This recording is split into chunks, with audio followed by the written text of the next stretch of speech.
Many moons have passed since I left the town of Tristram behind me. Since then I've tried to forget the terrors I beheld beneath the cold earth and the twisted nightmares that have haunted my every waking moment. There's something dark within me now. I can feel it. Eyes blast to the past, a bitter killer's mastery class, an orb of ice, a centrifuge recast at the fast, a frozen mass. They shattered into glasses of ash, a chill and blizzard wizards cast, and now I'm gone in a flash. And we don't stop, a nova proc, a weapon swap, a unique drop. We're tearing through this chaos, listen to our master rap to fought the last who popped the moment, stopped, he's finally free.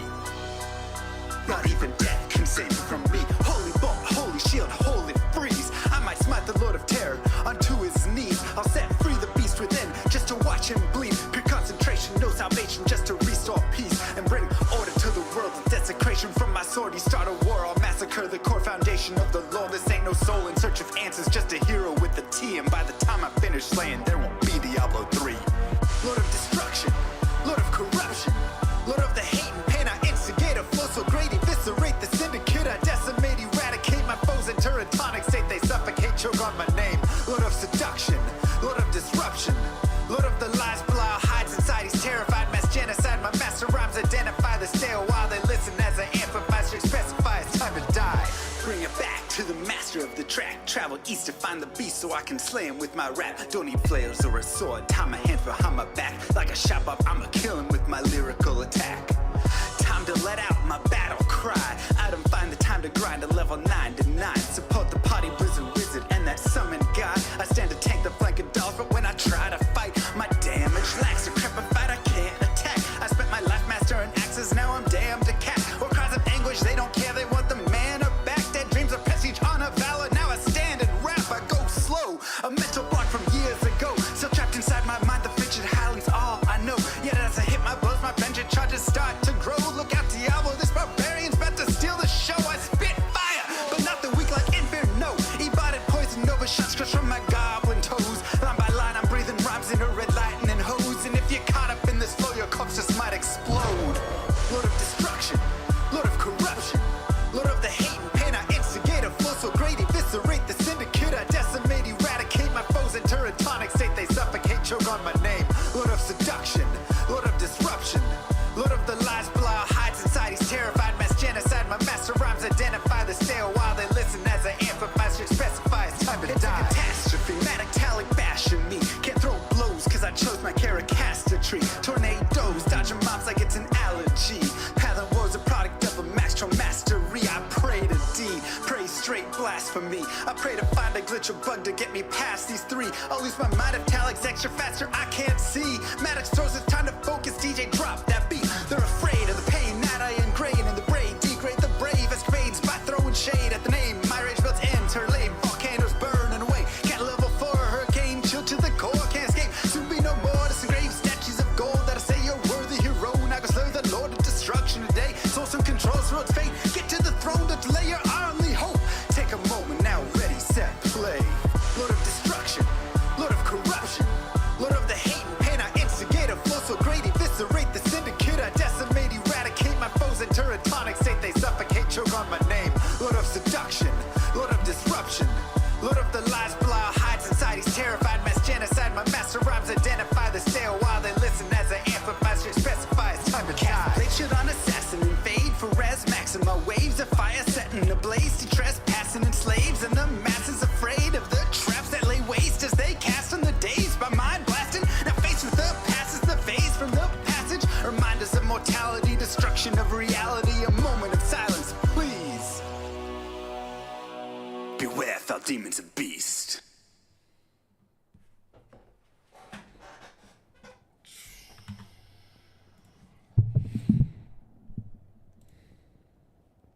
Whoa, why is it so dark? Good lord.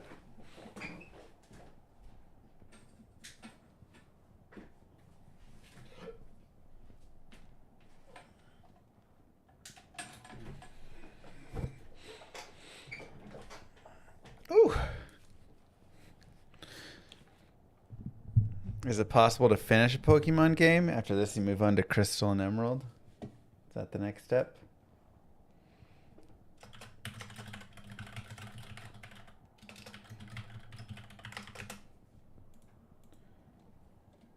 Okay.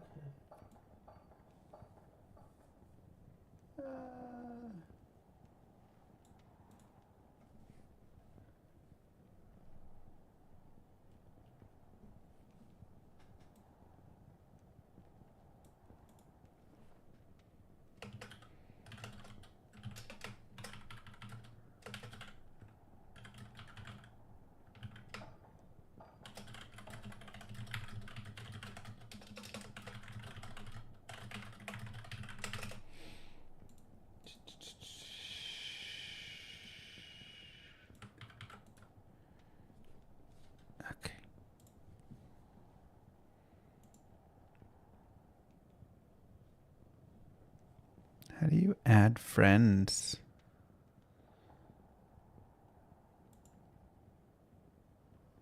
On BattleNet.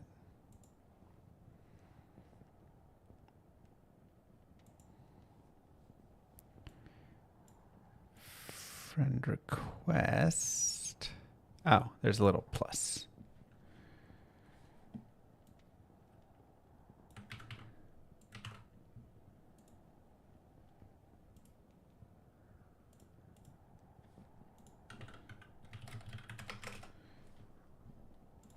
Okay.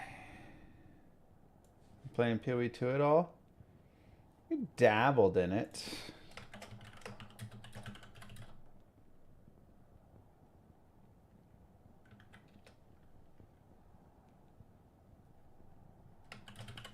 I will look.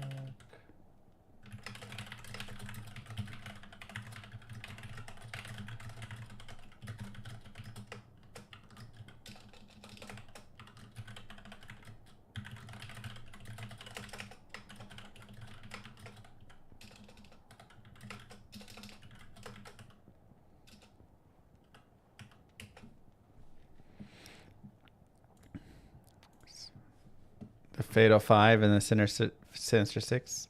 Did we beat the Elite Four last night? We did, and nobody believed in me either.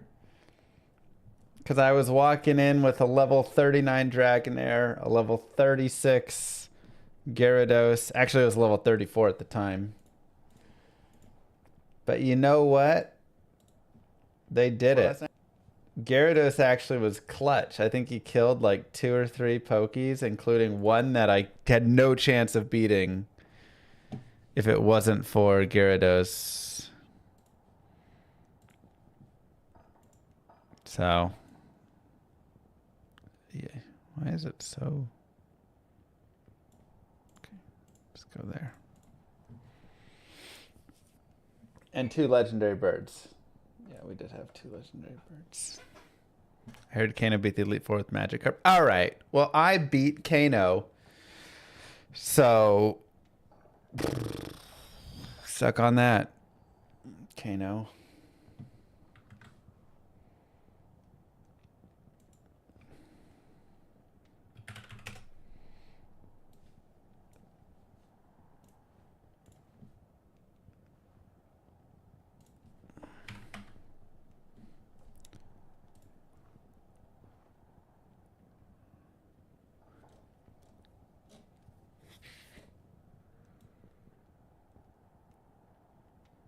What the heck is this?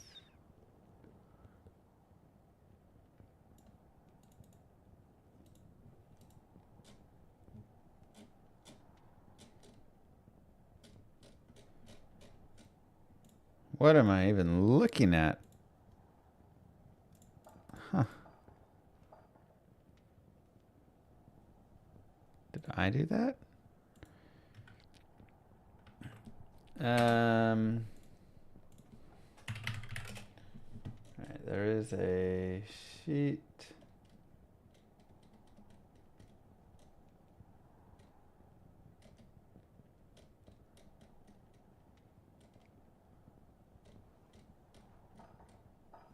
Oh, maybe it's Kano who sent it.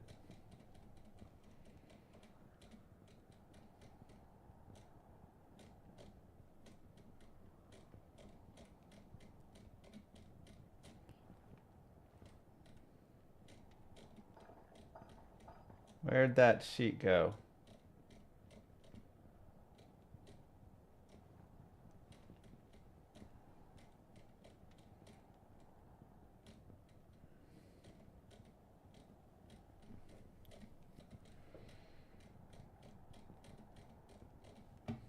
Oh my god.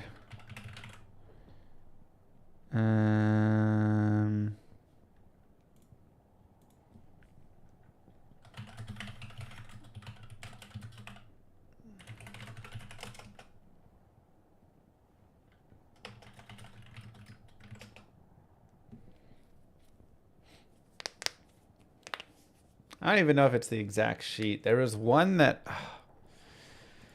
Oh, what was... Somebody had one a long time ago.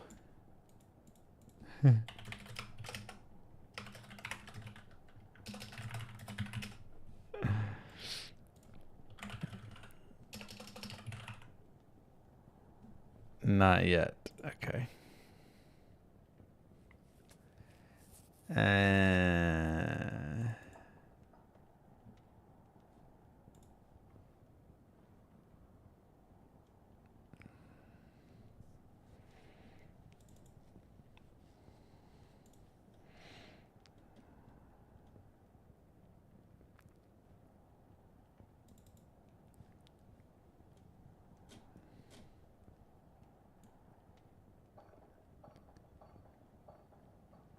Sheesh. What is this?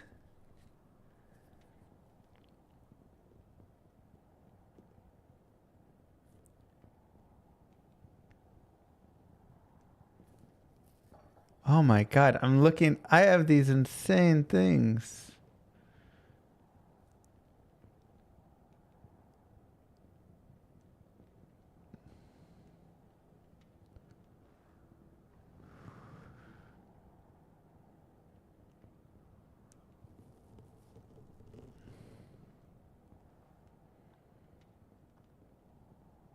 Bro, I can probably learn some stuff from this.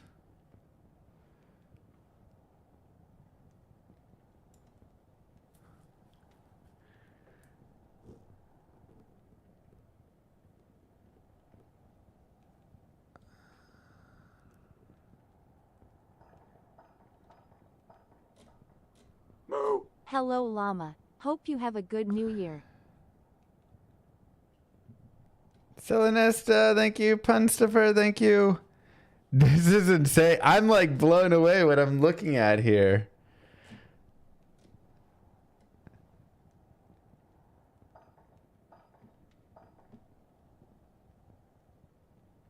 What?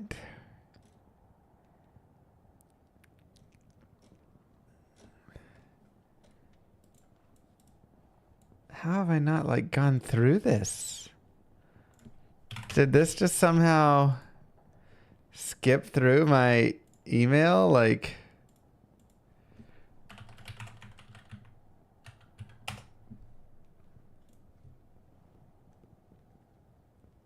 all right. Hello, my name is Martin and I am a developer. Danish game developer. I've been taking a deep dive into map generation. I have some knowledge.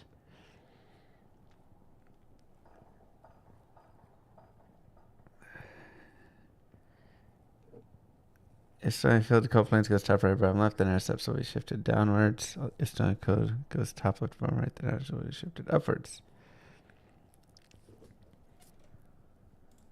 Oh my god. You can read the full article here. It's a Google Drive shared under my pseudonym. You should be able to add comments in the article if you feel like it. Do not share this yet. Oh no! Do not share this yet. Martin, I just came across this again 2.5 years later. I'm so sorry. This is fascinating. If you are still up for talking, let me know. Oh my god. This is wild. I just found like...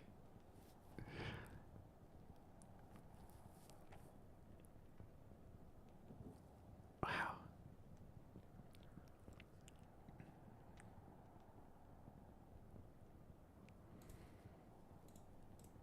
So much. Okay.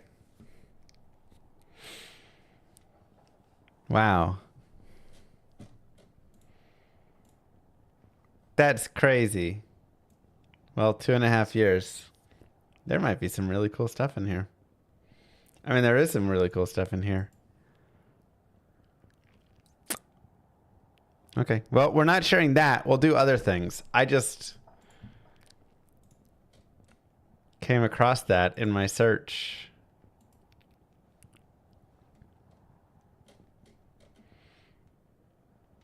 Whoopsies.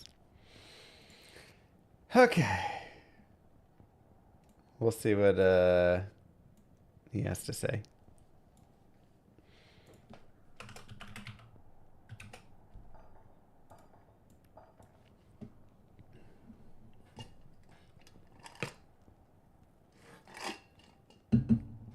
All right.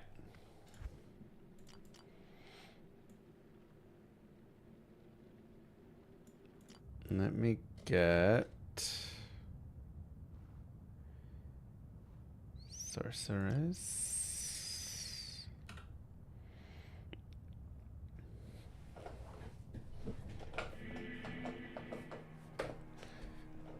Oh, that's what happened.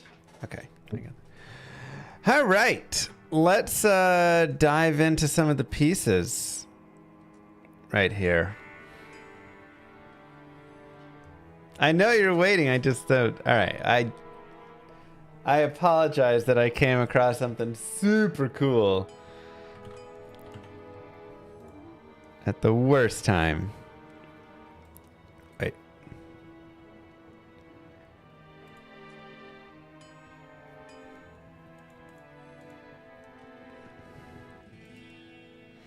Truly unfortunate.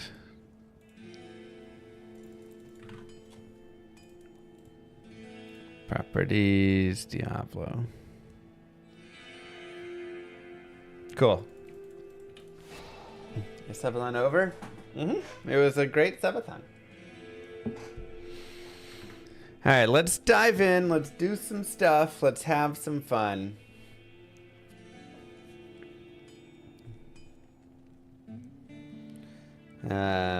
And let's do a quick ordering of this.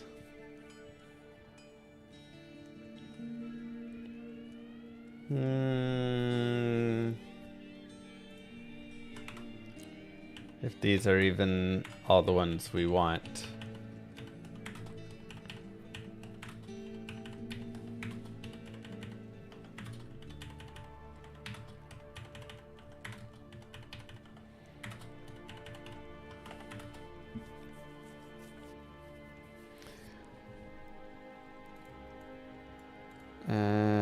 Knowing when to reset.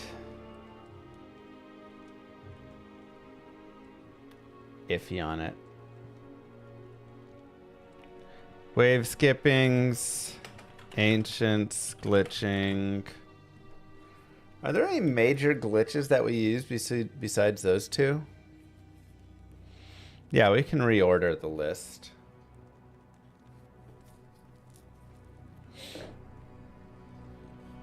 Like these guys probably go down at the bottom more. So I guess we can leave the order. PX.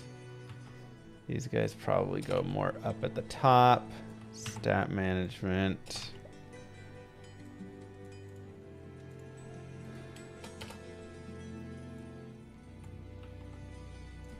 This probably goes down here. It seems like a decent order.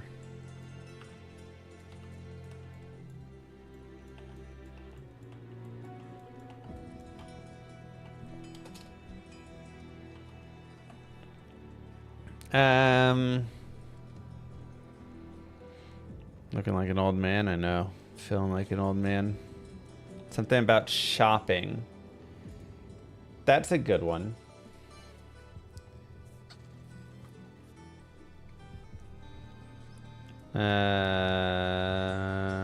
Shopping will go on 6, I guess. Shopping. Charges shopping. Ooh, nice conduit.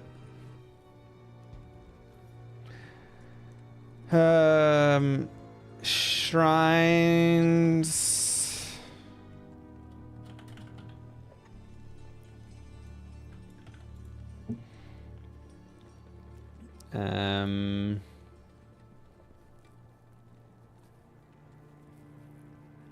Yeah, this will have charges. What else do you want to know about in speedrunning?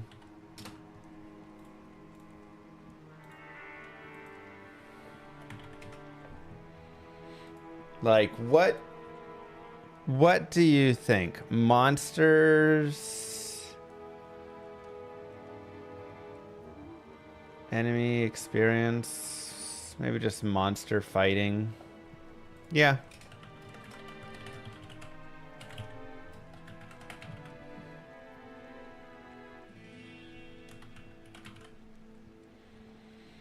Which items to pick up? Do we have anything about items? Oh, I guess not. I guess that kind of goes under there. Item management. I know, Mistborn.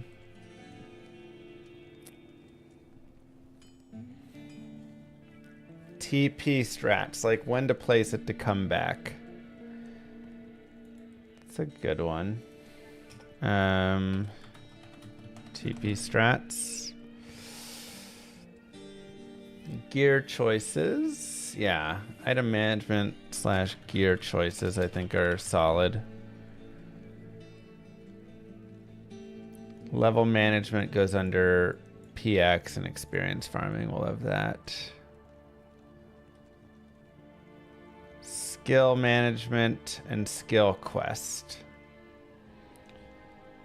I mean, that's kind of just like following a build, but we can put like stats / skill management together.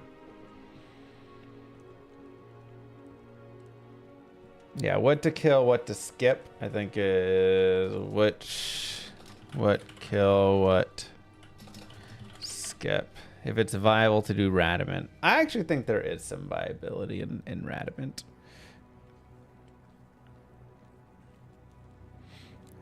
Anything else?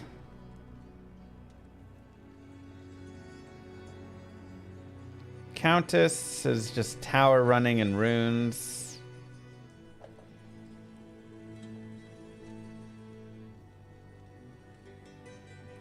I think we could actually move that up to here.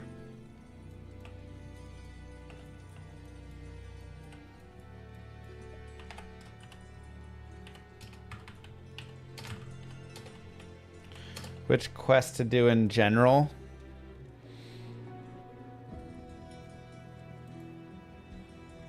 That's fair.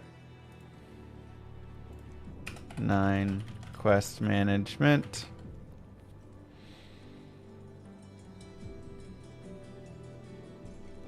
The final quest of every act. That is a good one. That is a good one to do. We already have map hack in your mind, so I have map reading at the top here, but it's going to be more generalized. Breakpoints will go with item management, gear choices. Money management's right there. Mercenaries. Ooh, that's a good one, actually.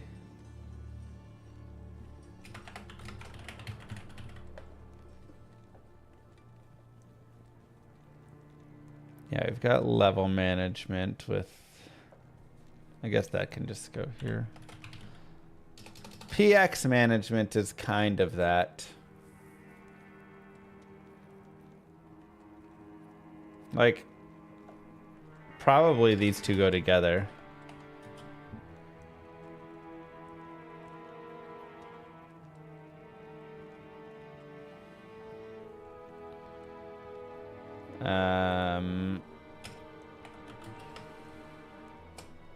Crafting.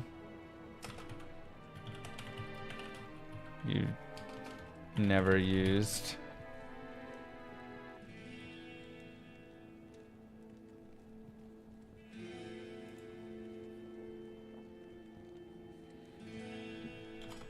Inventory management. That's actually kind of almost its own.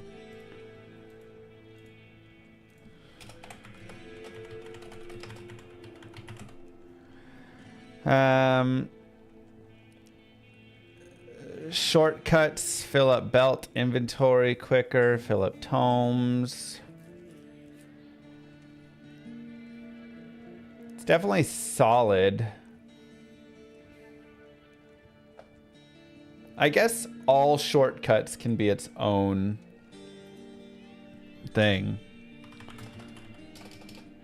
Shortcuts. So like fill belt, tomes, gas pots, UI management, open cube, Act 2 travel, save quit to Act 1, travel through Act 3 from start. What else?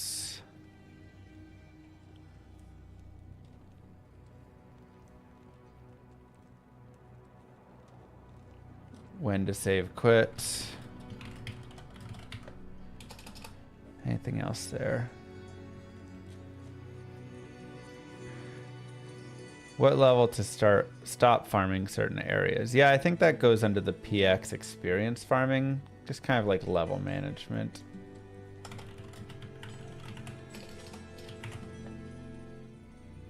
Class specific tips could be its own section. True. So maybe 15 to 22 is class specific tips. Ideal order of which characters to learn for speedrunning.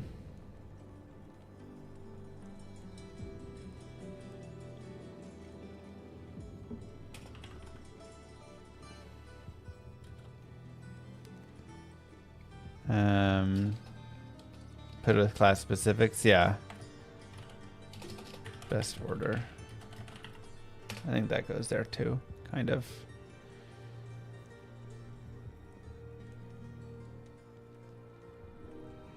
I mean, that's going to be separate ones, though. Are there only certain builds for speedrunnings? Well, that'll be in the class specifics, but yes, I'll talk about the build that is the current meta for each one. Hotkey setup, that's so individual. Like, I have a video on my hotkeys. So, running a clock and submitting times, too out of scope. I think that's something we could actually put in. We could put that up over here. Maybe 0, just like picking a class, setting up OBS/LiveSplit.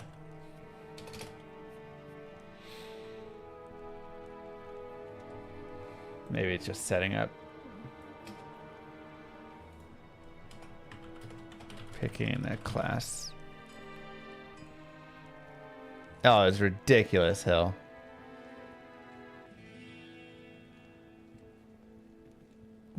How to know when you're on pace. I think that goes with knowing when to reset.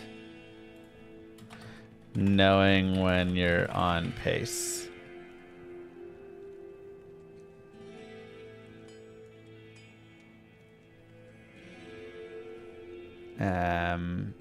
Stamina pots, antidotes, etc. Yeah, that'll go with inventory management.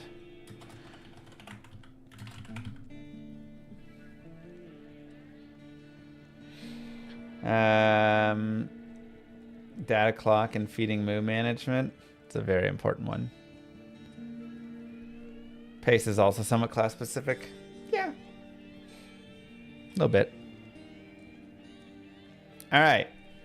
Is there anything else? No mods are allowed with it.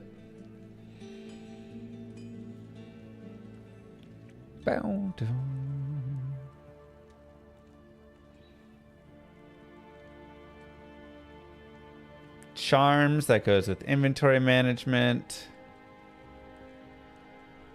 This feels like a pretty solid list.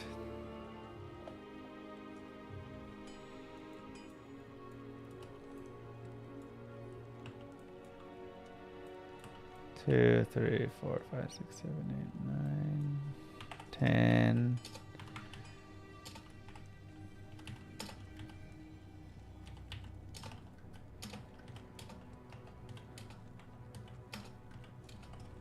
It's going to be broken up into many.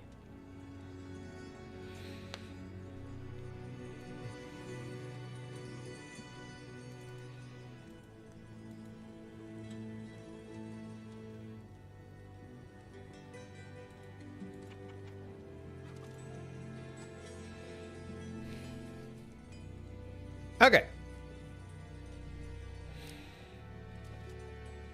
Seems good.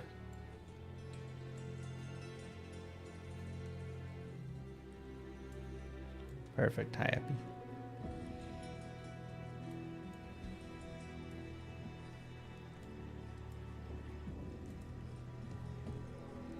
Let it begin.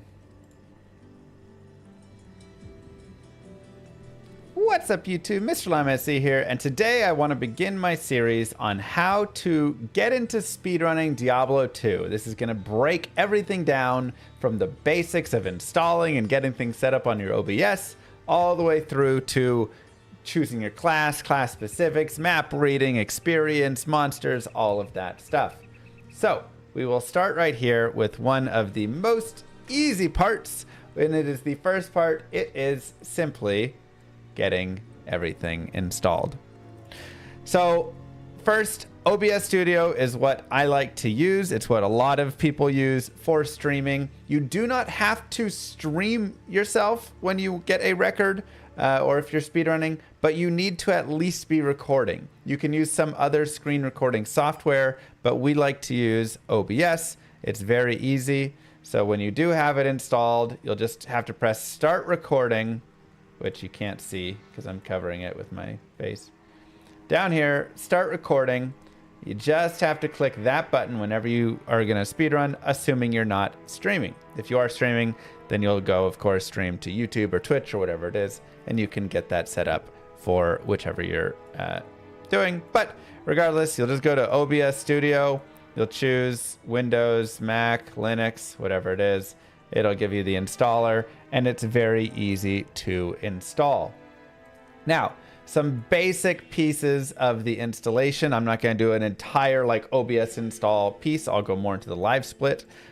But essentially, you'll want to be in your settings, making sure if you have where you're streaming to, you'll want to do that, assuming you're streaming.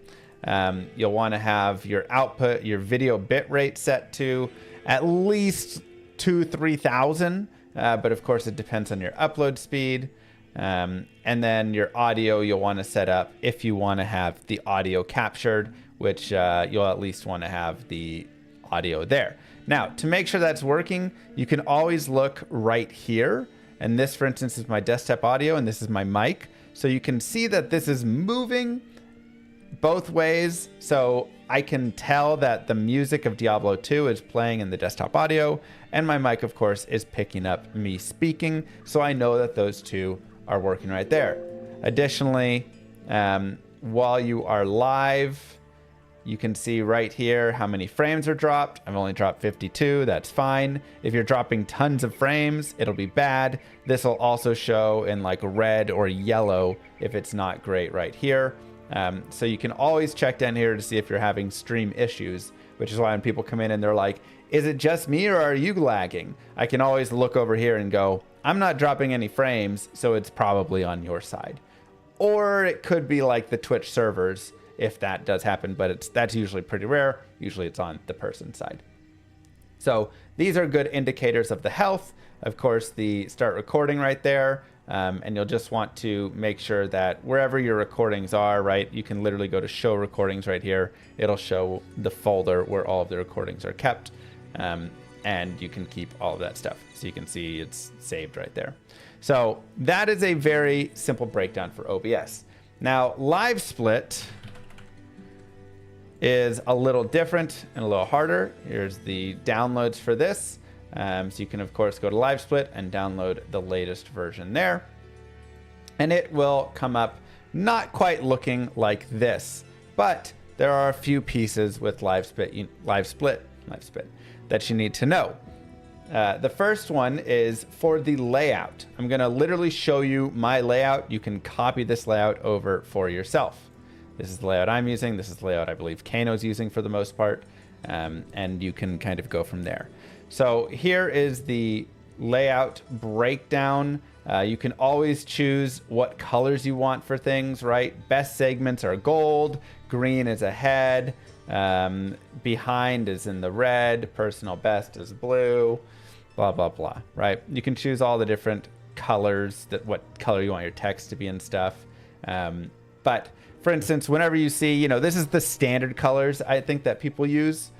So, when you're ahead, you have the green. If you're ahead but losing time, you get the slightly less green. If you're behind but gaining time, it's a lighter red. The dark red is the losing, right? So this is all just used for that. But again, choose what fonts you want, choose all that stuff, and you can have that set. And I like to show best segments always there. Next, I have subsplits. And this is where we'll get into the number of splits that are going to be shown, the upcoming splits that are going to be shown right there.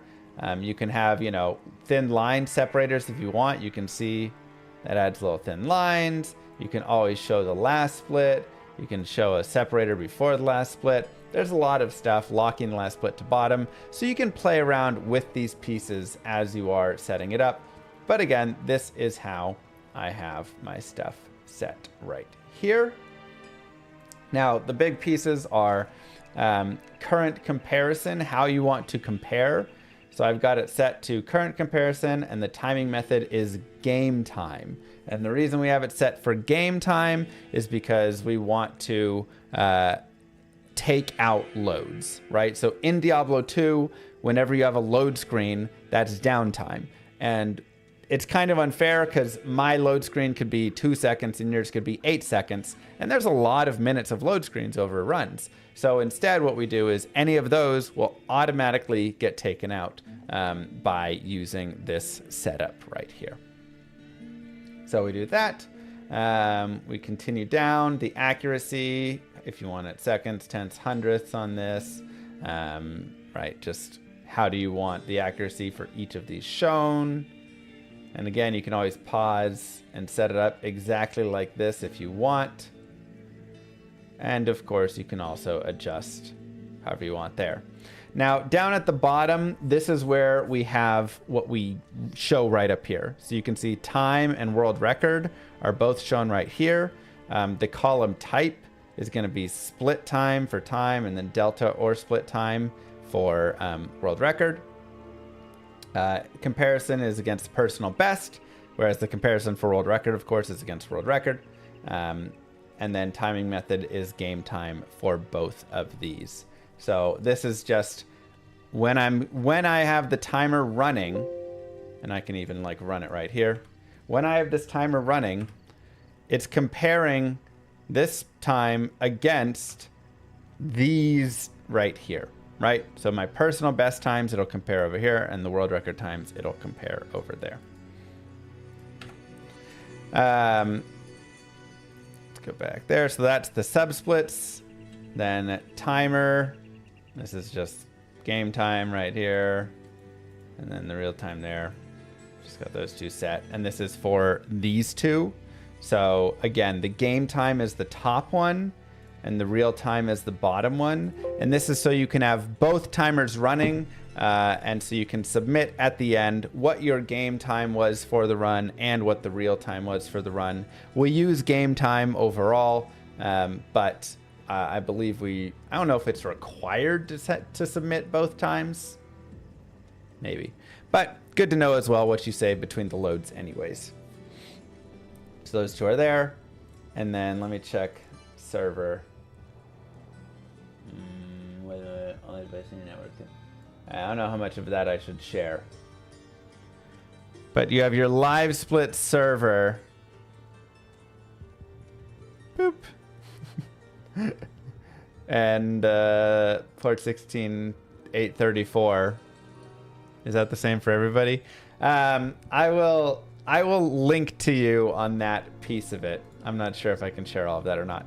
But that is going to be for setting the server to actually run. So then it will run and work with the load times, right? So that it will work there. So I can, again, post that overall link, and that will get you your layout. Now, where do the splits come from? And you can always save your layout once you have your layout, and then you can have different layouts that you can choose for different things. Oh, I want to have... Oh, okay, I don't have all these layouts on this current computer, but let's go there. All right, this was a slightly different layout that I had.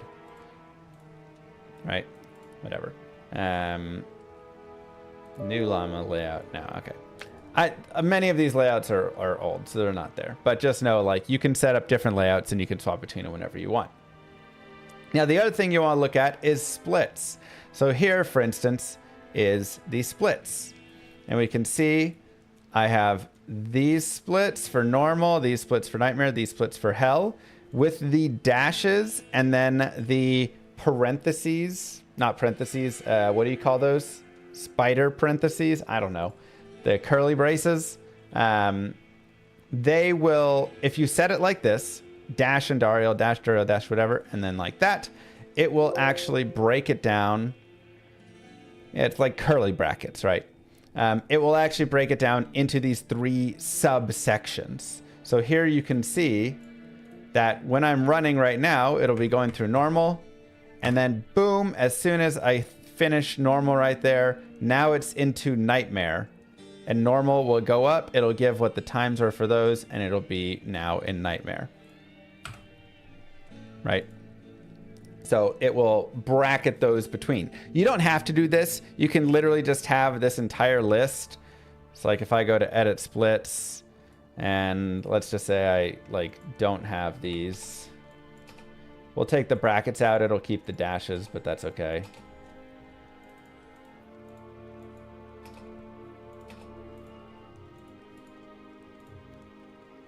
Oh, it's because the game time still has them, maybe? No.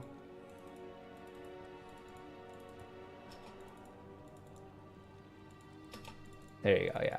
So if you don't have any of these dashes or any of these pieces here, it'll just literally be a list of splits.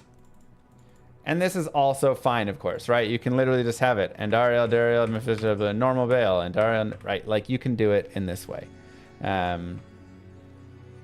So that also is totally fine. But this is the way that we do it. And then, of course, no. So once you have your splits, you'll have them in a couple of ways. First, you'll have within the real time.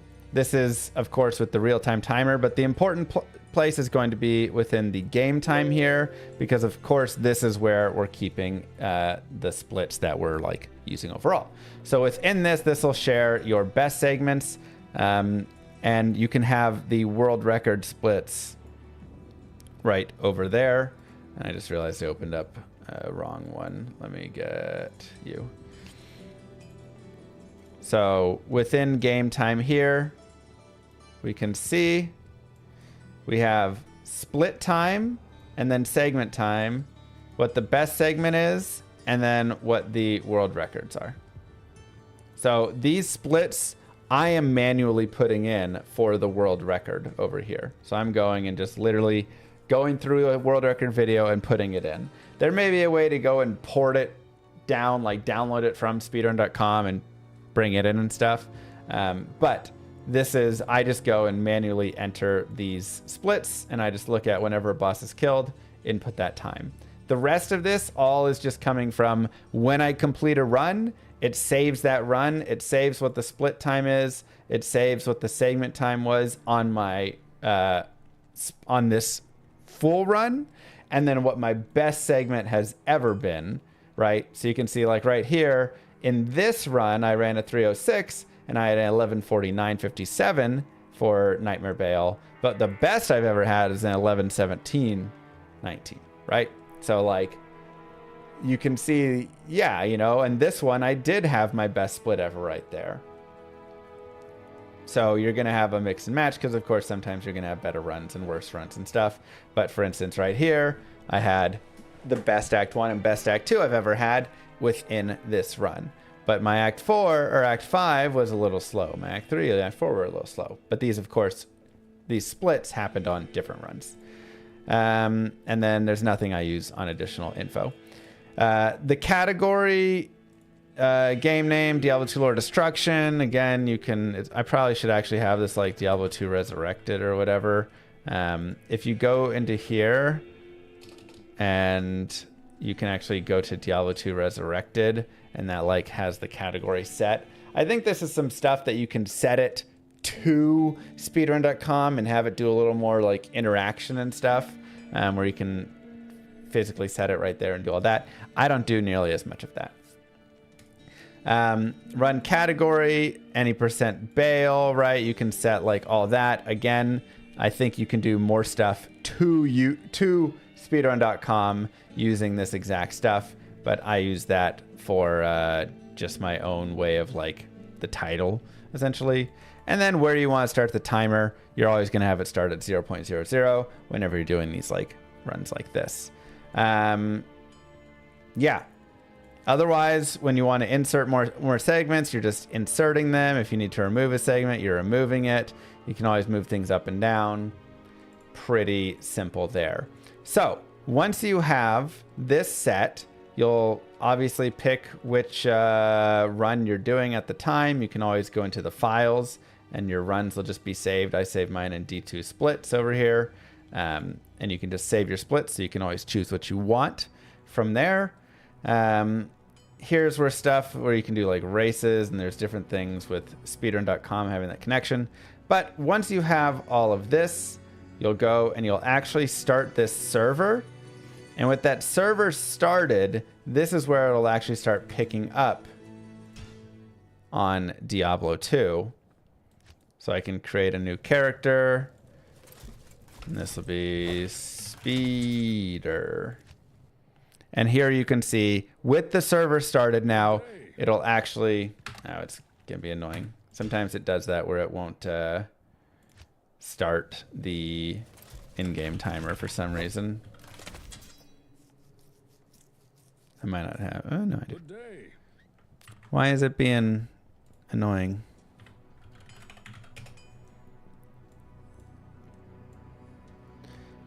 Oh, okay.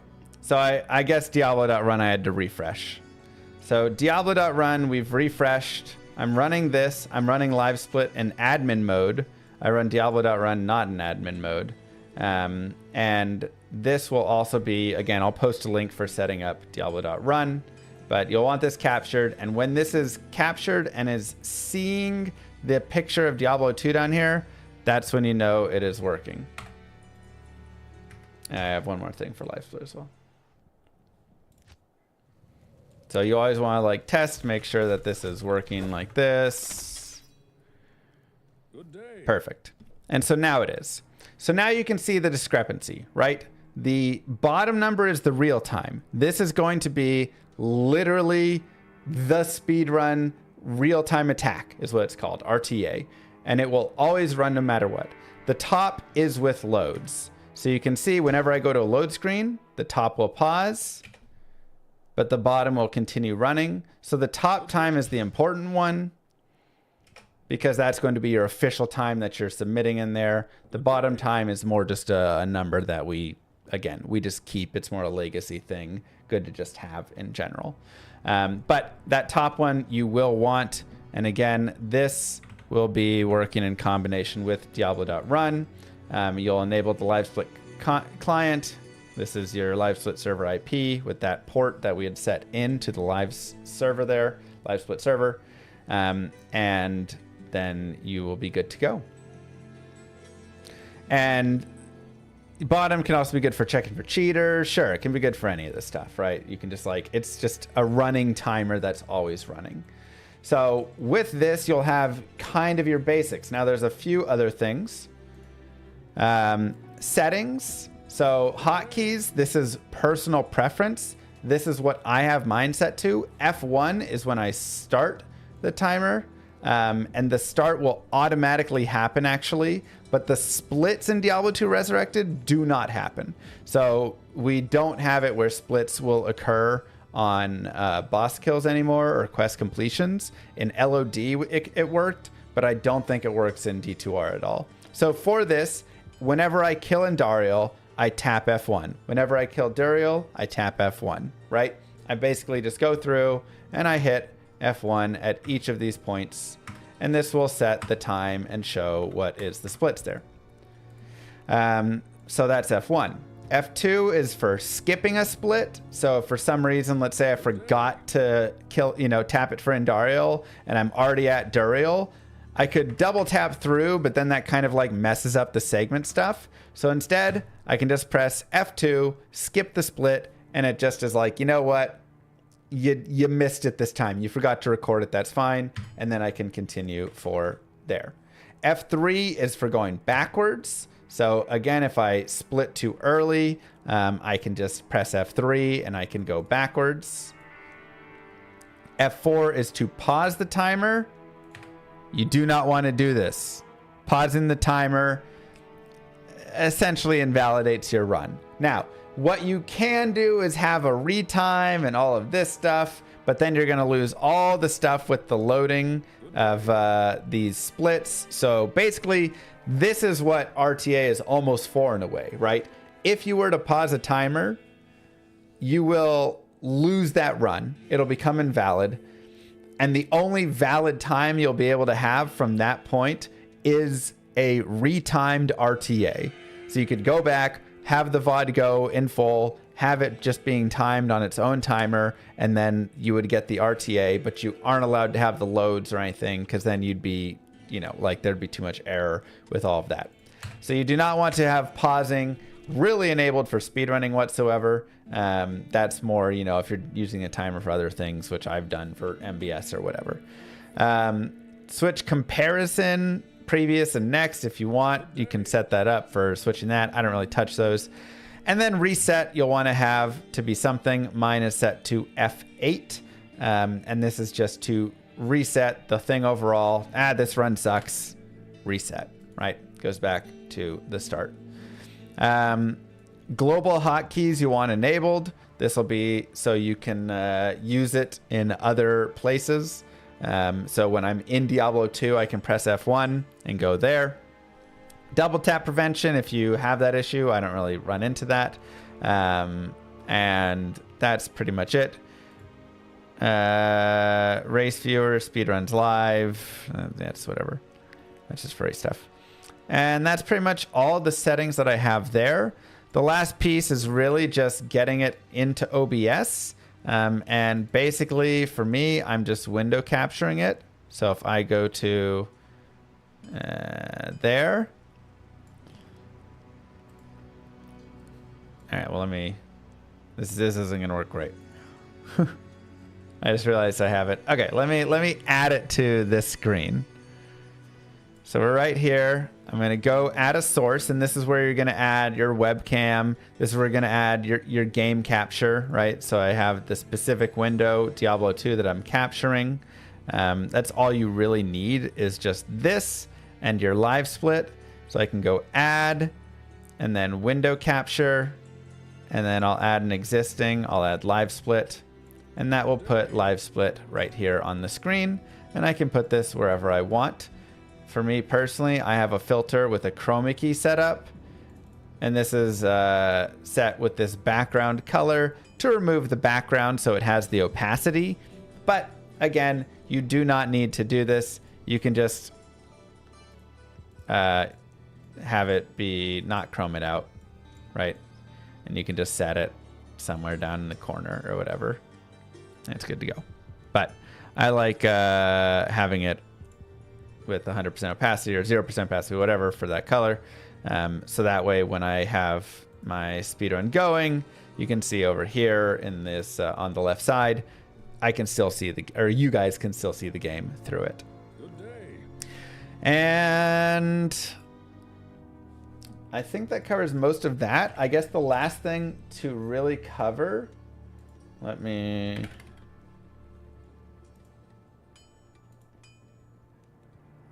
do this. The last thing to really cover is going to be speedrun.com itself. So over here, you can go to speedrun.com. You can search for Diablo 2 Resurrected. And here's where you'll be able to see all of the different runs that have been submitted. Normal, Hell, Players X, Players 1, Players 8. And then, you know, whatever the class is, you can see all of that right there. If you ever want to see more information about a run, you just click in. You say, oh, wow, this is a, you know, garbage run by a garbage player. But I want to see, you know, what the load remove time is. This is the in-game time versus the real-time attack. You know, so you can see those different pieces. You can see what patch it was played on, what core it is, hardcore, softcore, PX, all the information. And you can, of course, watch it, but we don't want to give a view to this person. Just kidding. Love you, Kano. I just don't want to click it and then not watch a lot and it give it a low view time and then it like penalize me for that. Penalize him, you know. But yeah, so you can go in and you can watch and see all of those. Of course, you can do more filters if you want to see hardcore only runs on the assassin for normal or, you know, right, whatever. Barbarian. Whatever you want for any of that, you can break it down and get a good sense of all of it. So you have your run and now you want to submit. All you'll do is you'll go to submit run right here. You will do a full game, most likely, unless you're doing just Act 1 runs, but you're probably doing full game. You'll pick which category it is. Most likely, again, any % bail, but there, you could be doing a New Game Plus or a Classic run or whatever. If the difficulty is through normal or hell, the Players X is 1, or Players is 1, 8, or if it's Players X where you're bouncing between. And these are all set to the standards, by the way. So most of speedrunning is going to be this, and you'll just be changing difficulty really, and then your class. Which players took place? Again, mostly just going to be you, but if there is an additional person, you can always add more people. And then the run times. And here's where you'll put your in-game time right here. 1:31, 2, and the real time attack. Something like that, right? You'll put the video in for us to go and watch and verify. If it's hardcore, softcore, this is the latest patch. You know, anything 2.4 plus is all the same here. What the date is, again, that's set. The platform, it defaults to PlayStation 4. I hate that. Mostly going to be on PC. Emulators are banned. And then you can add anything here for like good Act 1, but fourth Wade Act 2, you know. Your video, the last thing is your video. You want this to be a highlight of the run. So for instance, when we go to this run right here, you start at the character screen. So it's pre the game starting. You're at the character screen. It starts, it goes through, and then you're cutting it at bail. Or roughly, you know, right after bail. You can do like a little gear show and stuff. I actually like when players do a gear show at the very end, just so we can see what they had. Dang, +2 to Bone Spear, 10 FCR. Sheesh, what gear. You know, I actually like when they do that piece. But you don't want to have all the times you're resetting in there. You don't want to have it be started when your character's running out of town. It needs to start prior to all of that. And that is your submission piece right there. And should hopefully give you everything you need to get started. Now, I know that kind of feels like a lot because there is some tech behind it. But again, I will post a link, and I actually think it's within here. Good day. Player setting guide. No.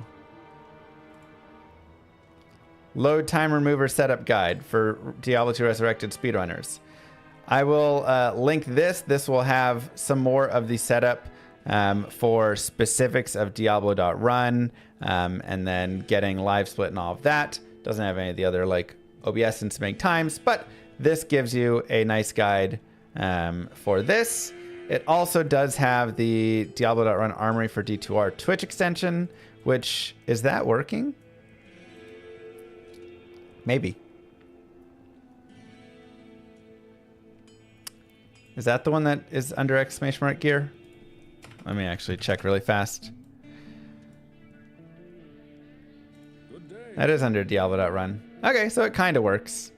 So Diablo.run, you can see, kind of works. It's not super amazing, and it doesn't update in real time like in LOD when it did, but it does update when a player leaves the game, when a player identifies an item, I think, and like on one more thing. And so here you can see we created this character, Test SDFF. That's our character right here.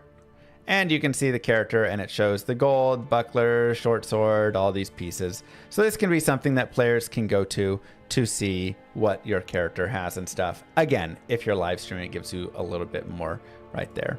The last piece that I did want to talk about, I believe Kano was saying, yes, was the reset macro. So one thing that you may note is that we will sometimes do a reset macro, and this will be on an Amazon, but that's fine. Reset macros are allowed. They're basically the only macro thing that is allowed to exist. And the reason you might do it is because you want to go and find a map that is up towards the top left here and the exit, and then goes right or left or whatever it is you want. Oh, I don't like it. It'll quit, go through, create new, and set that all up right there. We have this set in a little macro right here. So basically it is a little script, and I can even put the script, I guess, down in the description there of what you're going to have, and maybe a place to have it run as well. But basically you can set whatever your character is. So that's doing an Amazon. I could do a paladin and it'll do a paladin. I can make it start with classic. I can make it start with softcore. I can choose what I want for the macro to load the macro. So whenever I make changes to it, I'll just load it with F5, and then I can press F6 whenever I'm in game, and it'll do a full reset. Oh, great. There's a link. And delays and all of that. So I can go right here. And here is the auto hotkey that's used to run it. But this is the reset macro release. And that is how you very easily update that. So yeah, just a simple auto hotkey that we have there. Again, I will post this link. And that should do it. So that gives you OBS and your basic setup there. That gives you LiveSplit and your basic setup there. What I'm using for setup on it. That gives you the auto hotkey script. It gives you the speedrun.com. It gives you the Diablo.run and all of those pieces that we use. And that will have you fully set to speedrun Diablo 2.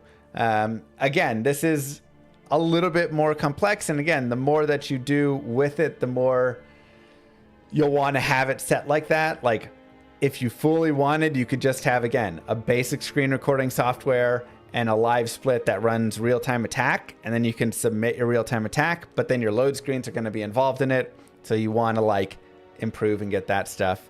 Then the macro will be nice if you want to do a lot of running and, you know, just all these things. But hopefully that gets you kind of started. So if you have any questions, comments, post them down below in the comments section there. I'll try and go through and answer them every few weeks. and just kind of like help out with issues that you're having, or send you links to it, or say, I don't know why you're having that issue. That's crazy. I've never seen that before. You know, all that stuff. But maybe other people in the chat can also, or in the comments can also help and say, I ran into this issue and this is what I did to solve it. So that is part 1. That is setting up everything you need for Diablo 2 speedrunning. Hope you guys enjoyed it. I'll see you guys in part 2. Don't forget to like and subscribe, YouTube. Peace. All right. That is the part 1. Let's get ready for part 2. Did you ever speedrun the game behind you? Which one? Diablo 4? No.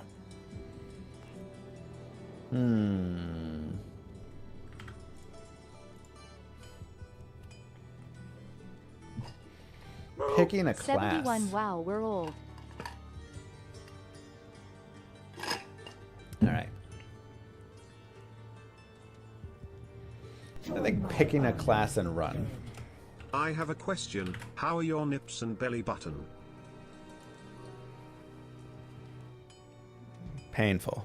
Join my army of the dead. Hey Llama. You should do a guide on speedrunning Diablo 2 for new players. I think it would really help. I'd actually not connect to streamer servers. Well, when they stream and get into it, that's a separate guide.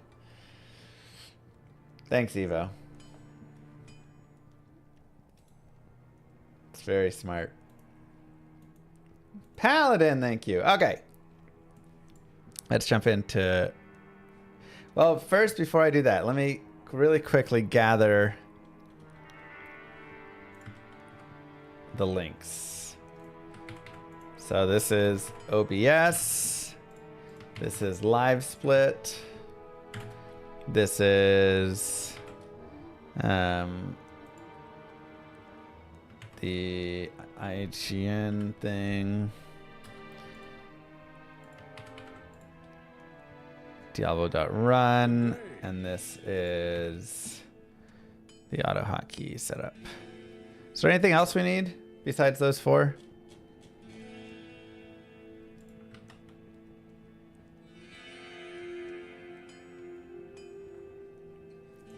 I don't believe so.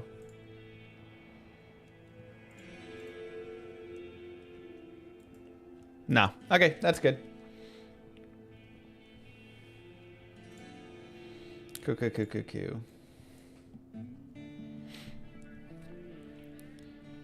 Number 2. What's up, YouTube? Mr. Limus here, and welcome to part 2 of the speedrunning guide. If you've made it here, you've probably made it further than 80% of people, because a lot of people will see part 1 and they're like, that's a lot to set up, and they're done with it. So now that you have everything set up for Diablo 2 speedrunning, time to pick a run and class to go after. And this is where I like to go to goodoldSpeedrun.com. So let's take a look. The first thing, of course, you go to speedrun.com and you just look up Diablo 2 Resurrected right up here, and that'll take you to this page. Now you can see all of the runs that exist. So you have your general common run, which is going to be this any percent bail, normal or hell difficulty, players X. This is going to be 90% of the runs at least. You have the online runs that exist. This is for, okay, if we have our 8-mans and we're going through, then we've got that. Through hell, through the torch, right? All of that stuff. But generally, not many people are going to be running those. You have your classic runs. So this is purely going through classic. Your 100% runs, which are going to have their own history or rules. And you can always look up the rules of what things are within the category. Finish all quests, collect all waypoints, and kill the Cow Kings. There are 27 quests in normal runs and 81 in hell. So the timer ends in normal when this happens. The timer ends in hell when all of this happens. Right? And then for verification, show all quests fully completed and waypoints unlocked at the end of your video submission. And if it's a sorceress, it must be sorceress. And you are allowed to start as a non-expansion character. So just know in normal runs, you can start as a classic character and then convert, but you must convert by the end for it. So each category that you go within will have the rules right there within the category and what all can happen. So if you ever have any questions or issues, just look in there for the rules, right? So you have that, you have your New Game Plus, you have your 1 to torch runs, etc. Pacifist, declone, right? There's just some like fun, silly runs within various ones. But again, most of your running will be within here. However, if you wish to be the person that drives more 100% runs, you can go do that. So you go there and now you can pick kind of from here what you're looking for. Do I want to do normal runs? Do I want to do hell runs? What class do I want to choose? And then PX, P8, or Players 1. Here, of course, you can note that Players X is, again, majority of the runs, but you might be interested in doing pure Players 8 runs only or something and having some fun with that. So always, again, don't feel forced into anything. You can always choose whatever it is. And if you even want to start a new category, you can start running that category. And if it gets popular and some people seem to enjoy it, we can get it added in for you. But when choosing your runs, what I like to do first is think about what kind of run am I feeling like. And the reason is the runs are extremely different. So I'll go ahead and talk a little bit about each of them to give you a sense of it. So the Amazon is going to be, if you're using current speedrunning strategies, you're going to be running with Poison Javelin for a while, and then you're going to be taking that into Lightning Javelin, right? Now, the big holdups and difficulties with the Amazon are her frames absolutely suck. So she's terrible, terrible, terrible with teleporting around. It just feels absolutely miserable when you have your teleport staff right. And that can be really rough. The nice thing is she has really solid AoE. She doesn't have very good crowd control because until you really get decoy very late on, if you want to get a decoy or Valkyrie, you're just not going to have that much ability to stop all the mobs, right? So she does have some difficulty in that regard, but she's kind of glass cannon in that, you know, especially when you're running with like your poison jabs, you run, you throw your poison jab, and then you kind of run past and let everything die on the way. The more you can do that sort of stuff, the faster the character can be. So I do think she's enjoyable, but she can be a little rough with that. The assassin is just going to be fire traps into light traps. You'll actually start with blades really early in the current speedrunning strategies. So you'll go like blades into fire traps into light traps. And she is kind of the best starting class. So if you are looking to get into speedrunning, this is my recommendation. Especially if you want to get a run through hell, I'd say this is your strongest bet. Through normal, I think Druid is actually probably like one of the better ones. But through hell, I think this is one of the best ones. She's very fast. She has good frames. She has good life totals because she gets good, you know, life per vitality point. She just has great crowd control with your Mind Blast, which you'll get later on and such. She does lightning damage in the end there, which you can use lower res ones on, and just does so much solid damage. So I think this is a fantastic character. She breezes through a lot. You can stick on Players 8 a majority of the game. You'll feel totally fine, and it's just a solid speedrunning character overall.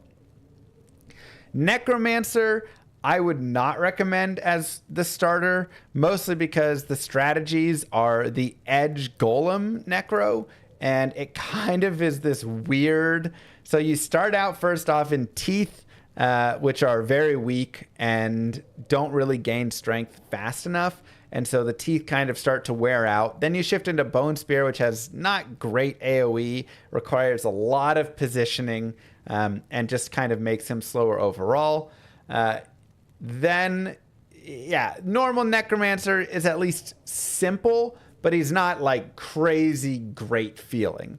But he's simple-ish. Once you get into the hell version of it, it starts to definitely get more complex because, again, you're going and farming an edge bow, you're becoming a Thorns Necro, running around, using your golem, and then revives as a way for mobs to kill themselves with the thorns, and then corpse exploding everything.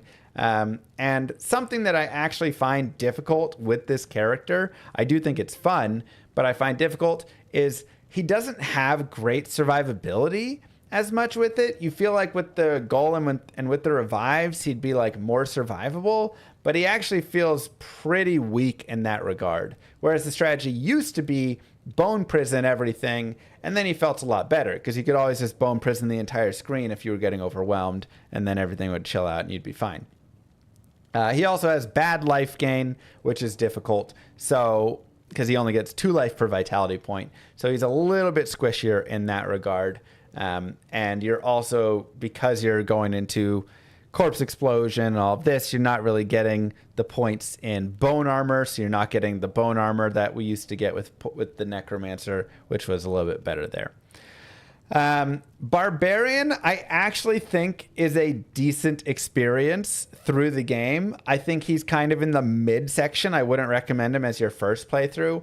Normal, of course, can be a little bit difficult because it's just a little slow. You're going through your double swing. It's just taking a while and you're having to level and build him up and all of that. But once you get him to Warcry, he actually becomes pretty fun, especially when you have dual spirit now. He can just run around, have lots of good skills, get tons of mana, tons of FCR from that. And honestly, the big mana boost that you get from 2 spirits plus whatever else you have is super helpful and super nice. And then he just kind of runs around and shouts everything and kills it. Now, you will be doing leap attack generally in this speedrun in the middle before you go into Warcry, but that's also kind of fun because, again, it's a big leap with an AoE. The big thing I would say about the leap attack is you really do want to have a shield for it. I find that getting even just like a random blue shield when you're 18 there is very helpful. Just go get like a random blue shield from Act 2, you know, whatever, and bone shield, and you'll get nice blocking because when you're leaping into the middle of stuff, you just get hit a lot. But I actually think this is one of the mid characters I would say to go play once you've done a couple of runs.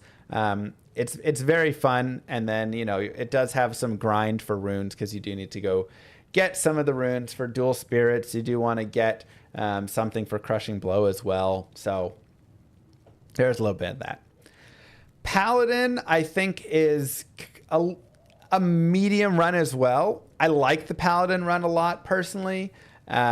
You kind of can decide if you want to go max block or if you just want to go into life. His normal starts out, and the current speedrunning strats actually make it a lot more difficult because before you had the normal Paladin just kind of go Holy Fire, and that was very simple. Holy Fire into hammers. But now you're starting out and you're going Holy Bolt, but Holy Bolt doesn't really kill anything in Act 2, so you're having to avoid all the monsters in Act 2 until you hit hammers, but you want to get the Holy Bolt through the Arcane, so basically you kill nothing all the way to the Arcane Sanctuary, then you level up massively in there when you're killing things, and it's just like, it's gotten a lot more technical, I think. It used to not be as technical. Now it's more of a technical run. Of course, once you get to hammers, you're pretty strong. You're solid with your hammers. And, you know, he's a solid character to kind of take through the game. But I think because of the technical aspects in the early parts, I'd put him more in the middle of when I would play it. Sorceress, you would think would be like right at the start, but I actually think Sorceress you should wait on a tiny bit, or at least maybe give it a try early and then put it to the back burner, because Sorceress runs into a couple things. Number one, she has teleport, and so she is very squishy, bursting, basically, right? You are like teleporting max speed through all the areas. You're trying to fly around as fast as possible. And then you're squishy as can be, but of course another glass cannon character right there. But it's just like really difficult. What I also really dislike about the Sorceress in speedruns is it doesn't help you learn maps as well. And so if you're just starting out and learning, I don't think you should pick the Sorceress, because you're not going to learn the maps nearly as well as a character that needs to run through, you know, all of the Flare Dungeon level 3. When you're physically running through each of those maps, you're going to start learning what every Flare Dungeon level 3 map looks like, and then you'll be better to know where those all are. Whereas here, with the Sorceress, you just go, oh, it's the top left corner, and you just teleport to it, and you don't know the ideal path to get there, which for 6 other classes, you will need to know.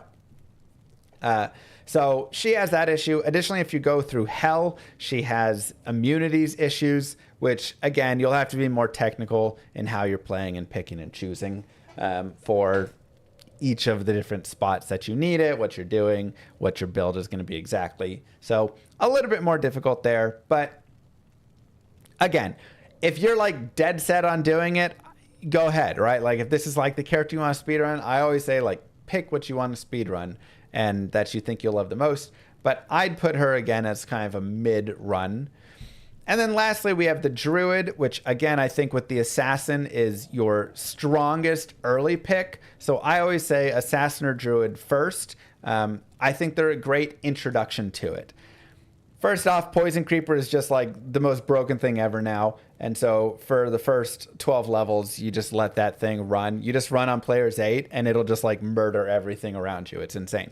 But then you get to Fissure, which is the second most broken thing ever. And so you just run and drop a Fissure and then keep running and everything dies. So really, he just goes from like broken skill to broken skill. And then you have really like not bad mana use whatsoever either. And so a single tier rune is insanely strong. And you'll get that when you make a leaf in your staff that you'll run around with, because it's +3 to fire skills, and that counts for druids as well, or assassins or anybody with fire skills. And so with that tier rune, you're just running around and you never run out of mana, and it's a very simple run in that regard. The difficult part can be he doesn't have the best life gain. He gets 2 life per vitality point. So he can be a little squishy in that regard. And then if you're doing a Hell run, when you shift to Wind, you will get Cyclone Armor, which can be really nice later for the elemental damage. But I do feel like when I shift to Wind and I'm having to cast Tornadoes, you're generally having to be pretty close, because Tornadoes have like the worst direction in the world. Sometimes they go like backwards and, you know, never the direction you want. And so a lot of times you need to be like really getting up on monsters, and being as squishy as you are, it can be a very quick death for them. So I think through Hell, I prefer the Assassin because she has all the crowd control and stuff. Druid, you might get a bear late or something, but for the most part, you don't have nearly as much help. But it does give you still a solid class, solid damage that can take you through overall.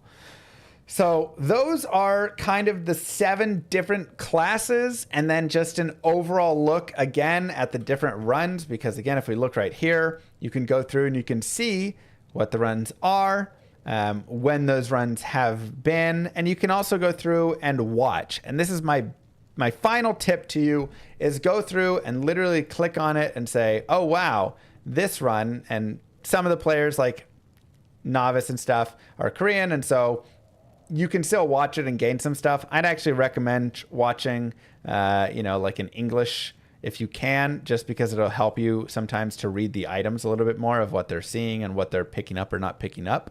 But find a language that does work for you and you can read, and then literally go through and just watch the run, go to different points in the run, and figure out and pick out, okay, so here's what he's doing. He's not leveling in this area at all. You know, when I watch multiple of the videos, nobody seems to level here. He's this level at this point.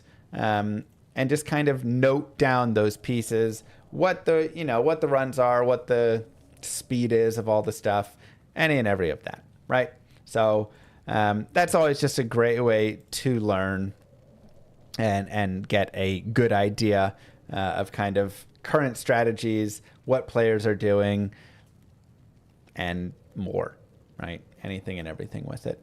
And that's how I kind of pick a run. So, that's what I'm thinking of every time I'm deciding. I'm like, do I feel like doing a run that's going to take a longer time? Because I guess that's the final thing really, is note the time that it takes for the fastest run. But also, if you're just getting into speedrunning, note the times that you're seeing for really some of the slower submitted runs down here, right? If I want to do a Hell Barbarian, curse you, Kano, I can say, okay, it takes 4 hours, 11 minutes, 4:37, 4:43. But I can also see Nadine, it took 7 hours, 44 minutes down there. And that's a really good thing to know. You'll probably be down below that for your first run, right? Okay, I want to do a Hell Players 8 barb. Well, one of the best speedrunners in the game, it took 8 hours and 40 minutes. And that's in-game time. That's 9.5 hours. Actually, 327, another great runner, took over 10 hours for this. And yes, even when you go to the bathroom, that timer is continuing to run. So you're not pausing this. You're not doing like you're basically just sitting down and playing for 10 hours, 44 minutes, and 38 seconds straight or whatever. And again, these are really good runners. Only two speedrunners compete for Hell Players 8. Hell Players 8 Barbarian, only 2 people have submit times for that. Yes. It's not a very competitive category because, I don't know, not many people want to do Hell Players 8 Barbarian. But maybe you want to. But note, it may take a while. And when you're going through and getting into speedrunning, the last thing that I will say is don't worry about your time for the first time, the second time, any of this. Like, worry about it in the way of having it as a base point, but don't worry about it in the way that you need to have this, you know, like, oh, you need to always be improving with it and always this, and it needs to be close enough. And no. My first normal sorceress speedrun took 4.5 hours. That was the first speedrun I ever did. I watched somebody speedrun. At that time, the record was like 2 hours. This was, 10 years ago when speedrunning was in its infancy and there was nowhere near the strategies and whatever. But I watched it and I was like, okay, I think I can do that. And I got on and it took 4.5 hours and I was insanely slow going through it. And I was like, all right, that was harder than I thought it was going to be. And so then I did it again. And then it was like 3 hours and 20 minutes. And then I did it again and I got into the 2s. And then I did it, right? Like, you will build up over time, but it's not going to be instantaneous. This is a hard game. This is something that I want to say. Diablo 2 is a hard game, and it actually looks easier to speedrun than it is. And the reason it does is because you don't feel the same struggle when you're watching it. But when you're playing it, you have my character's stuck in hit recovery. It's taking a second for them to turn. All these things that in your mind, you're like, why have they not done it already? But when you're actually doing it, it's like, oh, they can't right now. Their character is stuck there. They're having this issue. So that is something I will say. It is much harder to speedrun than it is to watch the speedrun. So you will run into struggles and issues. And then on top of that, there's just so many things to remember. You're going to be trying to think about, whoa, what do I do on this map? Which way is the turn for that? Do I have, is this gear I want to pick? Like, there's so many things, and it's just going to be a lot. But you will improve. So just give it time, go through a few runs, and then you'll be good to go. So anyways, I hope that that gave you a little bit. Again, I'm trying to just introduce you to the current meta of every character. The meta sometimes shifts. There may be a new way that a character is being run in the future, but that's the current meta of each character and kind of how we're playing through and where I rate them in difficulty for kind of starting with speedrunning. So with that being said, don't forget to like and subscribe, YouTube. I'll see you guys in part 3. Peace. Okay.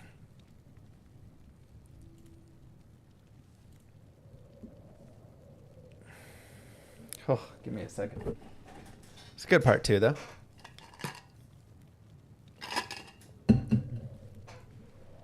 Thank you, Adthem. Thank you, Pitster. I hate PoE again. Third ascendancy, try number 1,000,000, full honor resistance, killing everything you say. And there's a third time trying the same fit that should slow my character and I ran out of time. Oh my god, I hate that one, yeah.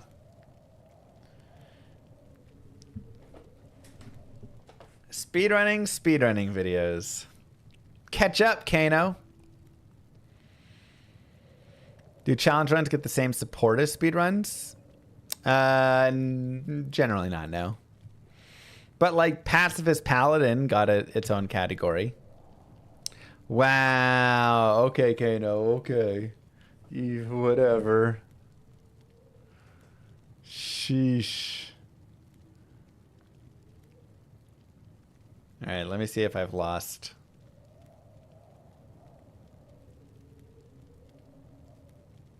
My league yet. Yep. Amon Ra already has a touchdown and 60 yards. Shoot. GG. Colts defense, man. Colts defense.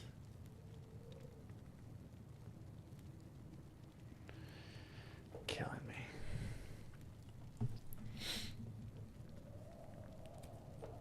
All right.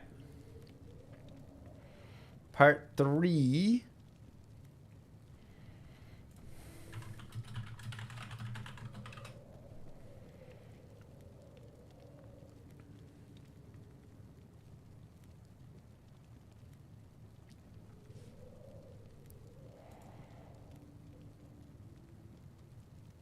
Cool.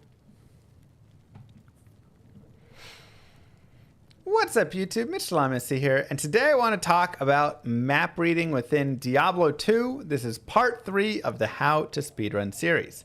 Now, I have a video that is Map Hack in Your Mind. You'll actually have 2 of them. I have an updated one and then an old one. This updated one is on the D2R maps and actually has some better information. So this is the one that I would recommend.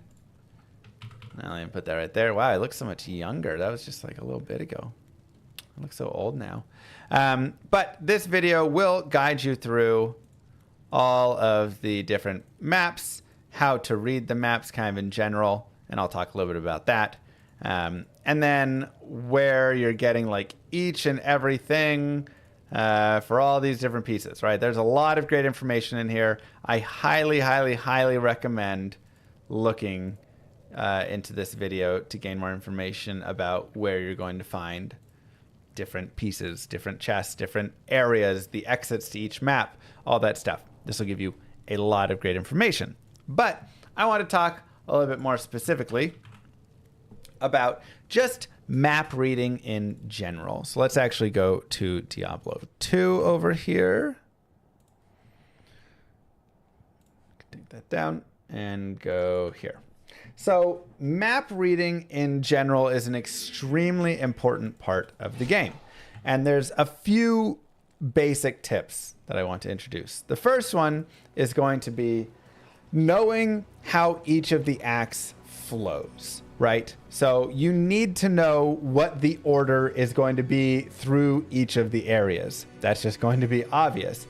But additionally, it's going to be knowing your basics. Like when I come out here on this map, I'm going to be going this way to get to my exit based on how this pathing is working. And these are things that you will learn, but you can study by firing up a hell character, going into normal, and just going through and taking a look at these different areas. So when you come out and you see the map and you see how it generates really quickly with this pathway, you can instantly know, okay, this is how I need to move. This is where the exit's going to be. This is where, you know, for instance, the Den of Evil, right, is going to be right there. Whenever I see a split like this and I'm playing, I know instantly in the Blood Moor, the Den of Evil is going to be back this way. The exit is going to be this way. And having that knowledge is extremely beneficial. You can also, of course, just set a TP right there, do forward back strats with all of that. So that gives you your first kind of basic piece, right? Act 1, you're generally having paths to follow through a lot of it, so that's really nice. Act 2 is going to be more big squares. So I'm actually going to get paint out for you guys and do a quick like demonstration. So Act 1 is going to be, everything is squares, I should just say in general, right? So even this map right here is going to be a square, and it may look something like this, you know, where like this is whatever, but it is still going to be a square, right? Pretend like it's like that. Like this could be the map, but that is still a square overall. So you have to just remember and think about each of these maps, and I will get them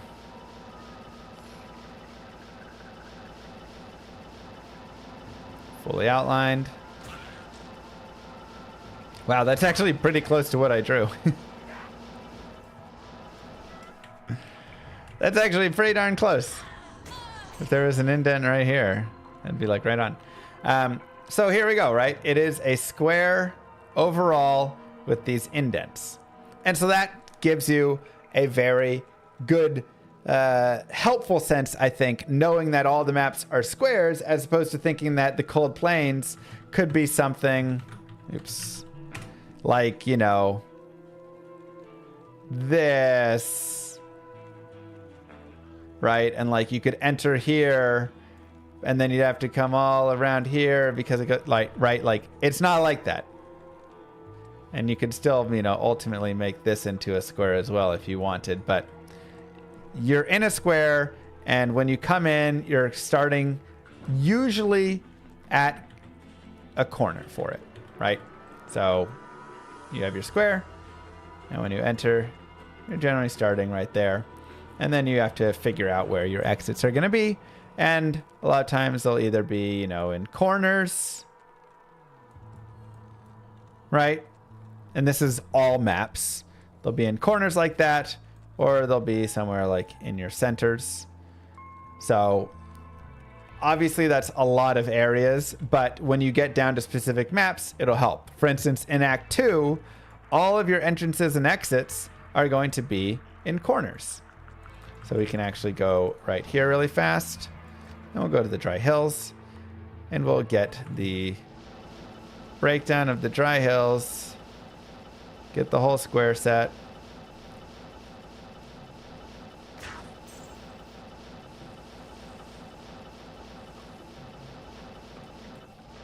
It's actually a pretty funny dry hills that it's literally right next to town, but right. So again, it is a square, and you can actually see right here, this is the entrance from the Rocky Waste. This is to the Far Oasis, and then these two corners are actually cut off. And this is actually a way in Act 2 that you can know, okay, whenever I come to a corner that's starting to get cut off like that, I know it's not there. Now, additionally, I know there's no exit here, there's no exit here, no exit here, no exit here, no exit here. When I come up here and I see this indent, I know there's no exit here. I know there's never an exit right there. I know there's no exits that are going to be over on this or on this, right? I can have an exit here, here, here, here, but not if this is there. Here, here, but not if this indent is there. And that's it. So when you, again, start to break it down and actually get to the square, and then there's always going to be, right, across there with a ladder in the middle. Or stairs somewhere. Or it's going to be like this. So you're always going to have, you know, the two up top, or the one up top, one bottom, or the 1, 2, 3 tiles like that, and then the one square down here. But this gives you a very simple look into your Act 2 maps. And I know as soon as I come in, I'm in a corner. Which corner am I in? I am in this corner. Okay? So I know I'm in this corner, which means I can look up here, and there is my exit. So note how this was a false indent. I knew that I didn't go far enough, but...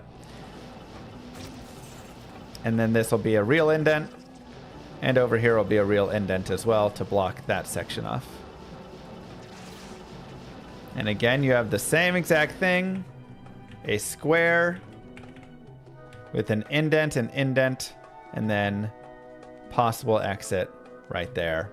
And of course, I'm starting in a corner. So knowing where you are starting when you're coming into a map just does so much for you. And I think it's such a help in speedrunning. And again, map hack in your mind will like break down all these pieces, but that at least gives you that sense. So the next thing I want to talk about, I mean, I'll go a little bit. Act 3 is kind of its own unique thing. We'll talk about that in a second. Act 4 has a similar idea though, right? When I'm coming out of the Pandemonium Fortress, there are 3 exits. There's going to be an exit right here, an exit up here, and an exit right here. Those are the only 3 spots that I can have an exit. Can the start and exit be in the same corner? Only in the Lost City, and only... Yeah, I'll show you that in a second.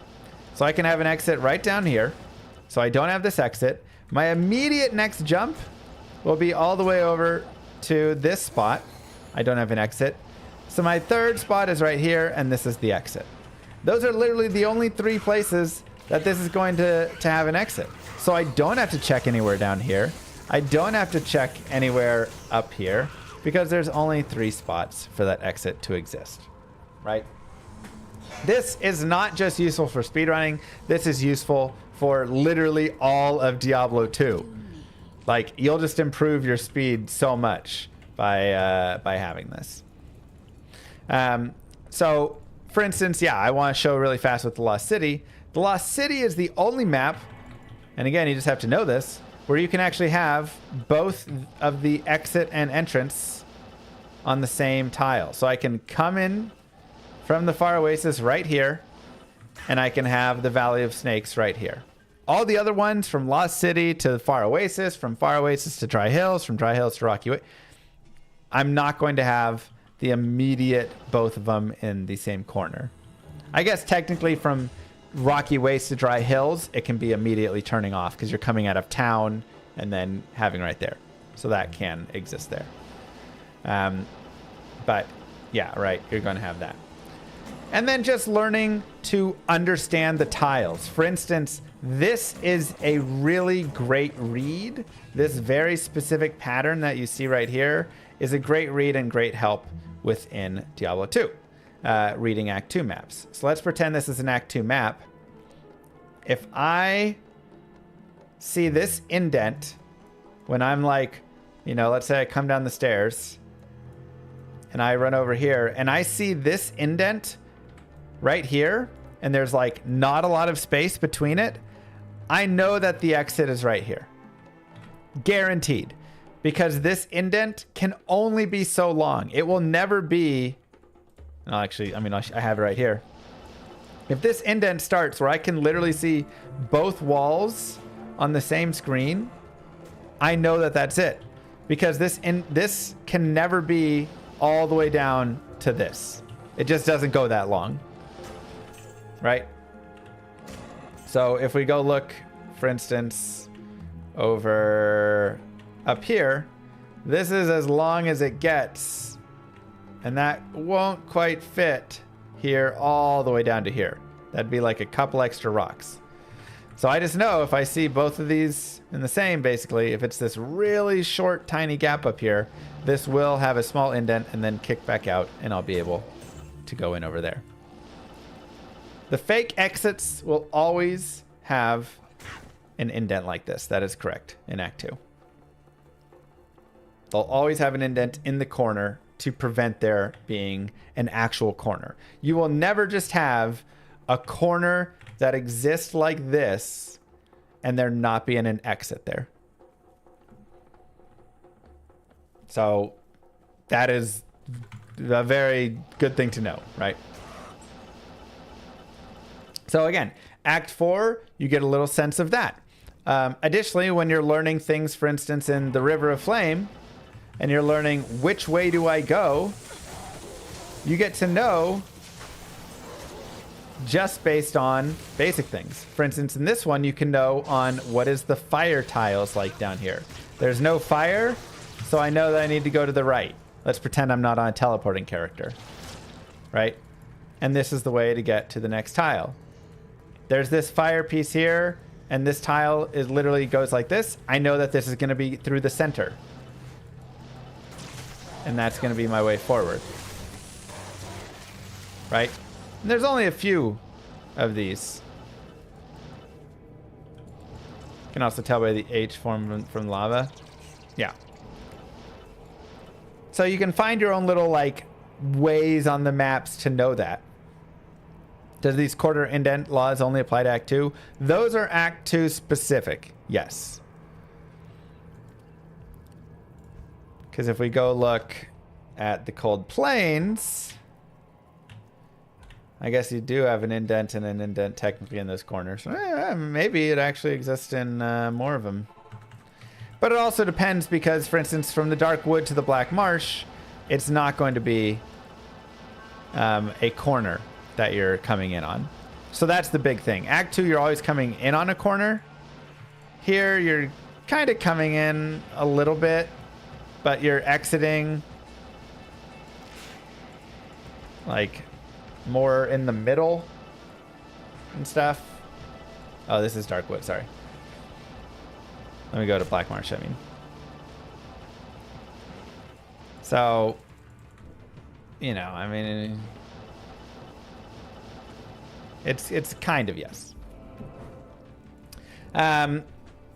And then Act 5 is just like the most straightforward things ever, right? Everything is just like a straight line. The big stuff to know is learning things like when you see which way the stairs are pointing, that's the way you need to go, right? So that way you don't run into the wall. So if you ever see stairs, they'll be pointing in a direction. That is the proper direction. And then knowing your basics of like the Crystalline Passage and the Frozen River and the waypoints, you know, where they're at versus where the exits are going to be, and how in the or the Glacial Trail, you'll often have the waypoint. We didn't get this time, but you'll often have the waypoint over here. So actually like kind of on a round sort of path. In this case, it looks like it's going to be back over this way. But because you're going down towards this waypoint, a lot of times Glacial Trail waypoint will be literally like right here. And so that's really nice because you can know I can go forward and then go get that waypoint really quickly. Again, doesn't always happen, but it is something to note. Now, the last piece to talk about before we get to Act 3 is knowing in general how to explore a map. So for instance, I come to the Worldstone Keep level 3. Now level 3 can be very big. And there is no point that it gives any sense of where it's going to be with the exception of some tiles. So for instance, when I get to a spot, how I'm going to choose which way to run. I mean, at this point, it doesn't matter as much because it's pretty straight. But I'm usually trying to run as far away as possible. This is something that I think is a very like great tip for the Worldstone Keep. I'm trying to get as far as I possibly can, and that's a dead end tile, from this entrance piece.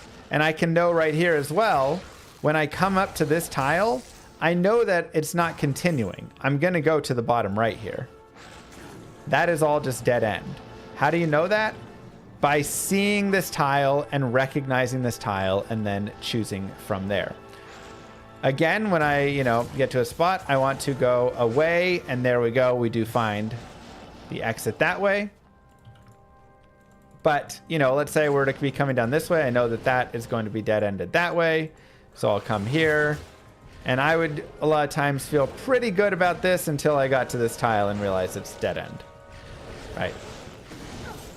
But generally, you're going to find, within like the Worldstone Keep and stuff, that moving away from the entrance and knowing like this tile is always a dead end tile.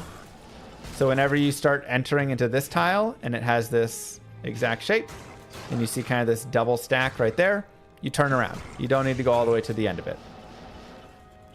Let me go to level 1.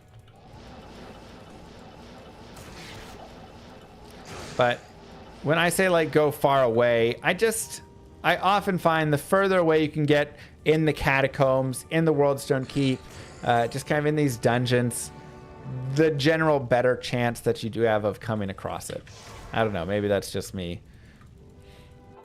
But learning each of those individual tiles will help you a lot in getting a good sense of what every area is like.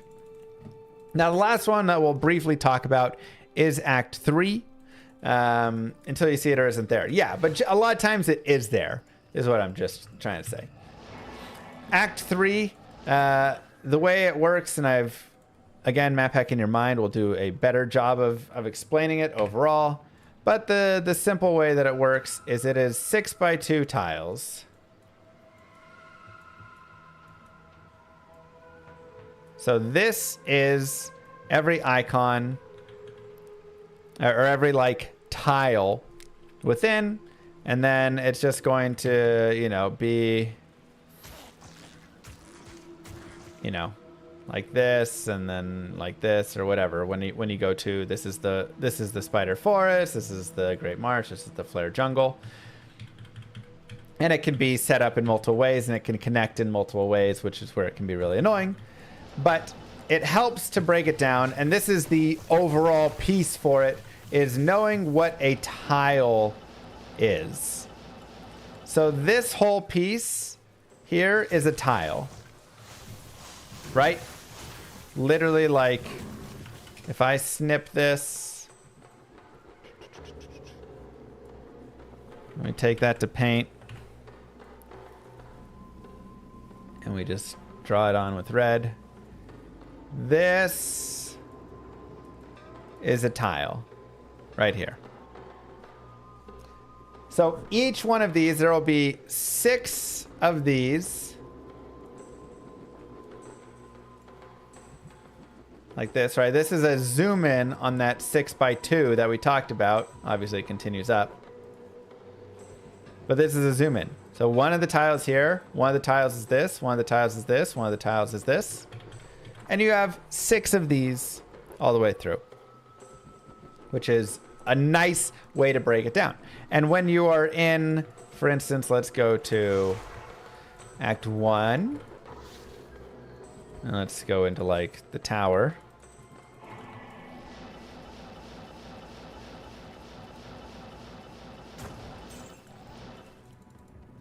Right? You have the same idea. That's not a great one for showing it exactly, but you have the same idea. This is a tile. This is a tile. So if we snip this and do the same thing, and then go to paint.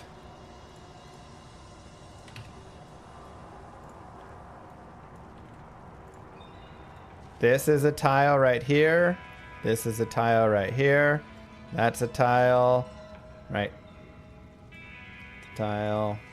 Tile. Right. It's just going to be over and over. This piece thing is going to be a tile. This thing will be a tile. This will be a tile. Pretend like it's better. But this is an easy... that doesn't work. Okay. This is an easy way to break down and get a sense of the different tiles that are going to exist within, and that gives you better knowledge. So when you come across, for instance, that one that we talked about, when you come across this tile, you're going to get to here and you're going to turn around. And you don't even have to see really like any of this. You don't need to explore any further. The second you get there and you start to see, oh, this is that tile, you recognize it, you turn around.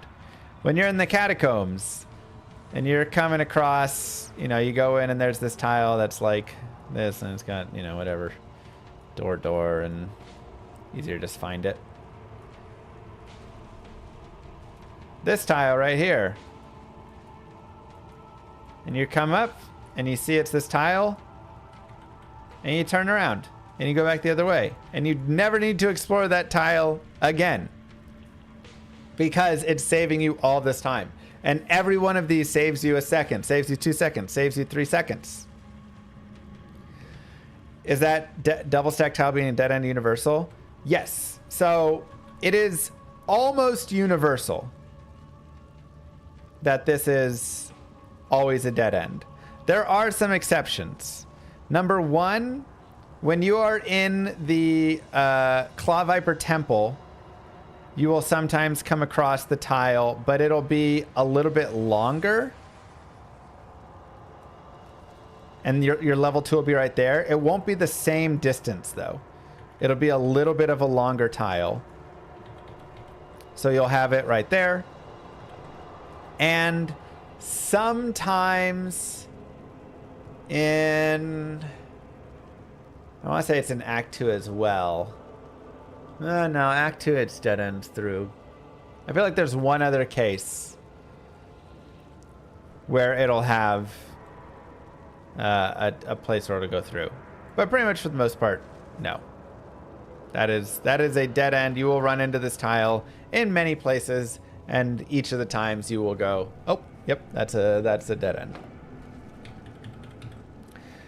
end. So again, learning each of these, it helps from practice, but it also helps from literally going through and just like identifying what the tiles are. And it's not just knowing the path to go, but it's knowing things like this tile always has these graves on it. And that can be really helpful because these graves can actually drop a lot of good things. And so you know that. Knowing which tiles will have racks on them. This is always going to have the chest. Knowing, you know, okay, there's always going to be a weapon rack and an armor rack up in here. Right? Like, knowing where you're going to be able to find each of these things is super helpful. And that's why I say really going through and studying it is super helpful. Because you can go through and you can repeat it. I can go and I can go to Nightmare, go to Normal, reset the maps, do the same thing, and I'll start noting and noticing, oh, this map always has these sorts of things. Studying. Did I say studying? Whatever. Right? So that can give you just a good sense overall for map reading. And this, again, is trying to be broader because we're really getting into all the technical terms and how to do map reading and which direction you need to go. All of that's in the Map Hacking Your Mind video. I'm going to link over to that. But I do want to, again, in this one, give that broader sense. Tower level 5. It will literally be the same map, either facing to the top right or to the top left. Right? That's just always gonna be it. So you just always know when you get to level 5 how it's gonna be oriented. When you're in the outer cloister, I know this is where the barracks is gonna be. Why? Because I know the maps and what the set maps of the outer cloister are. And so that's probably the last piece to really talk about is maps are either procedurally generated or chosen or fixed or chosen from a pool of maps. So for instance, this right here is chosen from a pool. There are 3 maps. Let me get my paint up. There is the map I'm on right now. With that. There is this map here.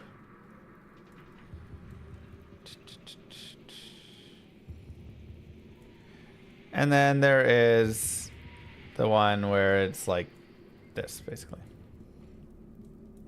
To give like the fountain or whatever. Right? These are the 3 maps that can exist for your outer cloister. So, if I come across this map, I know to go this way. If I come across this map, I know to go this way. If I come across this map, I know to go this way. And that's it. It's as easy as that. But there's only 3 in this pool.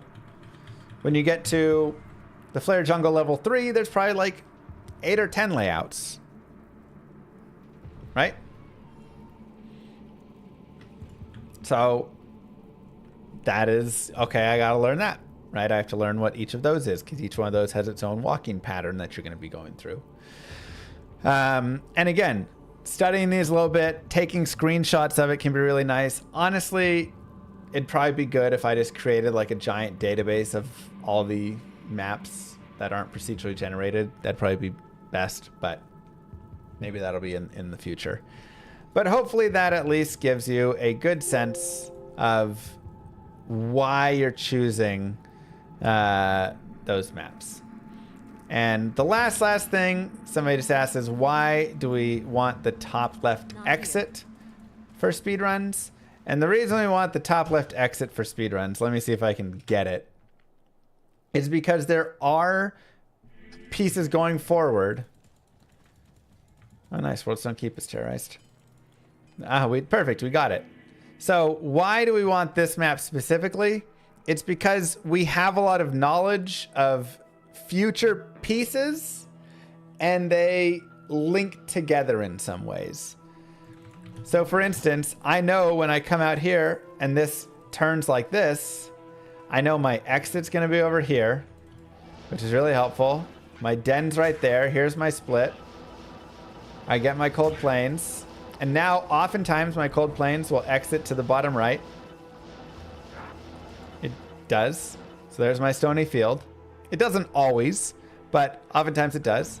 And on this stony field, because of the way it's oriented, I know that it's the underground passage is not going to be against a wall really far away, but instead it'll be a little hole that is a little bit closer. So that saves me a little time there. Right? Then I go through. I want to get to Darkwood. Okay. I know that from the Darkwood, the Black Marsh is right here. It turns off from this. This is always coming out of this cave and kicking that way. And then I know the Black Marsh will always exit this way because the Cold Plains exited to the Stony Field this way. So it's going to be the same way there. And then because we're starting over here, this is a fast way to get to the Monastery Gate instead of starting like at the bottom left. So each one of these maps is a little bit faster because of that. I also know in Act 4, I'm going to come across the bottom left down here exit. It's either guaranteed or often. I think it might be guaranteed though. So there we go. The Plains of Despair exit is right off of the outer steps because I have that early setup right there. So that saves me all the travel time across Act 4. Right. There are some places within the game where there's correlation all the way through the game because all of the maps get generated based off of the seed from when you start, and the seed has some correlations with how it's shown throughout. No, this doesn't tell you which way the Arcane Sanctuary is. I have a video that really breaks down map generation down to the code level of how exactly everything gets generated. And that kind of proves that there's like way too much, too many subtle things that you would need to know the entire seed basically to know which way in the Arcane you need to go. And figuring out the entire seed without having a program to do it is pretty much impossible, right? But there are subtle ways, like which way your tower level 5 is facing is based on an even seed or an odd seed. So like you can figure out if it's an even or odd seed and stuff like that. Like there's always, there's little things, but there's not enough massive stuff to do that. Maybe one day, but it would be pretty insane. So anyways, hopefully this gives you, again, a general sense and a desire to explore more. I think that's the biggest thing is when you want to get into speedrunning, something that you really want to do is explore. And I always urge you when you're watching somebody else speedrun, note when they're turning around from tiles and see the tile and go, why are they turning away from that tile at this point? And that'll help give you a lot of sense. You can start going and seeing it and go, oh, this tile always dead ends. That's why. Is the maggot layer random? It is procedurally generated. You always want to go right of the way you come in. Again, go to the Map Hack in Your Mind video. That'll explain all of the further details broken down. But hopefully this at least gives you the curiosity and the sense of map reading in general, why you want to be reading it in certain ways and what you want to be looking for. So with that being said, YouTube, don't forget to like and subscribe, and I will see you guys in part 4. Peace, everybody. Whew.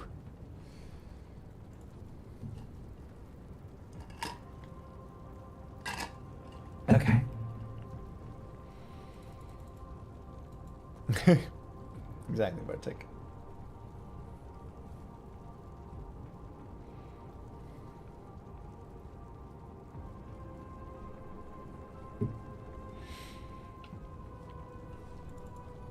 All right.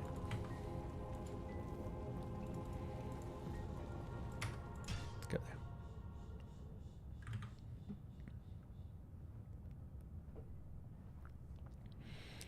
What's making my mic clip? Is it clipping?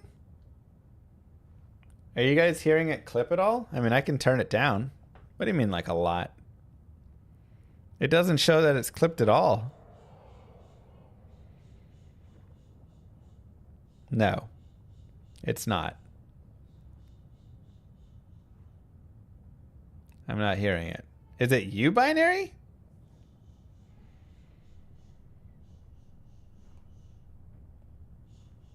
A time when I'm excited? I mean, I can turn it down a tiny bit. Check, check, mic check, 1, 2. Maybe that'll help a little. Okay, I mean, I turned it down slightly. So hopefully that helps.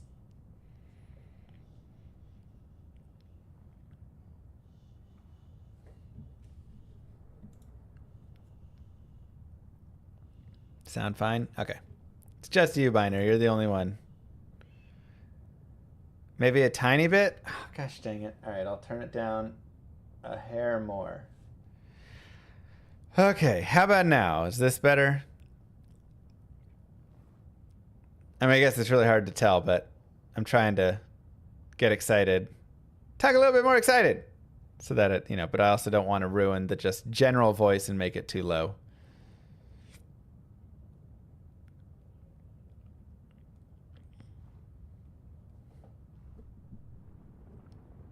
Sounds good?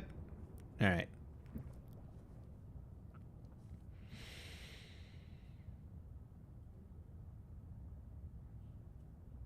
What's up, YouTube? Mr. Lemonsy here, and today I want to talk about level management in Diablo 2 speedrunning. This is going to be part 4 overall of the How to Speedrun series, and this is a very important part, especially with Players X being so prominent.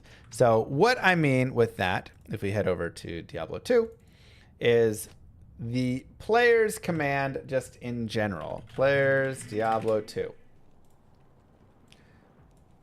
So the players X command in Diablo 2 does as follows. And this is 110 plus that we're looking at. This is all the same in D2R. When you're on players 1, mobs are at, of course, 100% HP. When they're on players 8, they are 450% HP. They gain 43.75% damage and attack rating. And you can see the values for each of the different player counts.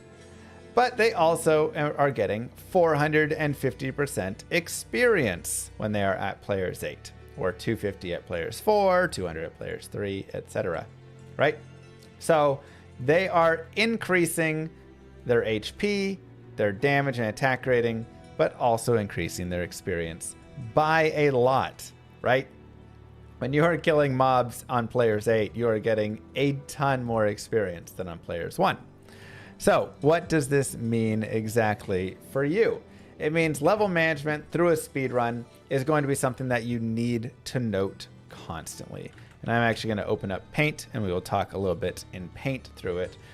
Because it's something that will be constantly changing and varies based on classes. I will try and give a general feel, though, overall. 2, 3, 4, 5. Nightmare Act 1, 2, 3, 4, 5. Hell Act 1, 2, 3, 4, 5. Right? So, what do we know we have to have in a speedrun? We need to be level 20 before Ancients, level 40 before Nightmare Ancients, and level 60 before Hell Ancients. Right?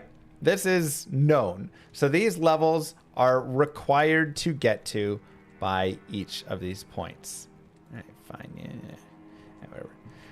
So when we're going through our leveling experience, we also need to be 25 honestly, before we get any experience, and this is just a way that before getting EXP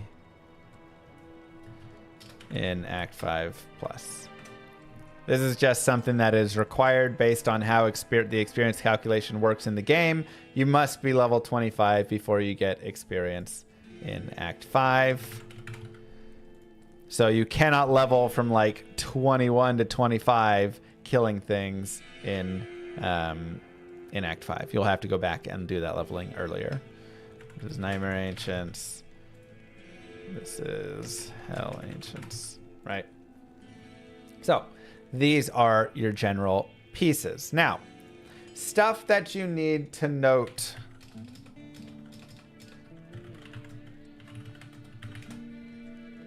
Is one of my favorite charts. Right here, copy image address. Perfect. And this is the where do I get experience chart. And I will leave a link for this for you guys down below. So the sweet spot, of course, is the blue, right? And it'll actually be more helpful if I take this into a paint so I can paint over it. But the sweet spot is generally the blue, but in a speedrun, you're going to be shifted a little bit out of that. So you're going to start, and in Act 1, you're generally going to get up to somewhere around, and it depends the class, but generally you'll end Act 1 between like 16 and 18-ish. And you can see that your experience really starts to fall off here in Act 1. 29 to 20% down there is kind of your average spot. When you're killing the like final monsters and stuff and you're at 15, 16, 17, 18, you're going to be pretty okay. But you're not really going to get much beyond that.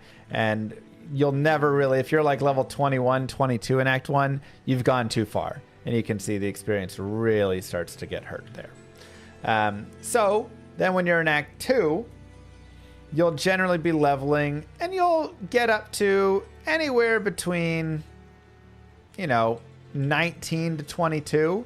Again, it depends the class. We'll talk about that in a little bit. I'm just giving a broad sense of the levels that you'll have for each of those. So this is Act 1 right here. This is Act 2. In Act 3, in speedrunning especially, you want to hit usually somewhere between 24 and 25 is where you're going to end up. I guess it can sometimes be a little bit higher. Some classes will go a little higher. But a lot of times you always want to get pretty much at least 24 because that's when you're going to get your teleport staff. Isn't this based on P1 monster level?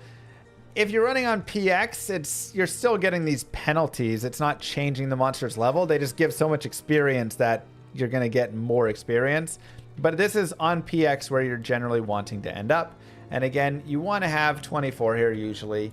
In a hell run, in a normal run, you'll want to be lower in all of these because you want to finish a normal run at level 21 usually, right? So you're actually not going to be doing nearly as much of this leveling. Again, we'll talk about that in a tiny bit. This is a hell run first that I want to talk through. So then for Act 4, honestly, you're pretty much in that same ballpark. Like Act 4, you're really not picking up much experience at all in normal, maybe a level. And then Act 5, you'll pick up generally like 1 or something. But this will be kind of your Act 5, right? So really a lot of the experience is coming in 1, 2, and 3. You're starting to get there. Act 4 and 5, you're not picking up a ton, but usually in Act 5, you do pick up a couple of levels. And on a lot of characters, you'll end up somewhere in like the 26, 27, 28 range. An important spot to be is level 26, because when you go to Nightmare, you can't buy potions that are beyond minor unless you're at least level 26. So that's going to be your normal. Now, in Nightmare, again, you're going to spend usually an okay amount of time in Act 1, and I'll actually shift over to blue, And you will usually end Act 1 somewhere between 30 and honestly up to 40, which is a very broad range, but it really depends on the character. And the reason for this a lot of times is Countess runs. Some characters, you're going to spend a decent amount of time in the Countess. You're just going to be down there and you need to get your spirits and you need to get this and that, and you're going to level up a little bit extra. Additionally, the weaker the character is, the more levels they need, and so the more time you're generally spending in there. On super strong characters, you can get out much faster, and then you can go forward and you can still pick up the experience later. Again, we'll talk about that more later on. Then when you're getting through Act 2, a lot of times you're going to be going up somewhere around here. You'll generally end somewhere between like 34 and like 46 for Act 2. For Act 3, it's going to be, you know, pretty similar because you do need to get 40, but a lot of times you're going to be beyond 40 there for that. So it's kind of your Act 3.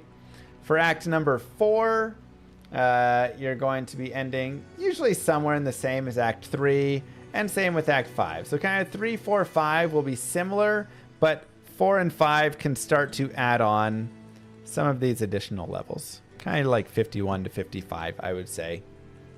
You'll start to tack on, especially with Act 5, because you're getting the guaranteed level from Ancients. Sometimes you want to level a couple times on Eldritch, and sometimes you'll kill some Bale Waves and get some experience there as well.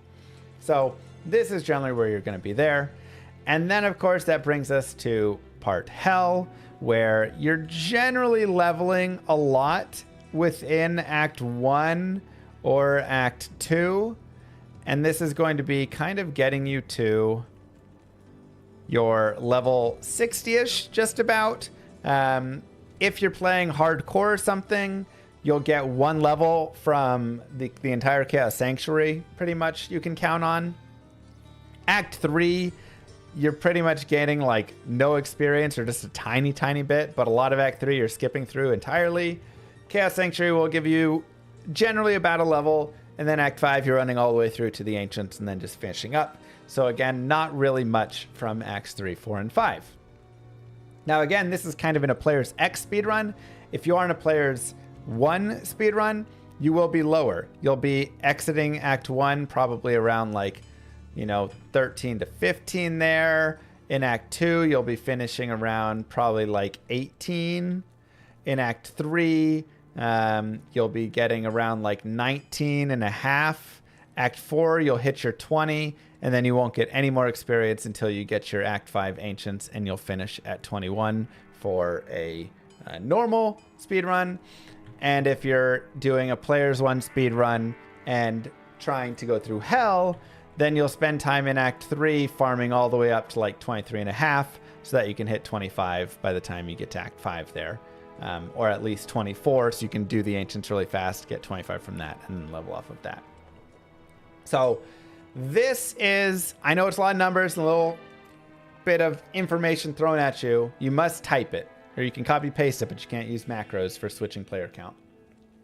But it gives at least a good sense, and there's this right here is the level 25 wall, by the way, for why you can't get anything, no experience in Act 5. Or beyond, really, until you hit level 25. Just how it works.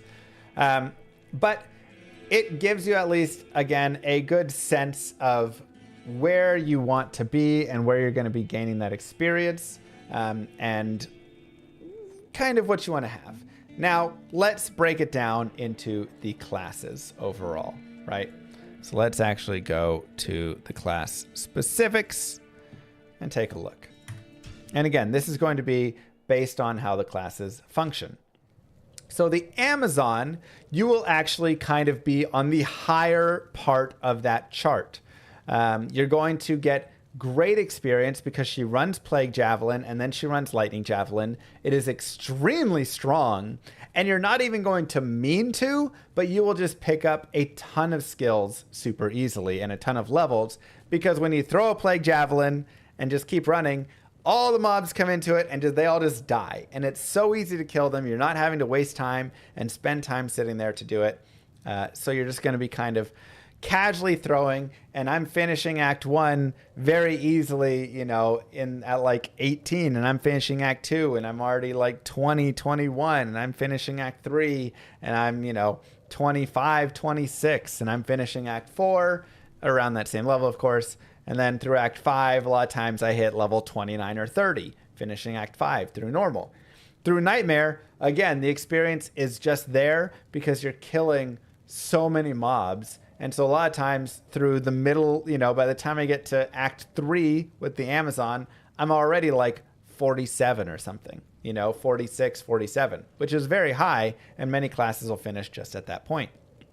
This just comes, again, because it's very easy to pick up so much of the experience, and you're still kind of running along the way. Assassin, I feel like she is in a similar boat, but it does take a little bit longer. You have to stop and like set traps a little bit more. So through normal, you'll actually blow through because you'll just be players 8 the entire way except for bosses. And that's kind of the Amazon as well. You'll be players 8 pretty much the entire way except for bosses, minus Act 4. Just because Act 4, nobody really goes to players 8. It's P1 there. We'll talk about players X in a second. But the Assassin, you're players 8 through a majority of it. You're getting tons of experience. Once you shift out of fire traps, which usually happens in middle of Nightmare, you're in the like mid 40s. And then when you get to lightning traps, it takes a little longer to set them up because you're setting up multiple of these traps. They're more directed. You're getting the corpse explosion on them. And so because of that, you're not going to level generally quite as much all the way through, so you won't end in like the mid 50s or high 50s or anything like that in Nightmare. But you can go into Hell in like mid to high 40s, and you can very easily kill stuff in Hell with lower resist wand, corpse explosion, and of course, you know, your death sentry and your lightning sentry. You kind of can put those together really fast, get some big packs, and do a lot of big kills and gain a lot of experience through Hell. So this is a class that I think, you know, you're going to be a little bit higher on the experience just because it's so easy through the first parts of it. But she can pick up that experience really late super easily, which is nice. Amazon also can pick up the experience a little bit late easily when you gather big packs. So you can do a similar thing. I just find she really gets a lot of experience. Necromancer is a very weird speedrunning class in that early on, you need to spend some time kind of leveling to have enough damage because he just kind of is weak. His teeth are weak. His bone spear's kind of weak. So you're going to spend a little bit more time gaining those levels early. And of course, when you're going through and doing the tower and stuff, you know, whatever. But the big thing is, once he gets to level 30, you're pretty much fine. You don't need any more experience, essentially.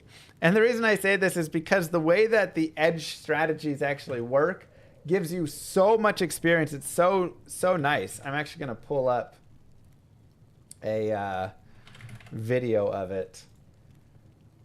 So let me go here, and we can watch really fast.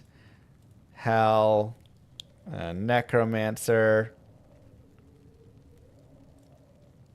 Get the better one. And that's there.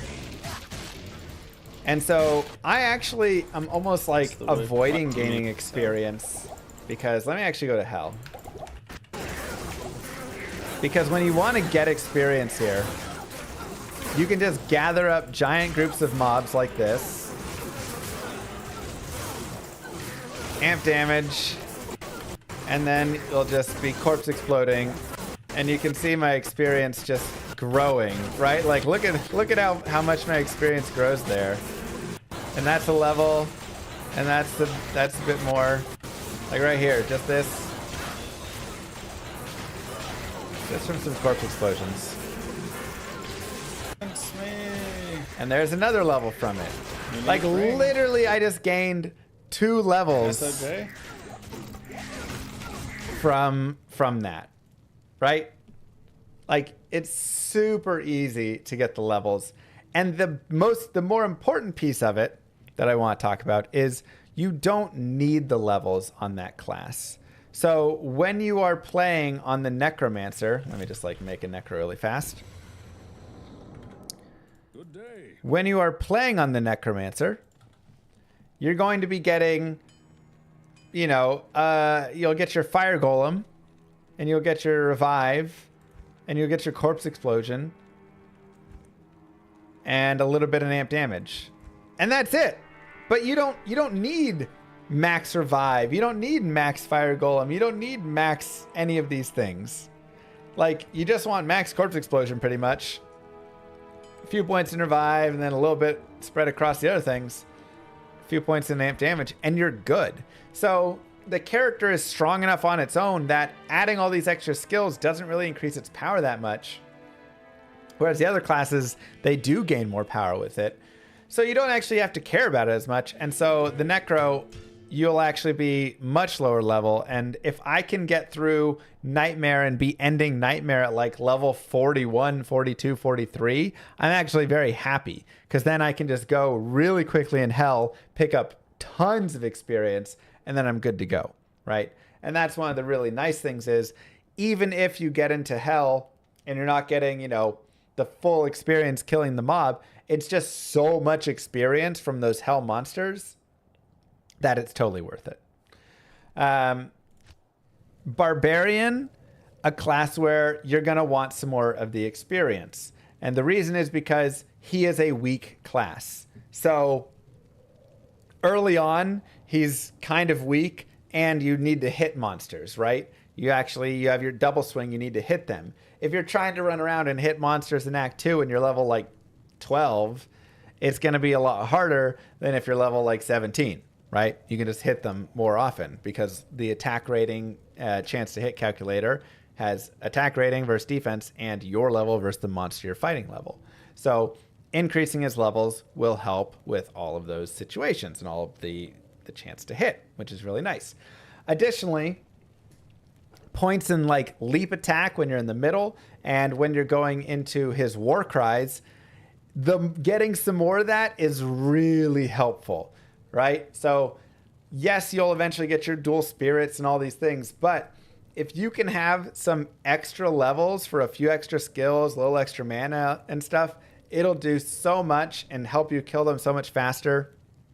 Whereas if you start to fall a little bit short of that, you'll really start to feel it. Because now it takes a few extra war cries. You start running out of mana. You have to wait for the mana to kind of regen a little bit as you're going through it. And it's just a lot more tedious and it won't feel nearly as good. So again, this is a class where I'm on the higher ends of those scales. I'm spending more time in that Nightmare Countess anyways because I'm going for 2 spirits. And so you'll see a lot of people coming out of that at much higher levels, and that's going to be a lot more helpful. And then you're like, you know, trying to farm through some of those, you know, really nice areas like the Flare Jungle and stuff, which will help you as well.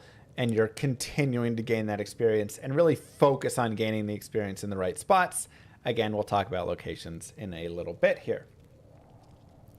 Paladin, the added strength is, he's kind of a middle class in that hammers are very strong. But if you do wait too long to level, it's not going to be strong enough, right? So if you go into Hell and you're like mid 40s, you're going to feel it. It's going to be really difficult. So this is a character class where I think you also need to put a little bit of focus on some of those high priority areas to really get to like high 40, low 50, middle 50 when you're going into Hell. And that'll start to feel a lot better. And then you can go and kill some of those Hell mobs in Act 1 and Act 2 and get more of the experience there. Whereas again, if you're trying to go in too low, you're not going to be able to kill them nearly as well as like a Trap Assassin would, or the Thorns Necro can, or an Amazon with Lightning Fury, right? She packs up groups, puts lower res, and they'll just all melt. Sorceress is extremely glass cannon and is a class that you definitely can push forward on. So she's one that will often be on the lower section of the experience, and a lot of times moving into the next difficulty and next act on the lower section of what I was recommending, because when you get to like Blizzard and stuff, it's just so powerful that you can go in and just murder big mobs and very quickly get to those high density important areas and get to the boss groups very fast and farm them up. And that's really, really nice. So when you get into, you know, Act 1, Act 2, I could say, okay, Act 1, Stonyfield doesn't have cold immunes really. I go to Stonyfield and I'm killing all these lightning immunes all over the place with my blizzards, and it's just pow, pow, pow levels, right? I go to Act 2, okay, beetles aren't cold immune, this, you know, and I can go around and find the mobs that I need very quickly. And that's very helpful for her to level up. So again, she's one you can kind of run a little bit lower. Plus with static and stuff, bosses are a lot easier. So you can kill bosses very quickly. And you aren't sitting there being like, it takes so long to kill these bosses. I should have, you know, leveled more to get more stuff. Lastly is the druid. He's similar to the assassin in that early on, he's just going to rack up levels really quickly because he'll be running around on players 8. So he actually gets very high leveled, you know, coming out of normal. Oftentimes I'm at least level 30, if not higher. And then when you get into Nightmare, you'll be getting tons of experience in an early to mid Nightmare.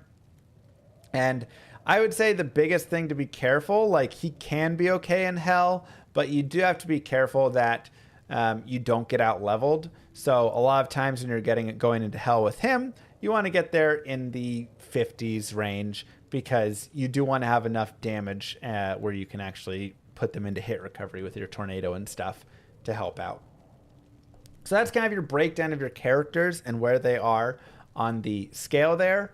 I want to talk about Players X management, which again will vary based on classes, but Players X management is very important. So let's actually open this up. Players X management is when am I on Players X and when am I on Players 1 and when am I doing anything else. 99% of the time you will either be on Players 1 or Players 8. I said Players X or Players 8, right? These will be your 99% of the cases. The only cases you're really in between, I would say, are going to be in Act 5 on certain Bale waves. So there may be some Bale wave where it's like, okay, I can maybe do wave 5 on Players 3, but Players 8 would be way too hard, right? So every now and then you'll do something like that. Or for instance, the Amazon in Act 1, I like to do the Den of Evil on Players 5. Just kind of specific with her and how it is. So Players 1 and Players X and Players 8 and all the management of it really comes down to what are the things that you need to get to. So a lot of times you're on Players 8, with the exception of all bosses are Players 1. This doesn't change for speedrunning. Always Players 1. There could maybe be some crazy cases where it's like for Andariel on a fire-based character, you could run it on higher player count because, you know, you'll get better drops. So like a fire druid or assassin in Nightmare Andariel or something, you could maybe do like a higher player count. But general rule of thumb, all bosses, Players 1. Obviously like Ancients, always Players 1. That's going to be kind of your standard. Now, big zones that you're going to want to focus on for the other ones. Den of Evil is dependent. So, for instance, the Den of Evil for characters that need a fast level 6, a lot of times are going to run on Players 8 or like Players 5. So like the Paladin will do the Den of Evil on Players 8 because he's really strong. The Amazon, you'll do it on like Players 5 because she's medium strong. But the reason is you want to get to the level 6 because on an Amazon, level 6 gives you the Poison Javelin, and on a Paladin, you get Holy Bolt. And those two are like very important for those builds to get going. So you want to get that experience there. But if you're on something like a Necro, a Sorceress, a Druid, whatever, you don't need players. You don't need to like put the extra time in the Den of Evil. It's not a great zone for leveling in general because it only has one boss group at the end. And you have to remember, and I'll put this down here, for bosses, you have champions are 300% experience each. And then unique bosses and their minions, right? And minions are 500% experience. Also, this is +2 levels. And these guys are +3 levels. So you want to really be focusing on champions and uniques often when you're trying to get experience, because they're just worth so much more than killing random white mobs, unless the random white mobs are just so in mass, like the flare jungle or something, that it's like, well, okay, I mean, there's 100 flares, so that's still a lot of good experience there. So for a lot of characters, again, when you're in the Den of Evil, it's just kind of sporadic white mobs all around. And if getting to level 6 isn't crucial, which, again, if we look at all of this, Barb is kind of, but not really. And who are we missing in here? Sin. For these characters, you're really just going to be on players 1. Otherwise, you're just kind of spending a lot of time in the Den of Evil. I think Barb, you could maybe be a higher player count. But other than that, I mean, it's just like get out of the Den of Evil as fast as possible because you have enough that you need right there. Whereas the Paladin and Zon are going to be higher players count. Now, outside of the Den of Evil, you're going to be running players 8 through... Oops. Whatever. You're going to be running players 8 through a lot of the zones just within Act 1, 2, and 3. So often within Act 1, on many characters, especially super strong characters, I'm players 8 all the way through. Obviously, except for Endario there. Because there's just bosses in the barracks, in the jail, in the catacombs, in, you know, the Black Marsh, in the Stony Field, in the Dark Wood. And whenever I can come across those, you have a good enough skill, for the most part, to be able to kill that stuff and be in a decent position. Act 4 is pretty much exclusively players 1. And then Act 5 will be kind of a mix and match depending on what your experience is at the time. If you're obviously level 25 or not. If you're not 25, you can't benefit. So there's no point in killing anything until you're 25. If you are 25, sometimes for the bosses, but if you want to save the barbs, for instance, in Act 5, and it might take a while on, you know, a certain character, like a poison jabs on, trying to save the barbs in Act 5, you want to be on players 1 for that.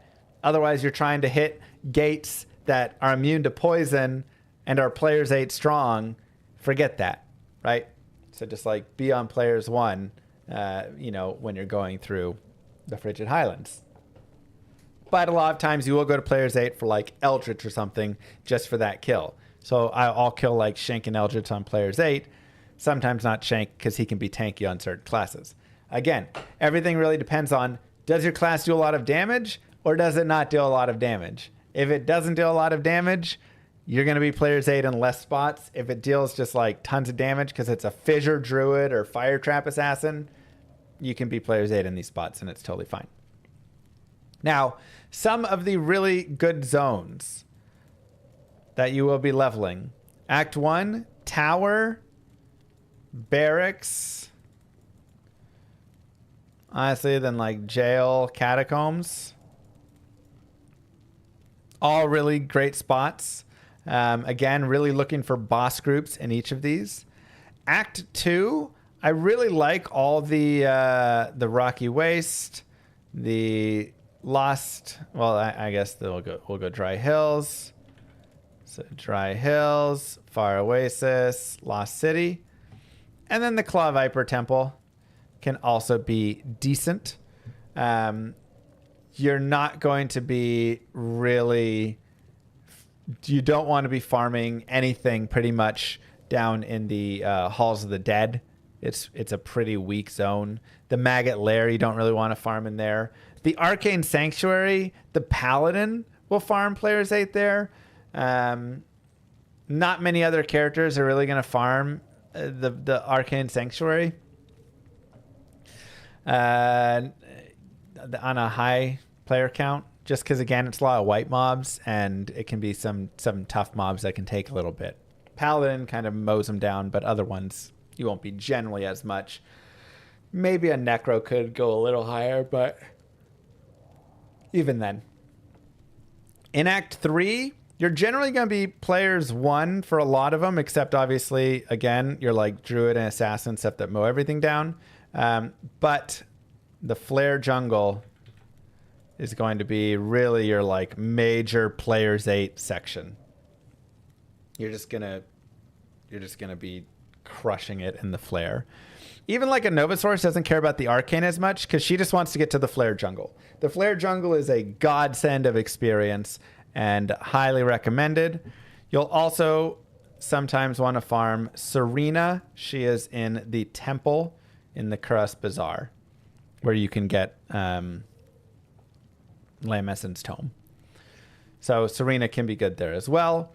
Otherwise, for most characters, again, you're going to be players 1 through the Trav. You're going to be players 1, obviously on Mephisto, through the Durance. Some characters, always, right? If you're a big, just beefed up assassin or druid with fire, Poison Jav, honestly, can do it as well. You can run players 8 through these areas a little bit more, but kind of a mixed bag. You'll have to see.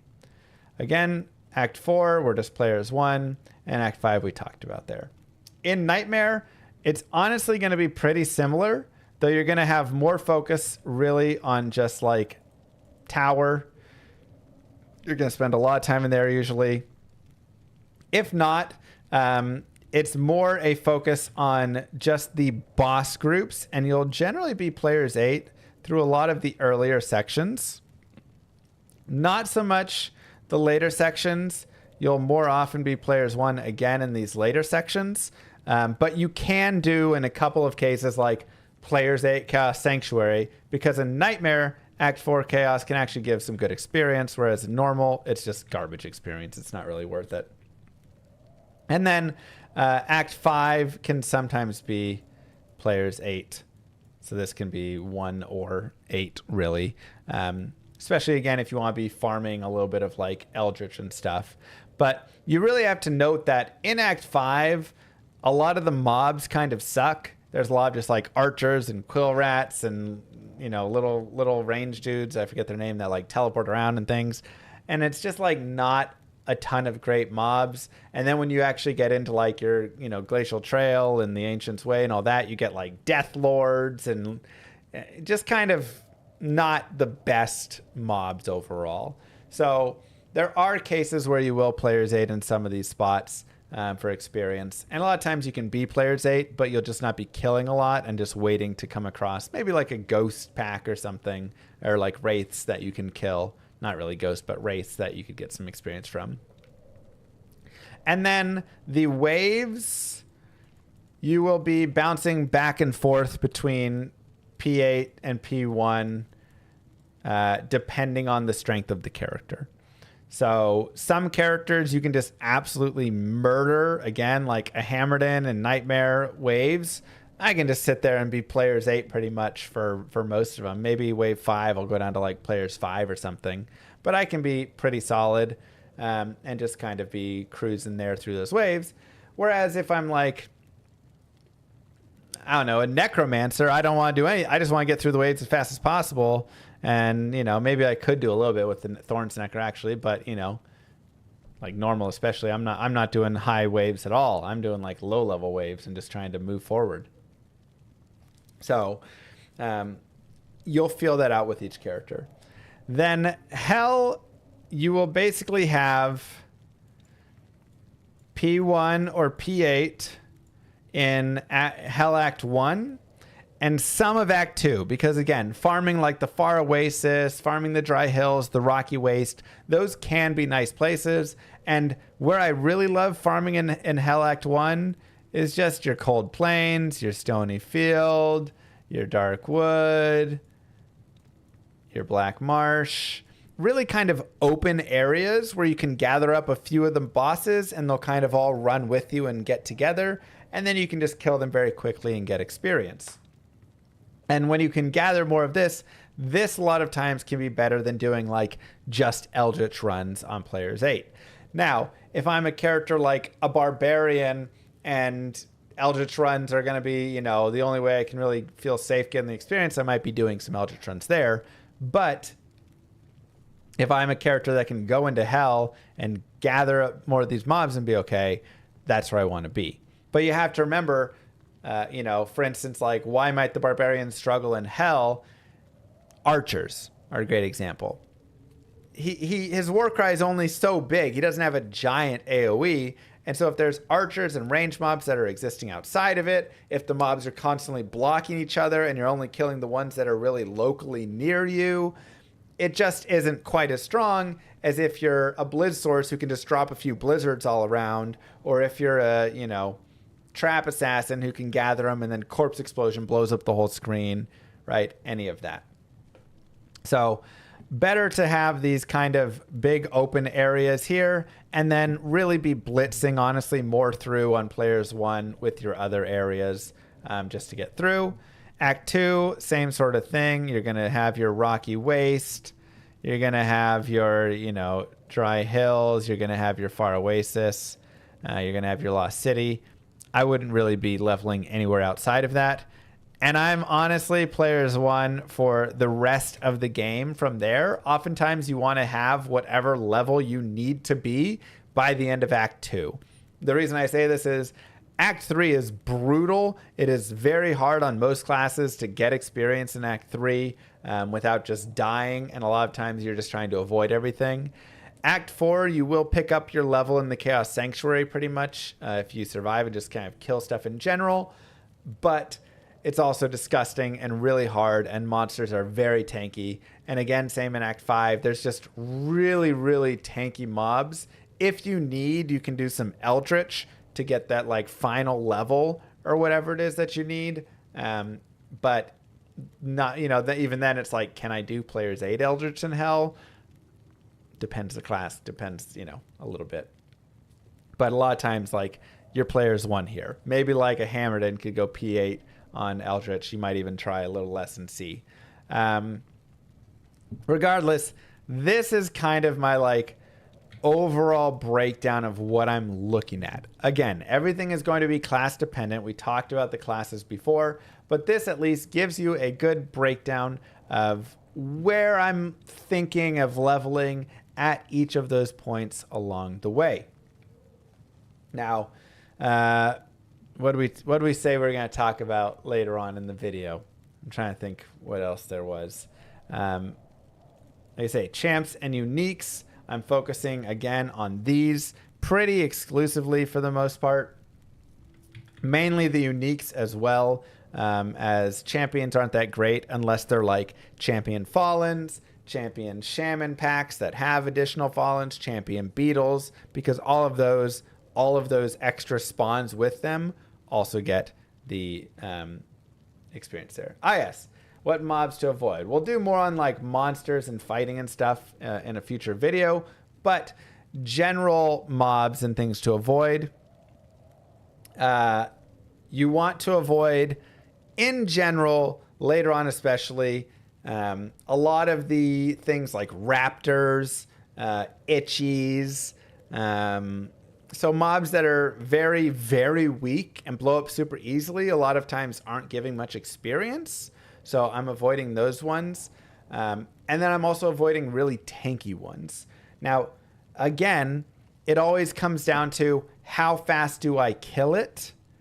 But you need to think about the resistances on the mobs and the life pools on the mobs. So like the giant tree dudes, right? A lot of times, if you can't kill them at a decent speed, you're going to waste too much time on it. You don't want to be sitting there spending 30, 40 seconds trying to kill that pack. Or if I'm a poison Javazon, I don't want to be trying to kill zombies. Zombies have decent health and they have poison resist. And so I'm just going to sit there and I'm going to take all this time and I'm just going to be constantly trying, and it's just going to take forever to kill them. and you're wasting your time, right? Focus on beetles. Focus on killing flares, just mass flares. Focus on killing those big champion shaman packs and things like that. Focus on killing the goat clan members. Focus on killing a lot of the mobs that like will run after you at an okay speed. Can be really good. Like the pike women, obviously they can be scary and stuff, but if you're in like Act 1 of Nightmare and you're at a good level and deal good damage, get a pack of them running with you, get a pack of the other rogues running with you, bring them over to a pack of, you know, just like a weak pack of maybe a unique fallen, because unique fallens are like not super great experience, but they're also pretty weak, so they're a fast kill. And if you gather all that together, you can now kill this and do extremely well there. But when I'm in Act 5 and I'm on a, you know, cold source and there's one of those frozen packs of the blue guys, whatever their name is it worth killing as much? Yeah, a lot of times no. Or if there's, you know, the Yeti packs and stuff, like, okay, if I'm killing it very quickly, sure. If I'm not, it's not worth it. Especially if they're stunning and knocking you back because your character doesn't have good CC on them or something. A lot of times you just teleport past it and go past overall for that mob group. So, you know, overall in general, I really think like, again, some of those super weak packs you'll want to avoid, but any pack that you can one-shot isn't too horrible. But you do want to avoid spending too much time leveling. And thus you need to always be looking at, is this mob pack taking too much time, or am I killing too much stuff overall? If you just are focusing champs and uniques and you're getting your, like, you know, maybe big areas like your flare jungle or something, you're going to be fine. You should be great on experience. But if you're killing a lot of that and killing some extra white mobs and doing some more stuff, you're probably over leveling in the areas. And if you're pushing up on too high of levels, you'll start to feel it as you're playing through and seeing your times, and you'll start being like, man, I'm spending too much time in these zones. Like, why am I so slow here? I don't need to be, right? Because you always have to think about, if my character is one-shotting mobs in Act 2, let's say, and could also be one-shotting mobs in Act 3 with the same damage, I might as well be in Act 3 getting the more experience, right? Like, you always want to be essentially one-shotting the highest level mob that you can be one-shotting and getting the most experience from.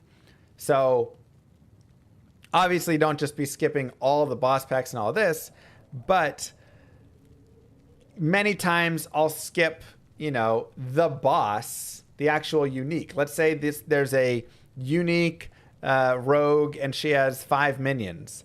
I'll kill all the minions, but the unique, you know, the actual boss is like spectral hit and lightning enchanted, and I deal lightning damage. I'm not gonna focus on her at all. I'm gonna leave her alone. I'll kill all of her minions, and then I'll run away from her and just be like, peace, and leave her. Even if she's at like half health or something, it's not worth spending time to kill one of the single mob, you know, one single mob, which is why you'll also have, for instance, let me go here. Mobs such as, right here, Bone Ash. It's not worth it to really kill Bone Ash at all. Why? He doesn't have any minions with him. So there's no point. It's like wasting all this time and energy to kill a single mob isn't worth it. So you want to skip that. You want to skip the Smith over here, right? Whenever you come across him. Why? The Smith doesn't have any minions. So he's just worth not nearly as much experience as the effort that you're generally putting in to kill him. Right? Other ones to avoid, generally anything like champion archers are pretty lame and bad to avoid. They're just like tanky. A lot of champions you will avoid. If there's a group of 4 of them and you can kill them at an okay speed, that's when you generally kill them. But otherwise, you'll avoid a lot of those. Then when you're in like Act 5, like the skeleton archers and quill rats and things like that, they can just be really dangerous and generally not too great. So anything too deadly is also a lot of times a good thing to avoid. If you're going to stop and put yourself in a really rough position, a lot of times there's just a better group to go farm. I could go kill that, or I could just go kill Eldritch, who is much safer and has great experience. And something that's also good to note about Eldritch is he has tons of minions, right? So you got 1, 2, 3, 4, 5, 6, right? 7 minions to go along with Eldritch. You're always getting a big spawn with him. Whereas like these guys, I'm not generally focusing to kill these demon imps in this boss group because they're teleporting all around the place. There's only 3 minions I think he had with him and him. Now sure, he is weak, but oh, I cast a blizzard and he dodged the blizzard and now I'm wasting all this time and it wasn't worth it, right? So very, very much you want to constantly be thinking about and addressing, am I killing too much stuff? Am I killing mobs that are taking too long to kill? Am I forcing myself to kill every single thing when I should be focusing more just on just minions or, you know, whatever it is there? And do I need to can I kill something in a future act for more experience or future area? And if yes, then, you know, think about that. And yes, something that is good to do and good to think about is dragging things together, right? So let's say I'm in, you know, it's a little weird because I have a mercenary, but I'm in the cold plains and, oh, okay, I have not boss mobs right there, but then I have boss mobs up above it. So I can do a mix and match where I get these guys and then I drag them over here and now there's a champion pack mixed with it and there's this pack and all of a sudden now I'm killing 2 unique packs and a champion pack all together as opposed to killing 1 champion pack, 1 unique pack, 1 unique pack, right? So by taking a little bit of just, you know, really quickly dragging them together, I can find, okay, there's that pack and now I can kill these packs together.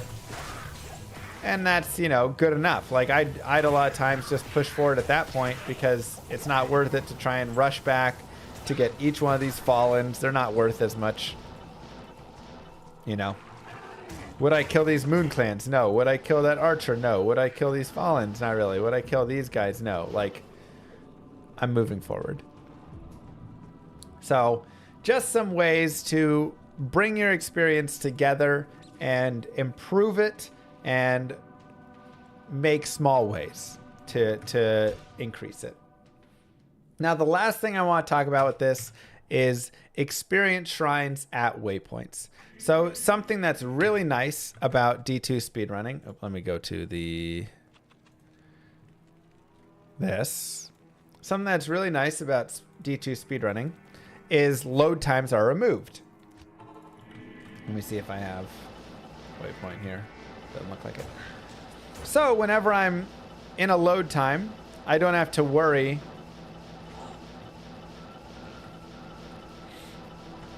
about, perfect. I don't have to worry about losing time. So for instance, let me, you know, stop. You can see right there. And was I in hell or normal? I'll go normal and see.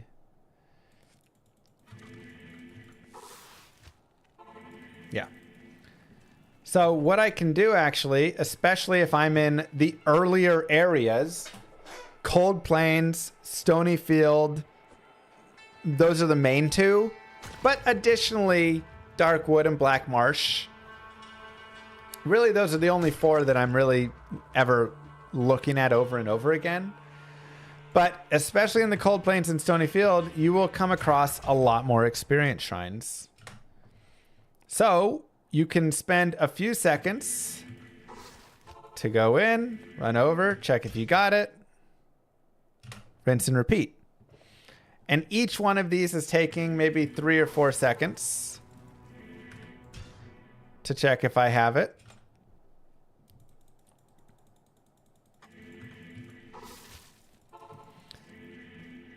And they can very quickly get you experience shrines. And experience shrines are lasting for 1.5 minutes here. And there we go, right? There's an experience shrine. And that's with only a single shrine. If I have 2 shrines or 3 shrines in an area, it can be super, super lucrative to do so. Now, if it's a very far away place, like all the way over here, you have 2 shrines or something, not worth it. You really want it to be this is about as far as I'd really want it to be. Not much further than that from the waypoint. But if you get to the point where you have that, again, especially in your Cold Plains or Stony Field, because they're going to spawn more often there, since the other shrines, some of the like resistance shrines and things like that won't be spawning there, combat shrine. You will find an experience shrine much more often. You'll find a skill shrine much more often. And this will increase either your damage or experience.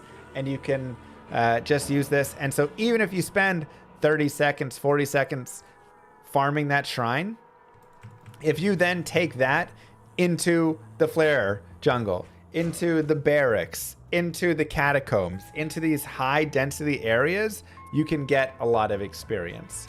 So you're not going to be doing this everywhere. You won't be really doing this in like Nightmare and Hell so much, where you're like refarming it over and over for the experience shrine. Maybe a little bit of Nightmare you could. But what you will often be doing, in Hell you'll get cursed off too much, so that's why you don't really do it there. But in normal, it can be a really nice place to take it through some of those early areas. Or if I'm a paladin, taking this to the Arcane Sanctuary can be really useful. So just something good to note.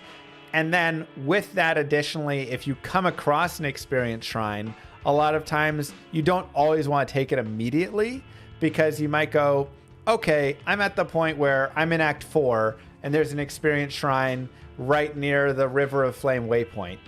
Act 4 normal, I'm on players 1. I'm going to go in the Chaos Sanctuary. They're going to curse it off of me and it's going to be worthless.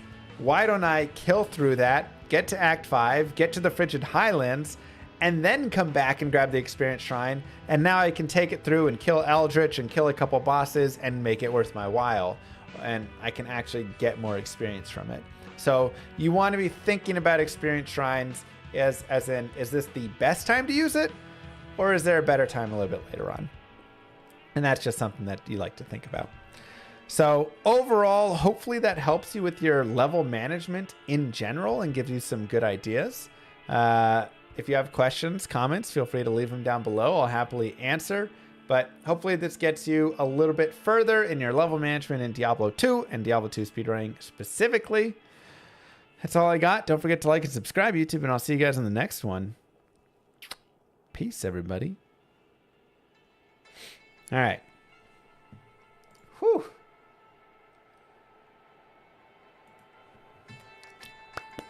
I need to drink some water. Black paint background. All right. Give me a couple minutes. Let me go get more water and go to the bathroom, and then we'll come back.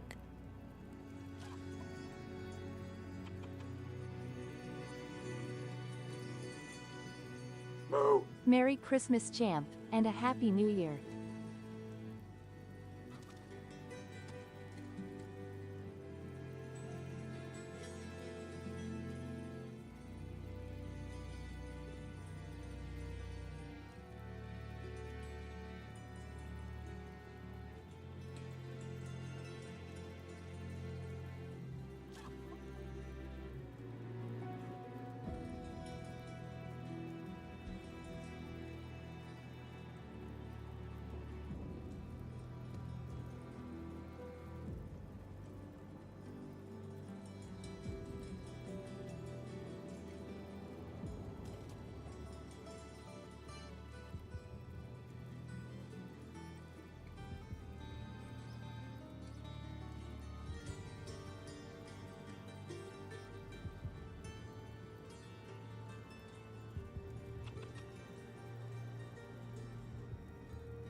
Okay.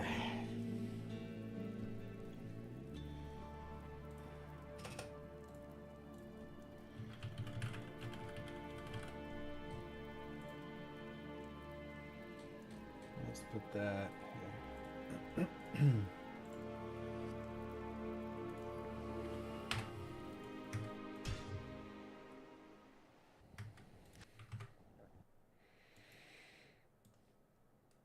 All right. Oh, wow. It's 11 already. Okay. Let's do Muffin Hour. Exclamation mark Muffin is the sponsor of the month. Just a couple days left with them. So we will play for 20 minutes, then put it to the side.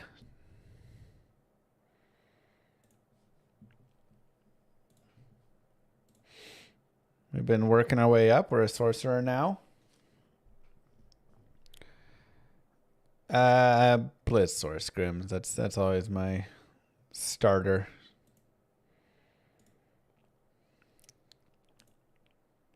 Ooh. How do we get so many of these? Oh, because we completed the area. And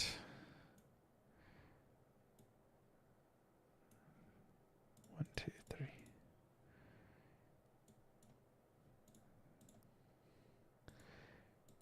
Perfect.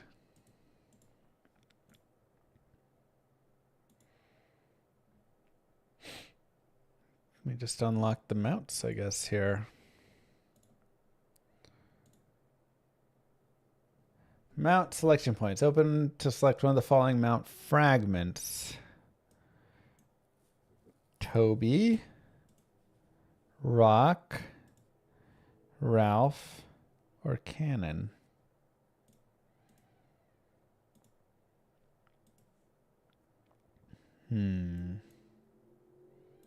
I don't know which one's best. Let's just go for Toby.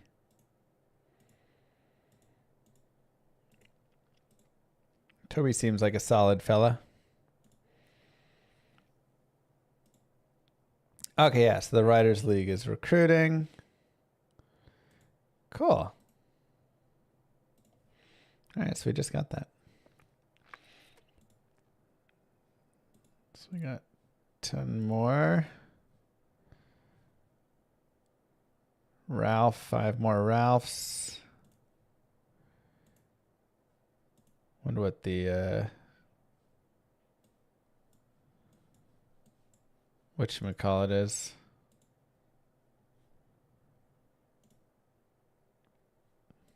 Do I have another 10? No. Oh, we have 25 from that. Nice. What the mount saddles are. Mount saddle. Used to increase the mount level. Oh, okay. Simple enough. Simple enough. So this is Go-Go Muffin, an idle RPG. We just kind of have it run on the side, and it's been pretty fun. I've had a good time with it for sure. I've been playing Sorcerer here, but there's 5 different classes. Riders League. Here we go. Cannon, we got him. All right. You should take Furf with you.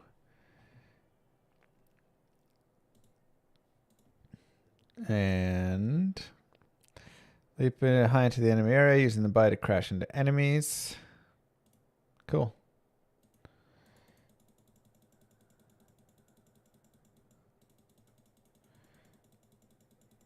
We have a lot of saddles. All right, just beef up Cannon. I'll start you up later. Sweet. Okay, and we can shift over into one of the other ones later. We also get to start up some of our skills, which is nice.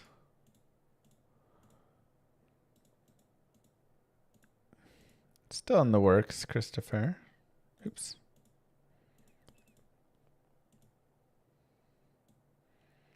And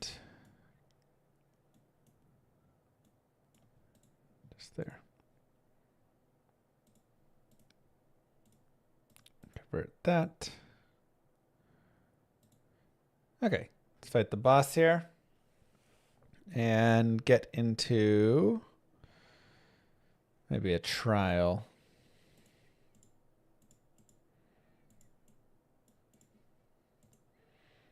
Nice synthetic. Not really death milk, but I mean, it would just need a lot of things in my opinion. All right, the permafrost minefield.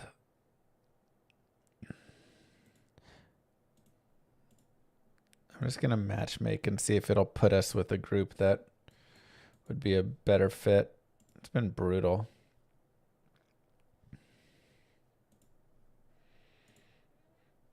Been getting slammed on this trial.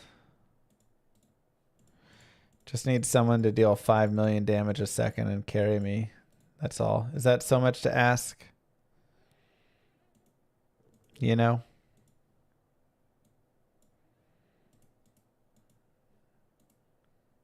Is that so much to ask? Just for a small giant carry?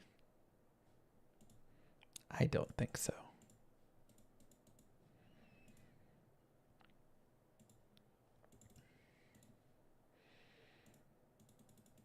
Okay, got all our achievements.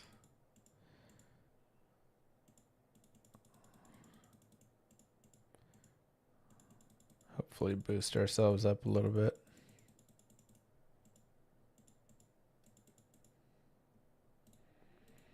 Because I do feel like we're still a little bit weaker than I wish.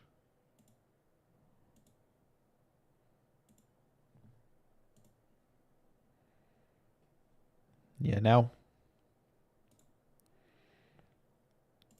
All right, still matching us.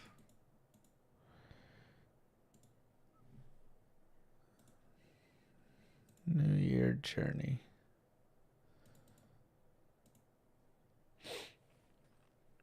Let's see. Yeah, Danish. Andouche, sorry. We just did a bunch of the D2 training vids, so my my throat is sore. We did a lot of talking.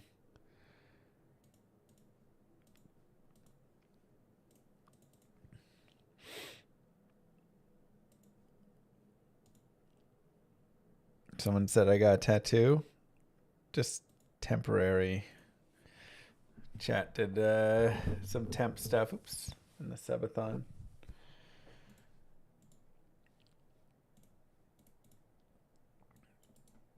I don't have any real tattoos. I'm too scared to do any of them.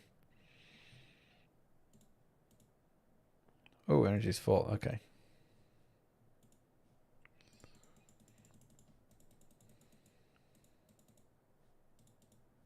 Let's get our energy.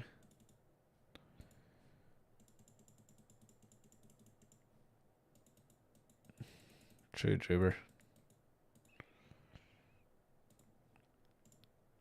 Upgrade the artifacts.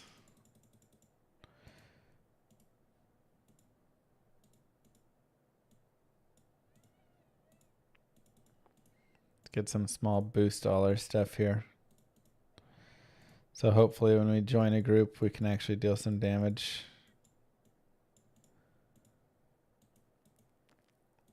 That's the ultimate hope here. They'll actually be like, yay, he's in our team. One day.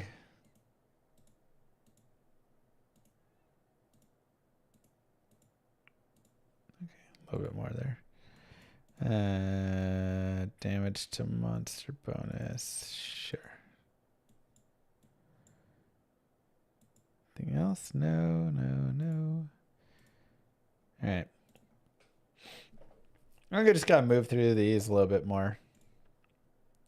And maybe get some better trials here. Or again, at least get match made into a group. That won't be bad for us. Need some upgrades.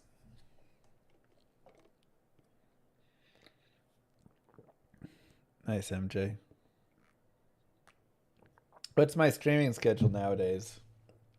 Well, I have a baby who's 2 months old, so a lot of times it's dependent on the baby. But the general thought is I will stream. I'm going to get back into a better schedule where I'm streaming 6 days. Usually it'll be like 10 to 11 a.m. to 5 p.m. U.S. Central. That's my usual time I'm on. I've been at night for the past couple just because it's been hectic with holidays. But a lot of times it's more during the day.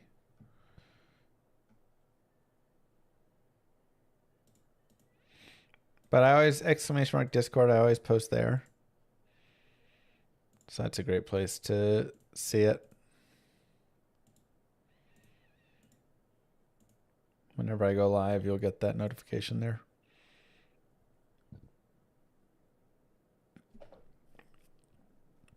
Just small breaks, Ilod.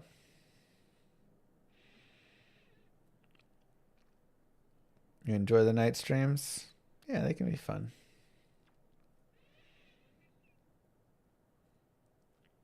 They're a much different vibe, but pretty chill.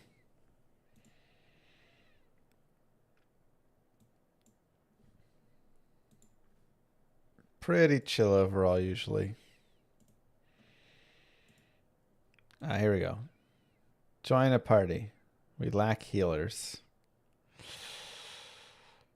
Don't love it, but come on, healer, come in. Thanks, Christopher.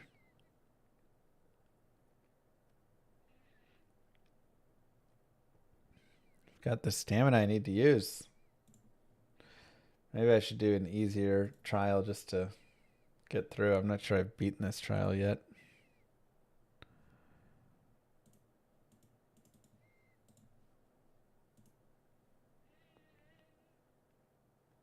Still lack healers. It's okay, we have a tank. Hopefully the tank can just like... Let's see. Parties. Join. Dang.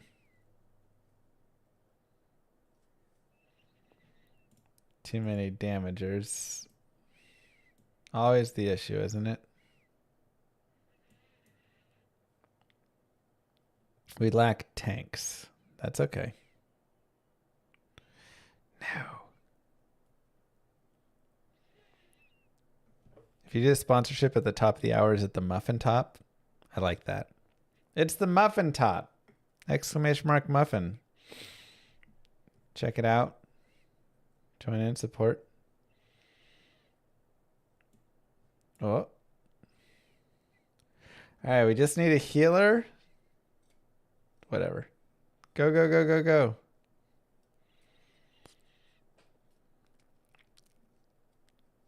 Start it up, baby.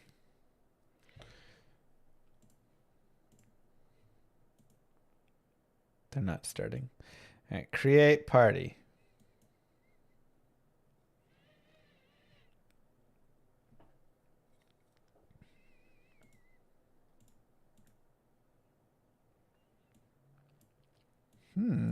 Interesting. I didn't know there was all the skill plans and everything. Christopher. Goal. GG. Why'd that not appear on my screen?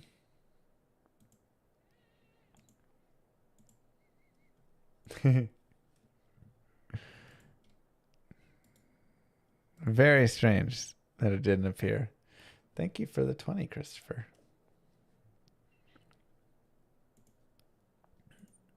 Perfect binary. That could be good. All right, join here. Party's full. I don't see it being full. Oh. Too many damagers. No tanks. 25, 13, 16. Maybe they can just crush it.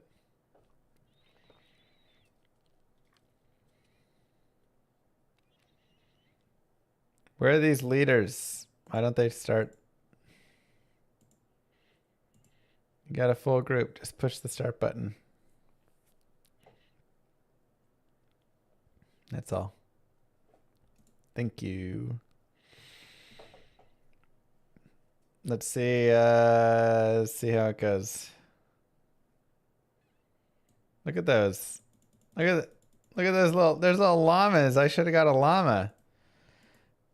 Why am I riding a chicken?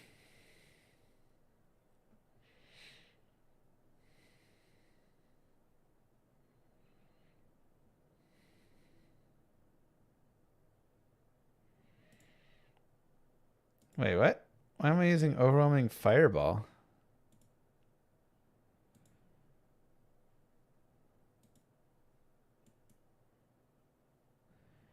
What? I changed all this stuff out.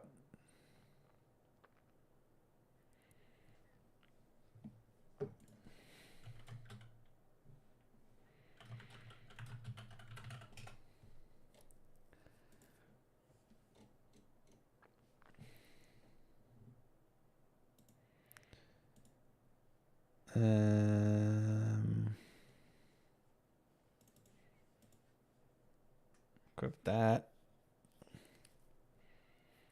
It better have changed my talents and stuff.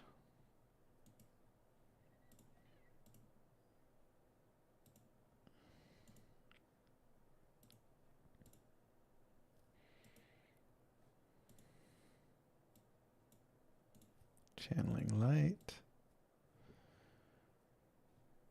So weird. Oh, that's good.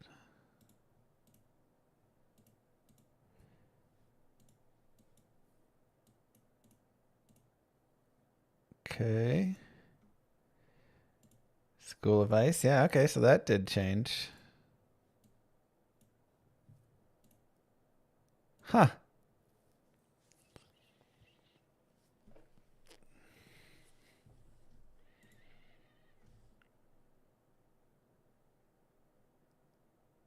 Man.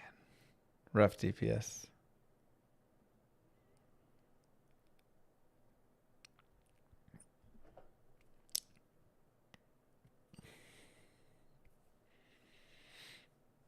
It is not Brian.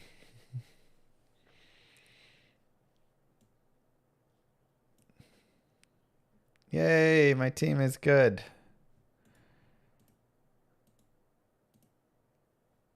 Come on, reload. Go again. Start it again.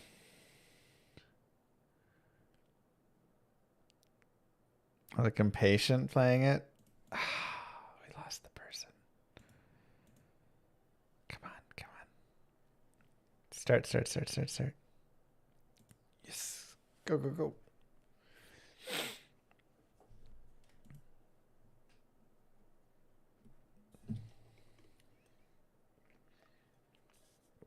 Yeah, that was so weird that our...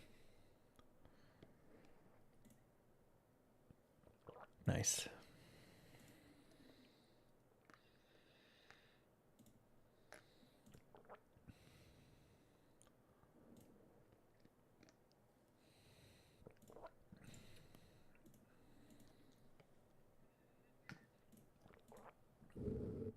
Okay. Whoa. Our damage just spiked like crazy.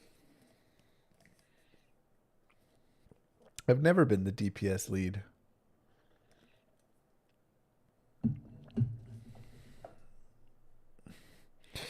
You need to get some life steal somewhere else for him. Look at our DPS. What?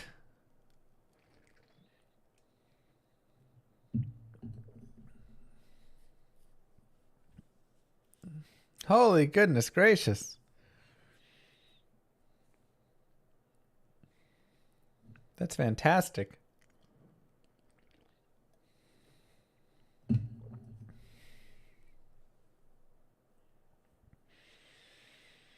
Vamp Gaze isn't bad. But yeah, like Treachery or Fort. And then Gaze or Andariels or Crown of Thieves.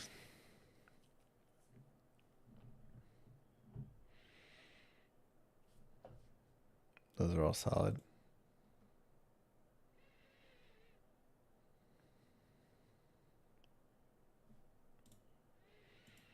Dang, this priestess is crushing it.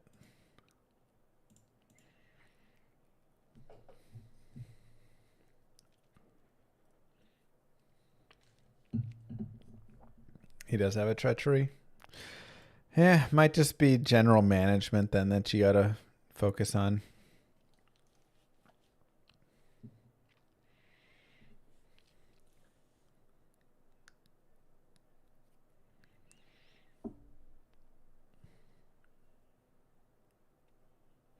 Yeah, priestess is doing a lot, but we should be good.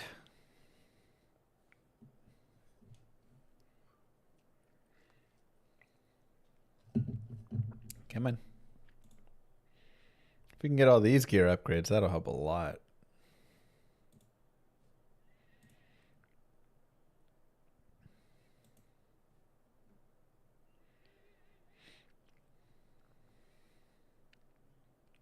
Come on. Start it. Do it. No.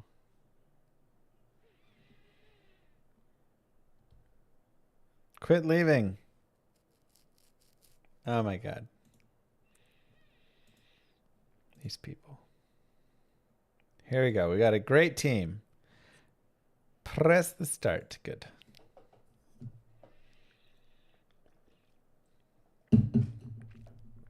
Yeah, that's how it goes, Artie. Nice. Okay. It's okay. We can advance this. That'll help as well.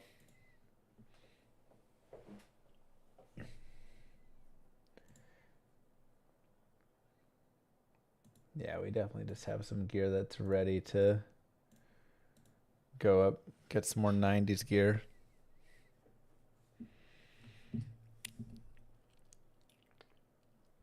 Sounds good, Kelmar.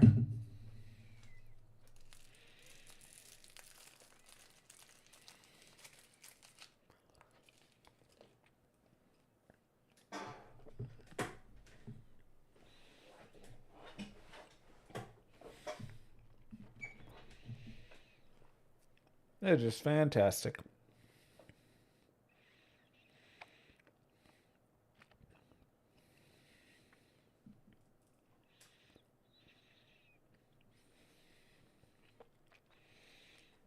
A lot of times to keep a mercenary alive, you have to be just like very proactive.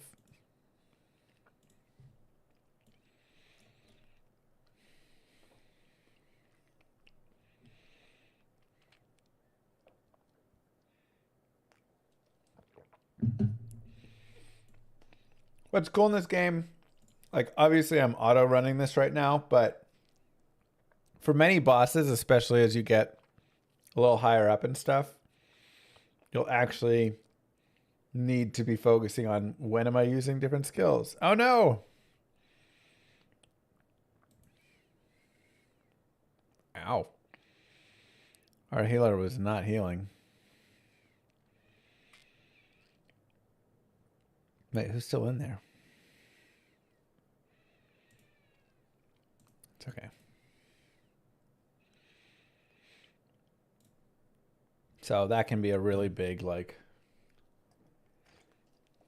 interesting piece of it, right? It has the MMO feel and style for that, which is really nice.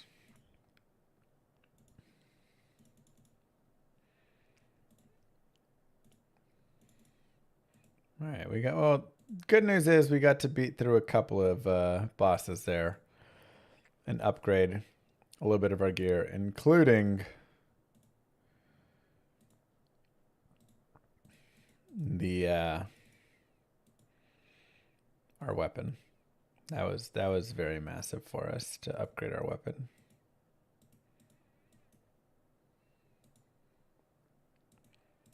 So now we're in business. Like, now we're just gonna crush through these bosses and stuff for a little bit. Should be able to advance the last stages.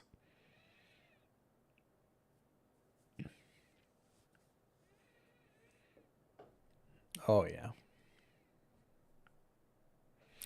That's nice. That's very nice.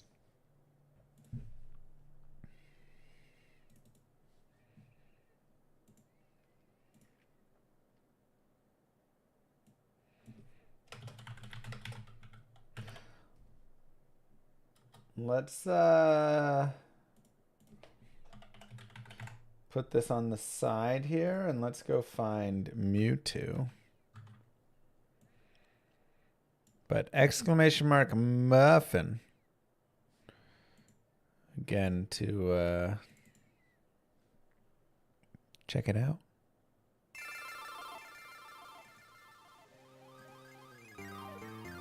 That one.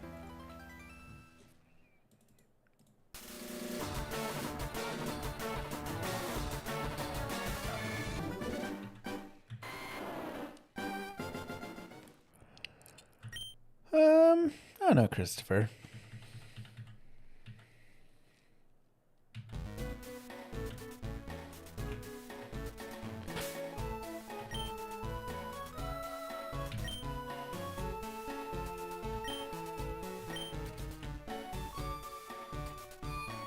I updated the title, I think. Maybe not.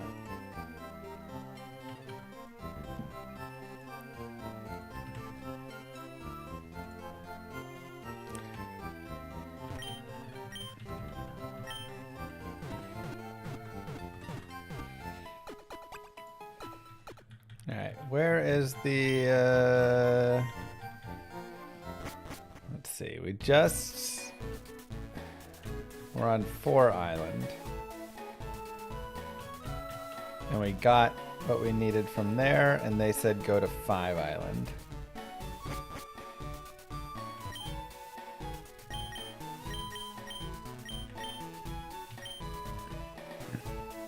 Go fight the boss over there.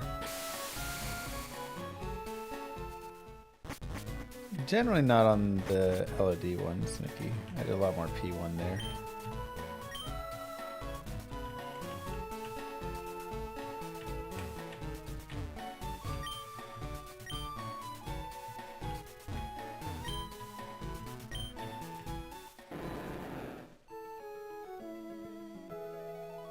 The Water Labyrinth.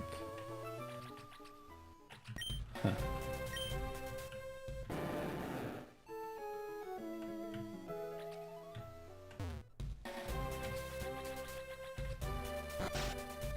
See what's in here. Just nothing?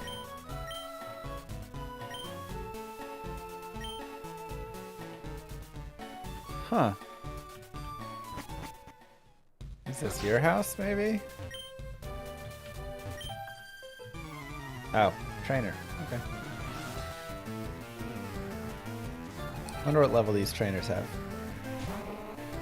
Ooh, a 50. Okay.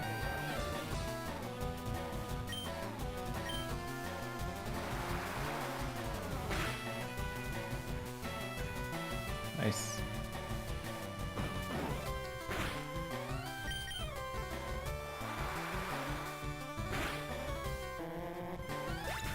Nice.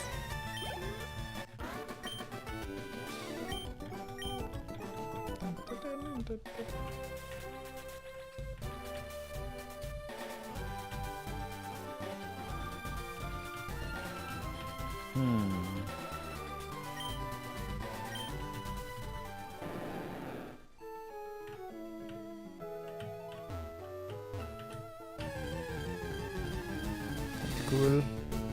Always. Denali's moving up in the world. That he is.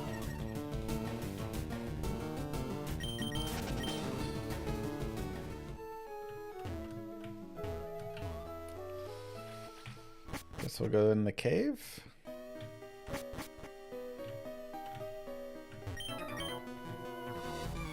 Oh. All these people I don't think are trainers. Are trainers.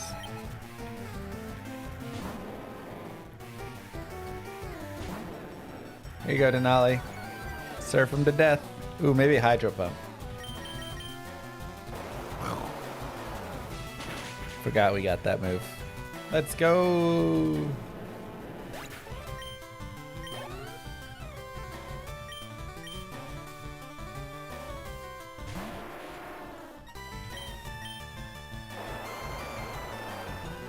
Blastoise just like one-shot my entire team with this move, so it's nice I can return the favor to another trainer.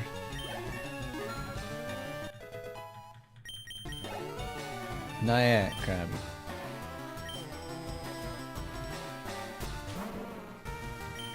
Hopefully coming. No!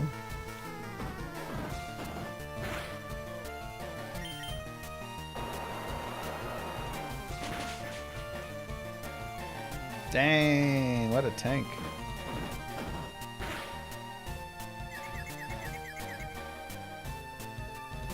He became confused due to fatigue? What? I don't even know what that means.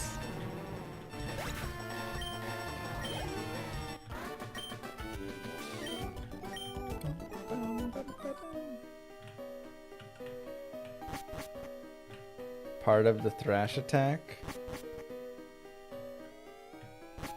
Whoa, what?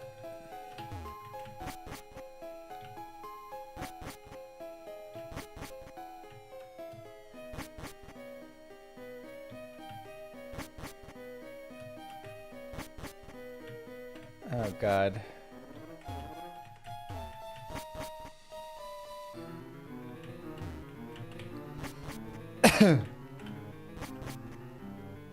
Oh, finally.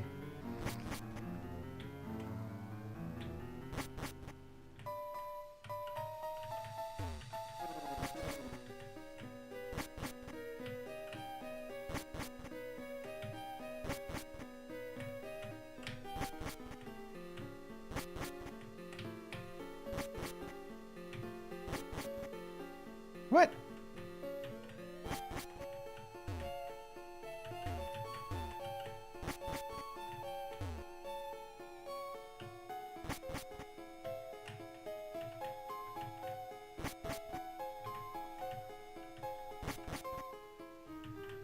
I'm so lost.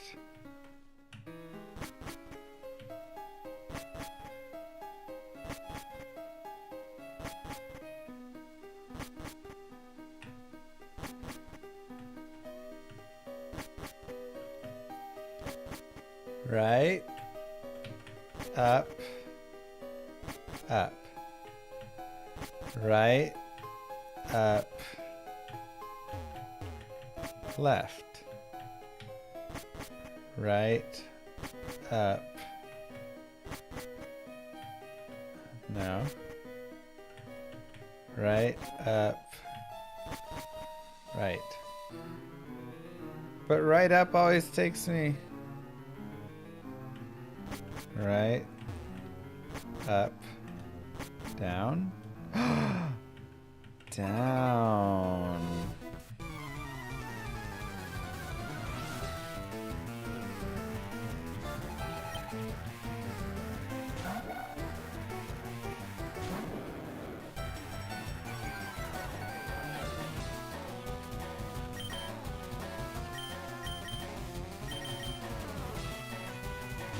The one move I didn't try.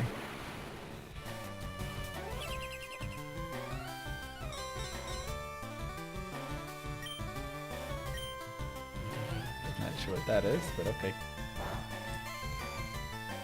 What?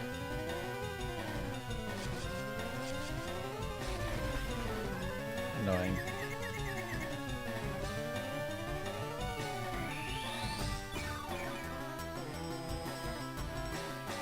Their wish was that they could gain life back?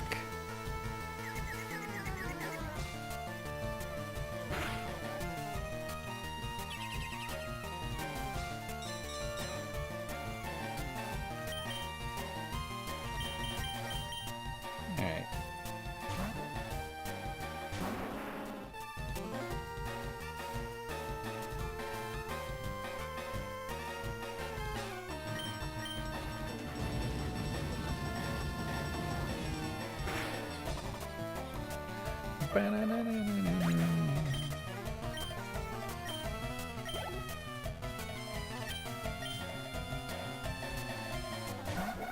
Diablo, you got this, baby.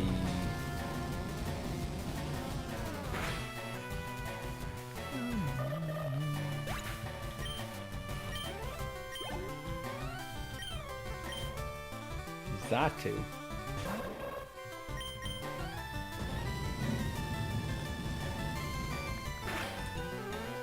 Oh, it's Natu, but he put a coat on.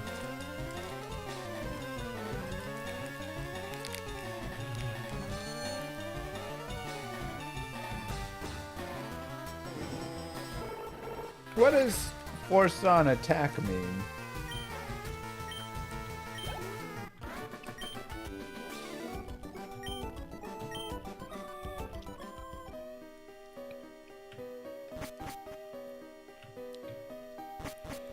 Right, up, down, down, right, up, down, down, right, down, right, up, down, down, right, left, down. Jesus, how big is this?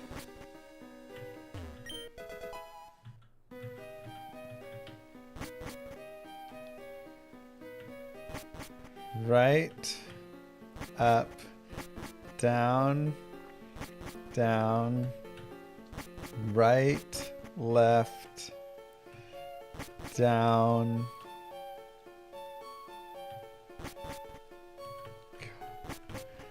Right. It's way too big. Down, down. Right, left, down.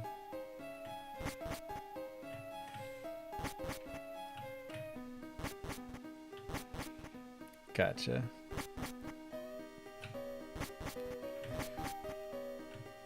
Down. Wait, right, up, down, down. Right, left, down. Right.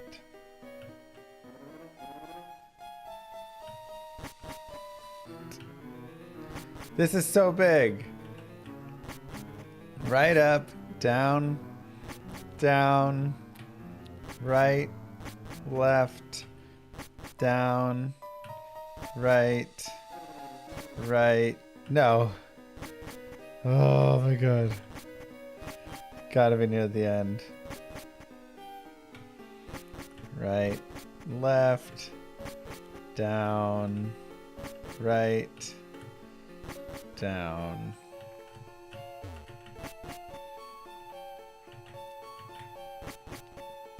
Right, up, down, down, right, left, down, right, right.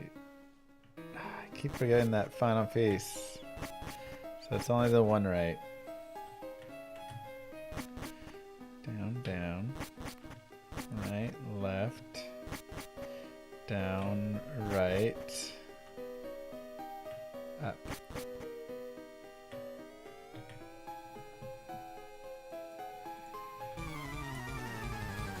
Save you? What do you mean?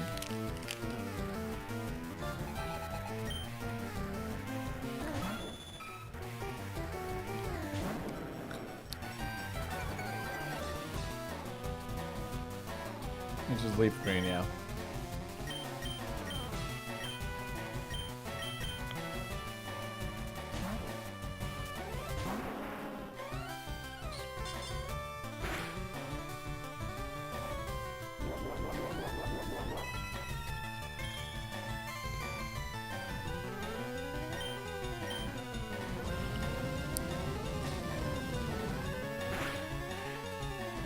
Yeah, that was brutal, man.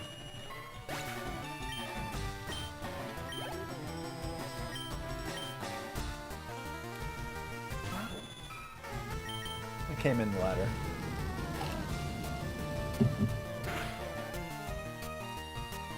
Oh no, no, no, no.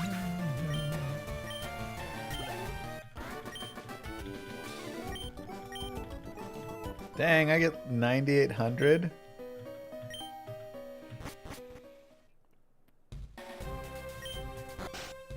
What? What do you mean you may go now?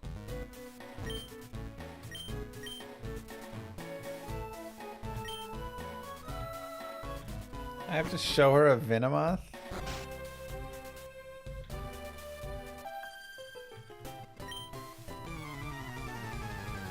Two paydays? Wait, if I just keep letting them hit me with payday, I just keep getting more and more money for it?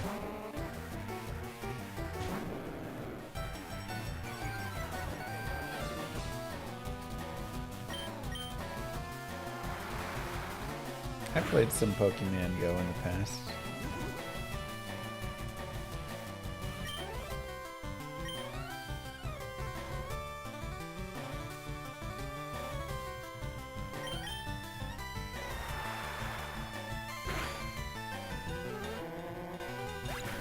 I think I'm like level 40 something.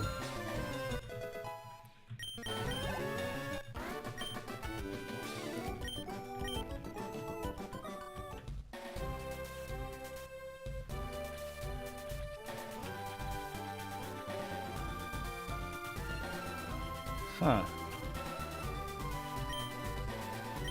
So she wants to see a Venomoth. Now whether that actually...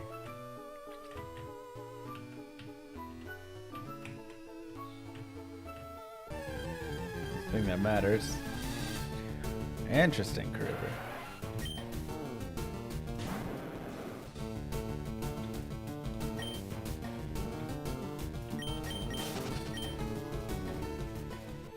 So it really was just worth 9,800 then. Wow.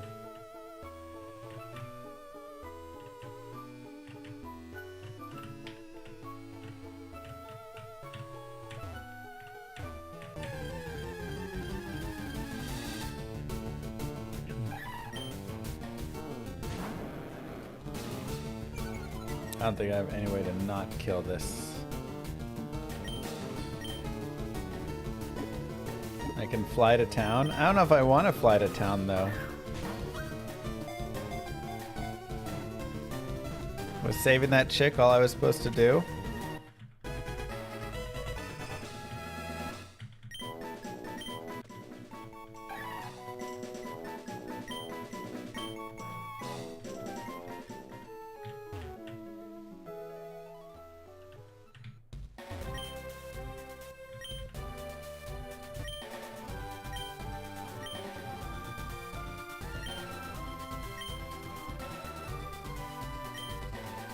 What?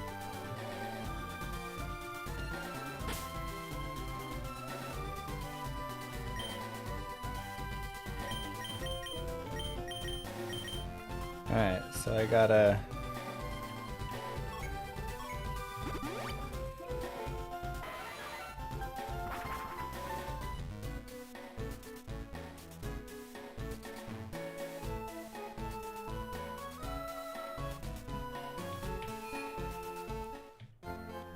I didn't even know my bag could fill up.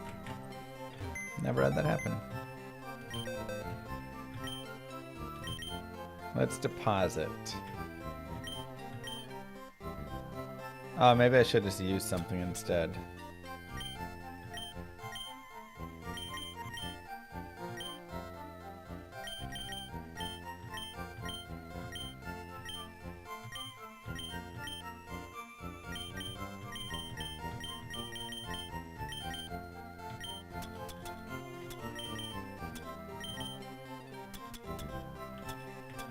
Yeah, I could sell those later. Big pearl.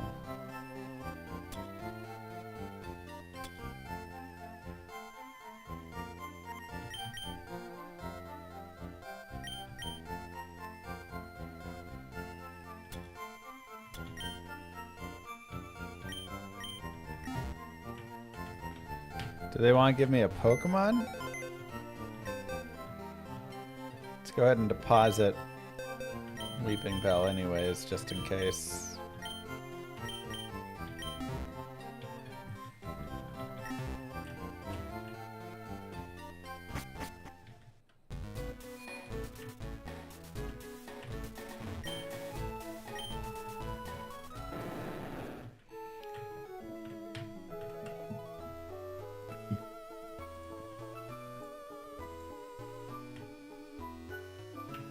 Kill that boss over there.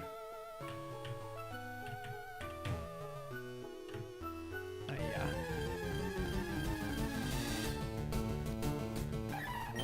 I don't remember shoot.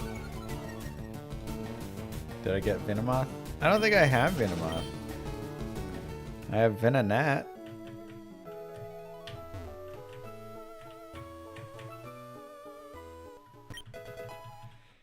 I received an egg.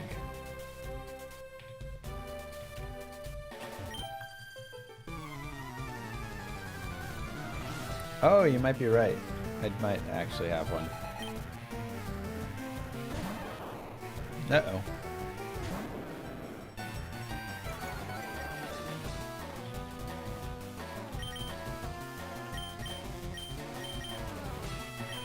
Yeah, it was a Pokemon spot I needed for the egg. Okay.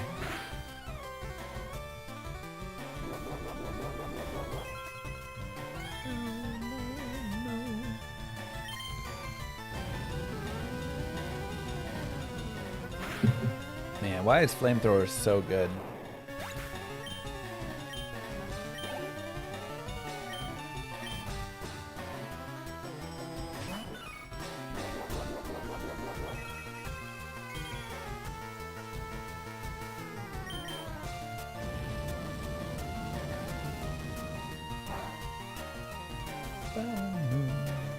Not very effective.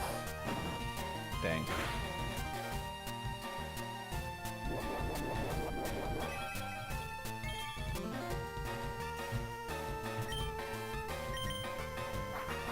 Maybe wing attack? That'll work.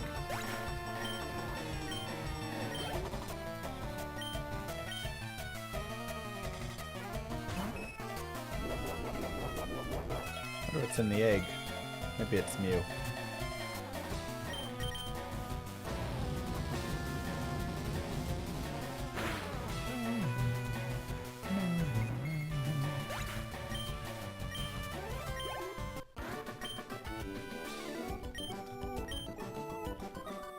Toad Jeppy. Alright, so it should hatch soon.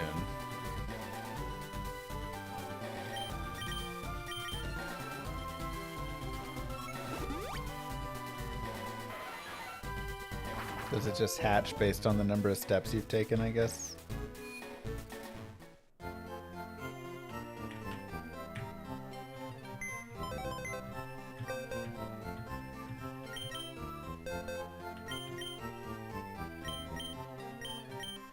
Oops.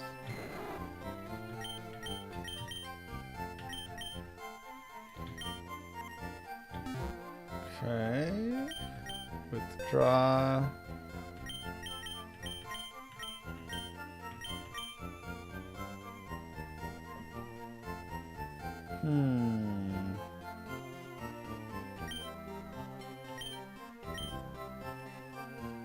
Do you see a Venomoth?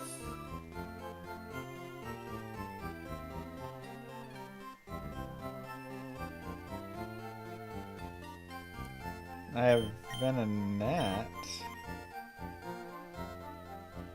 I don't see a moth anywhere. What level does it evolve at? Maybe we just have to go evolve it.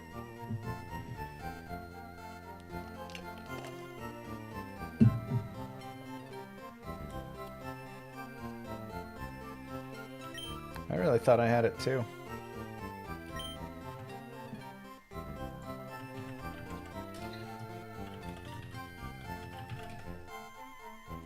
Level 31? Ugh, never mind.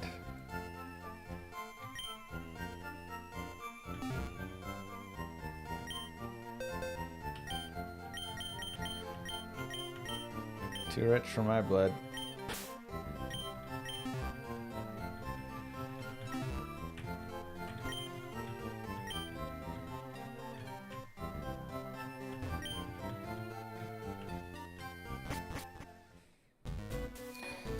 Do we have a ruby and emerald? We just have a ruby. I don't know where to get this emerald at.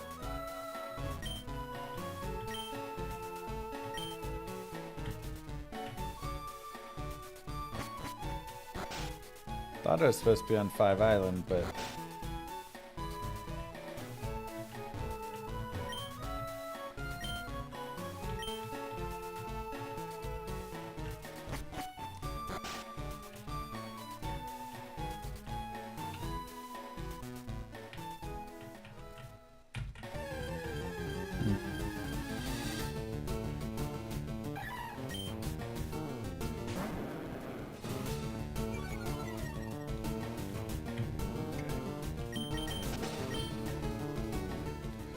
Let's shift Charizard over.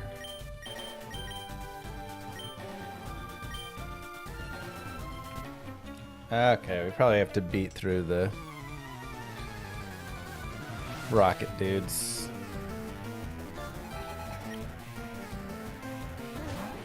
A level 48 Rattata?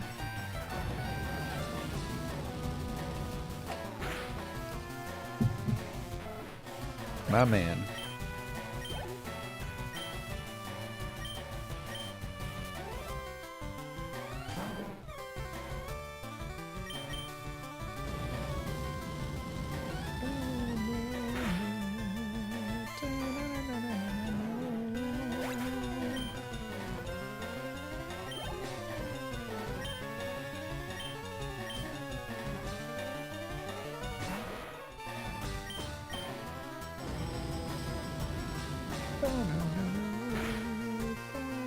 Hopefully it's enough. Oof. Okay, just screech.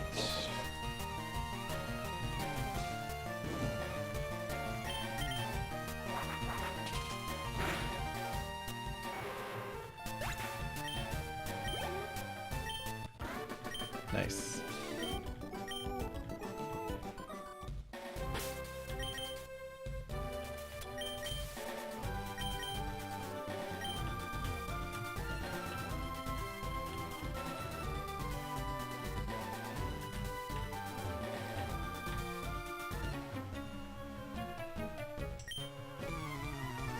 Just a warehouse, huh?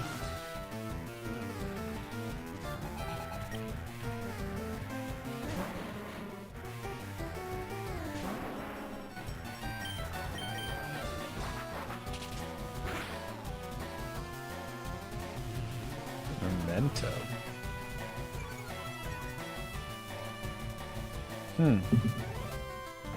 Dang. Wait, he killed himself though for that?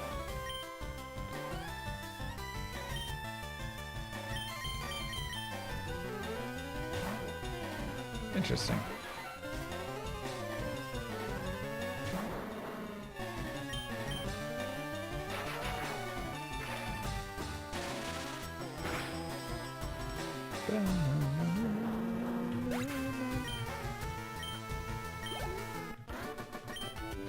Flamethrower and Thunderbolt are just so good.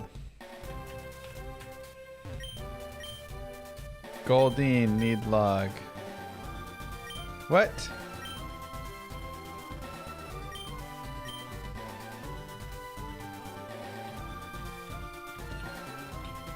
How do I get another password? Bro, this Mewtwo is taking forever.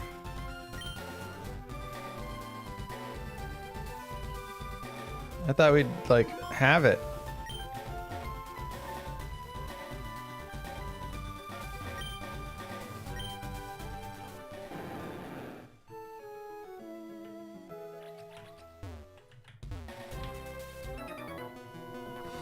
Do you have it?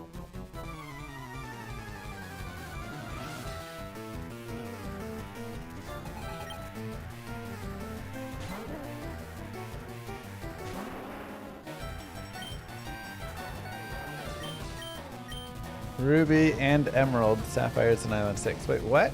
I thought I only needed one gem on either side of the thing. How many gems do I need?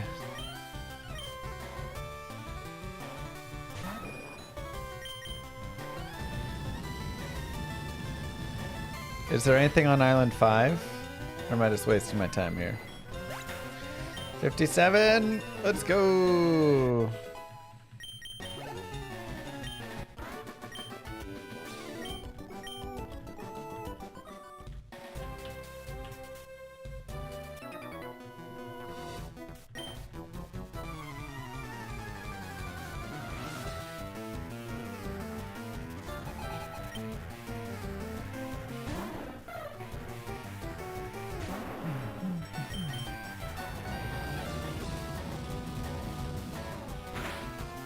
Oh, what's the emerald then?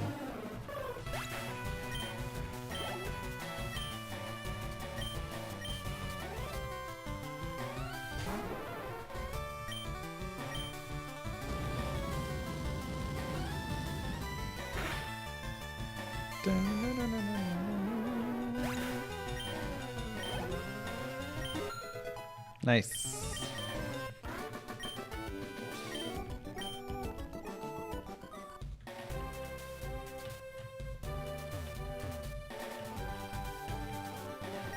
Okay, so this is just a random bird island.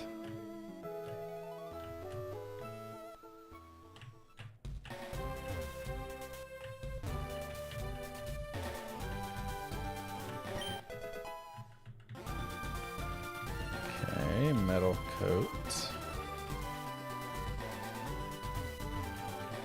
Huh.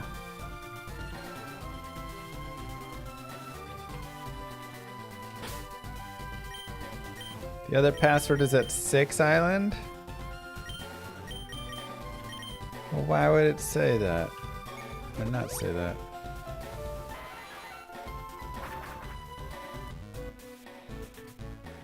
Okay, let's go heal. Let's go to 6 Island.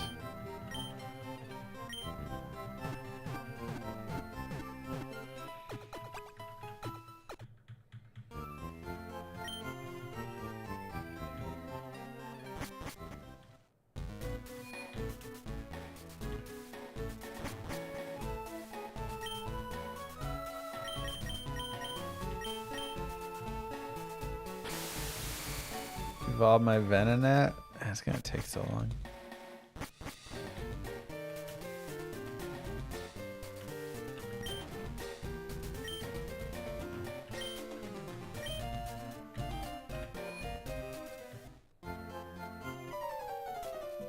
Come on.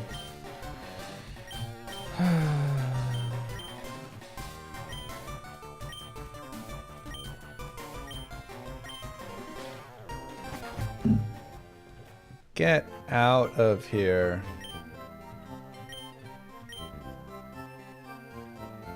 Interesting.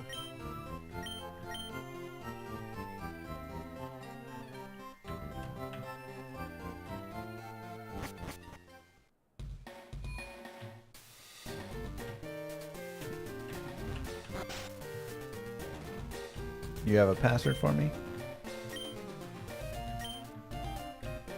No. Killing me.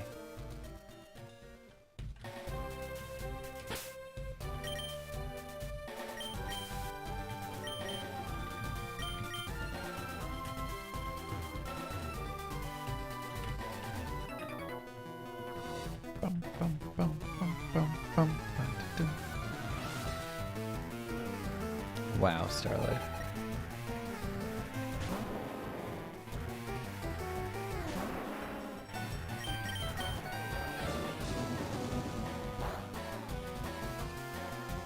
Nice.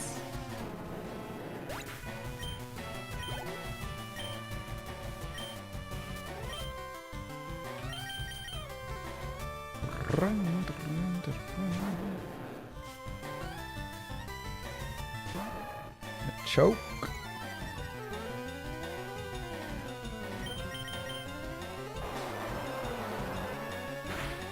Be enough. Dang it. That was not enough.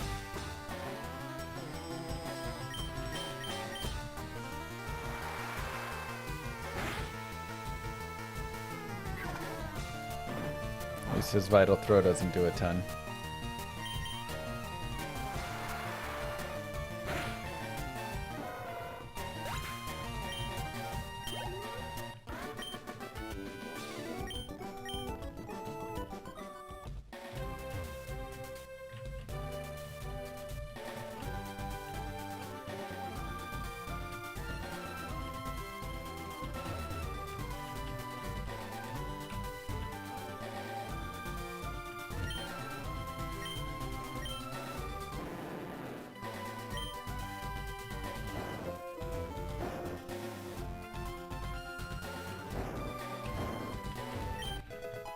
Sunstone. Don't know what that does.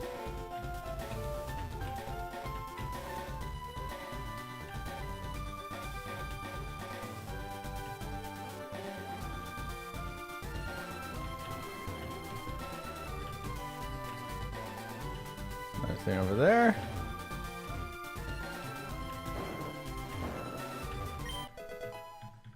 Nice.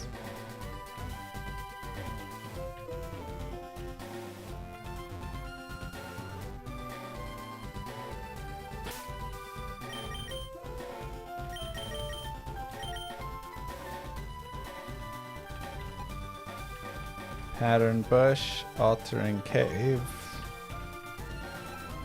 dotted hall.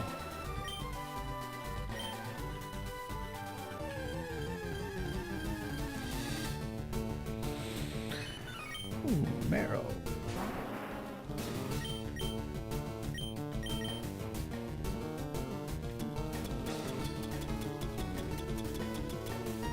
Oh wait.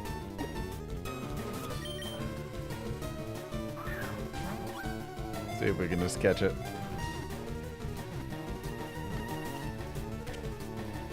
Sweet.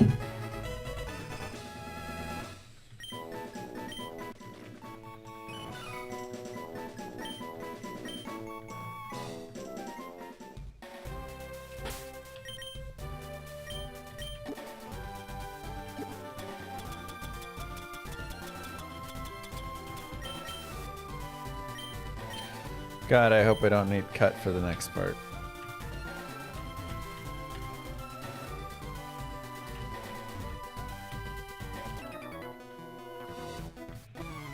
No Mewtwo yet? It takes so long. There's so many steps. If I need cut, I don't know. I'm just teaching it to some rando.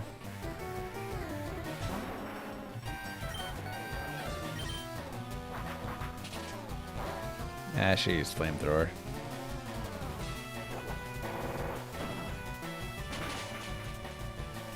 Dang.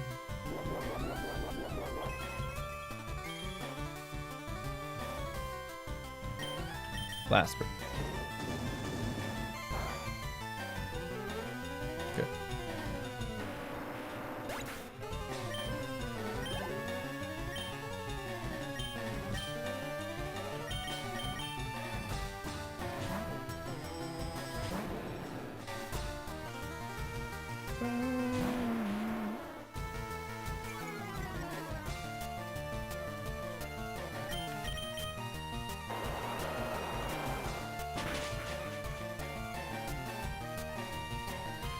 I wish, Andish, I wish. I think we're still far. I have to get the password here on 6. I then probably take that to Island 5. And then I'll have to go into that cave on Island 5. or the warehouse. Maybe get the sapphire from that. Dang, he turned around quickly.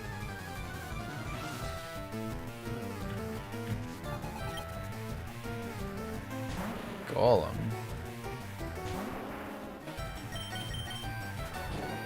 Hope it's enough. No!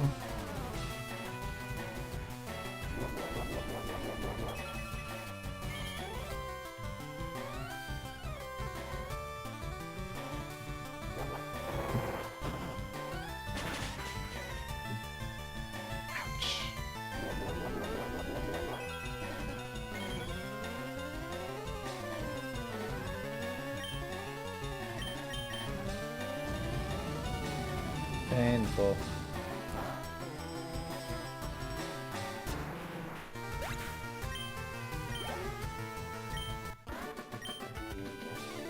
Sparrows turn quickly if you try and run past them. Dang.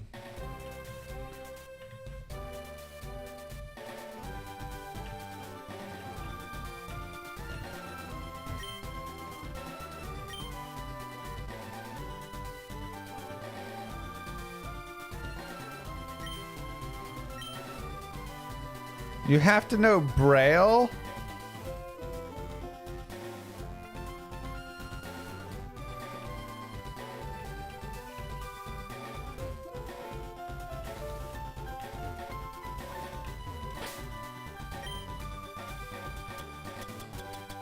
What if you don't know Braille?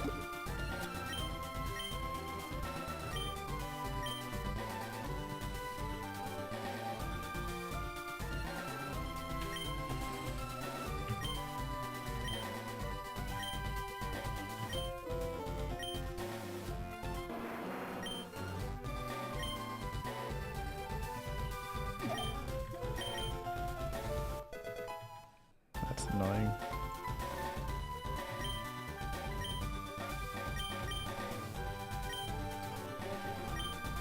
What?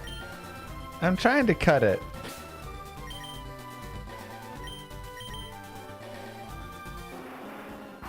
Wow. That's wild.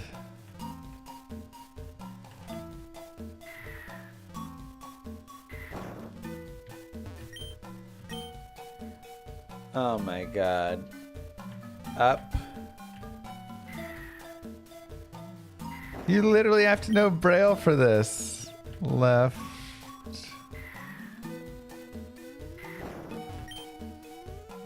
Right.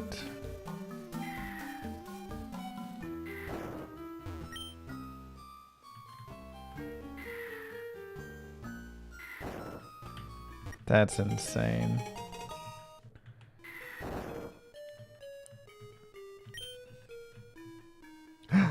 What?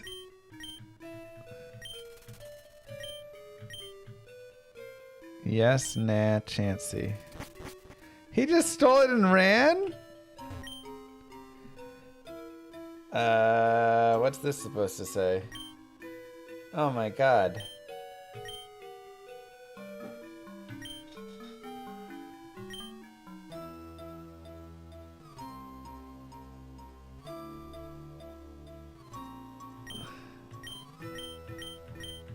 What the heck? Why is it a...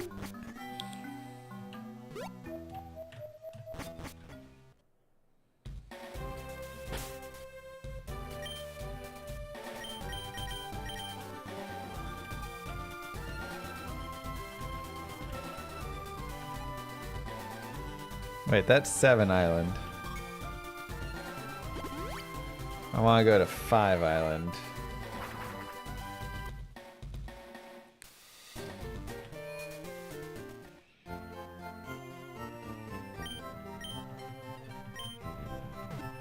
You can change the page? How?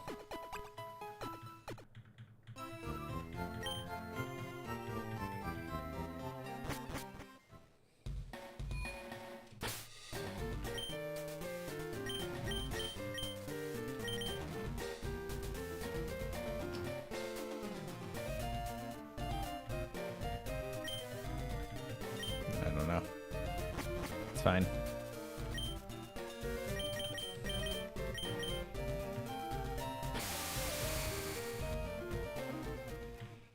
See that too, Andish.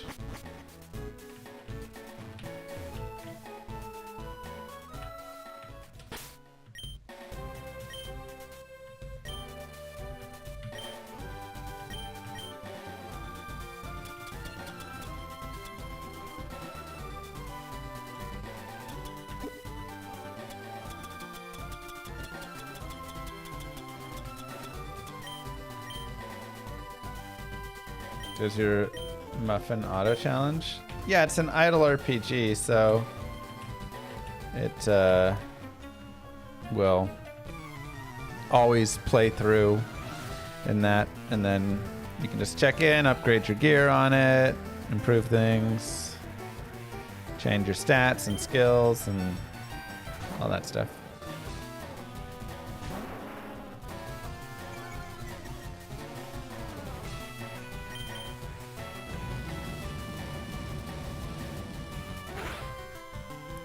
As for auto-challenging the bosses, maybe that just came at higher level.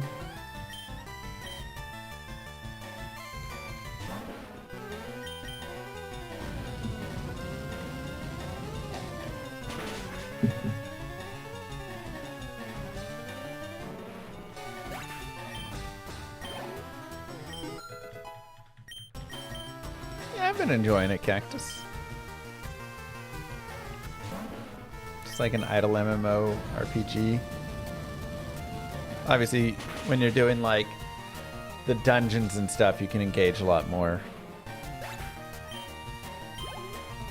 But it's had some spots that I've had to think through. How do I actually get past this and stuff, which is always fun. I just put repel on. It's weird.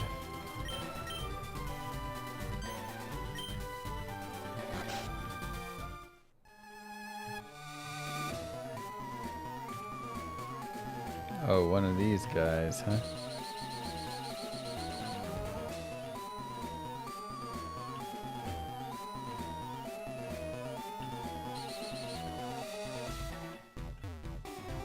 How am I supposed to get to that thing?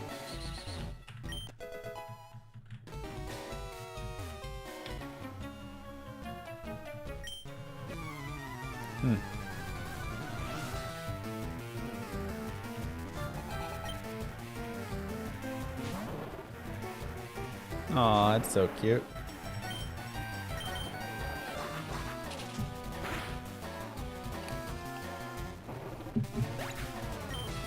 Cute Pokey.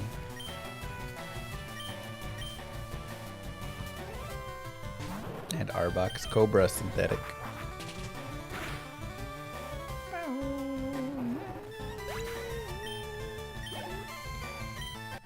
Cutest when painted.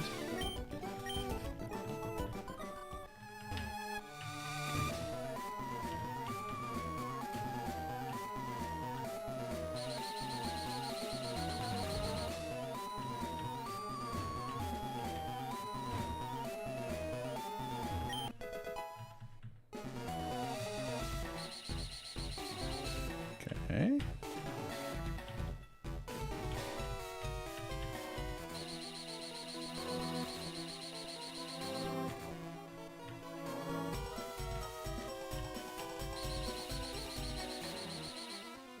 Dang it.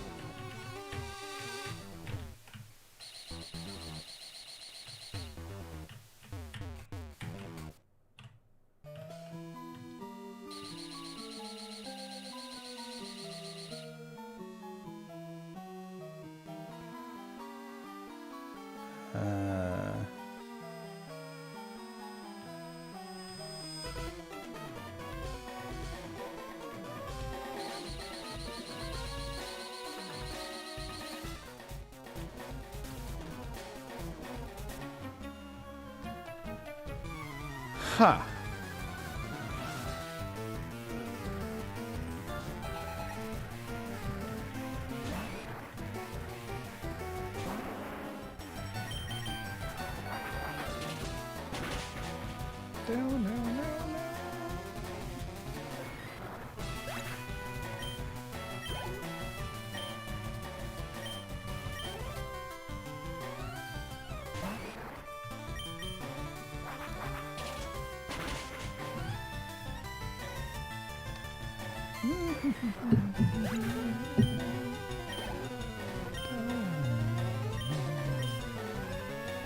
Gengar's just a ghost cliff fable, though.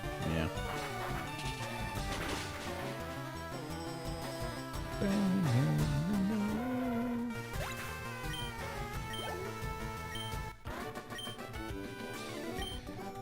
All right.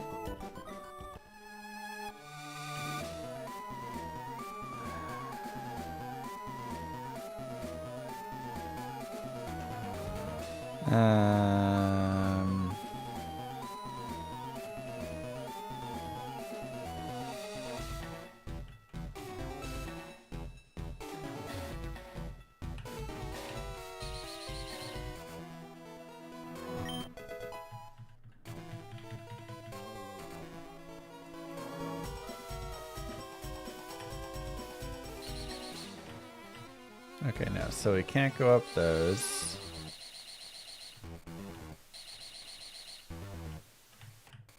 Oh, that's where I needed to go.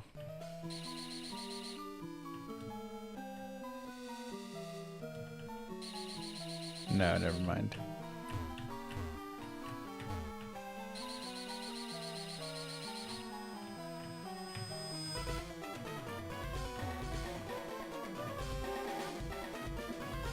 Never played Earthbound, no. Shoot!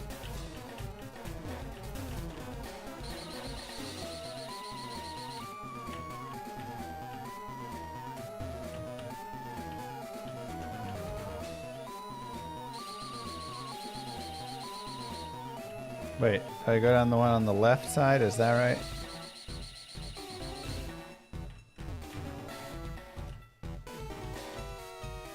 Best to use Stellarites.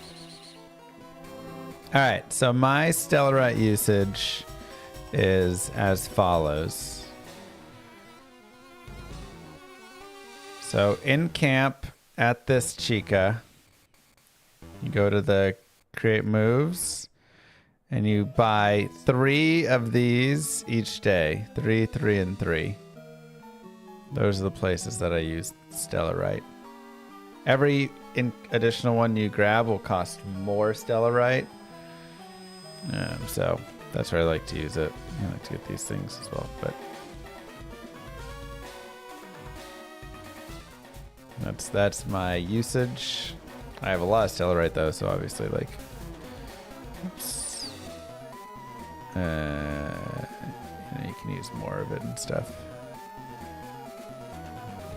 There we go. Okay. So let's see.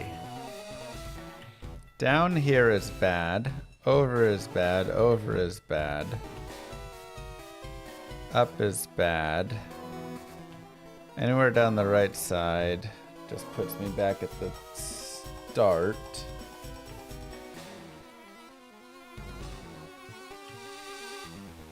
This will send me down that, which is bad. This will send me down there and over to that. Okay, so middle is the way to go. Now,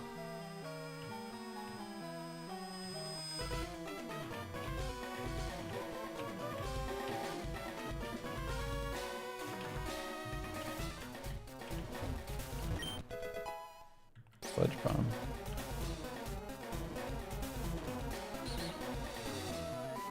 Cool. Hey, Trixus.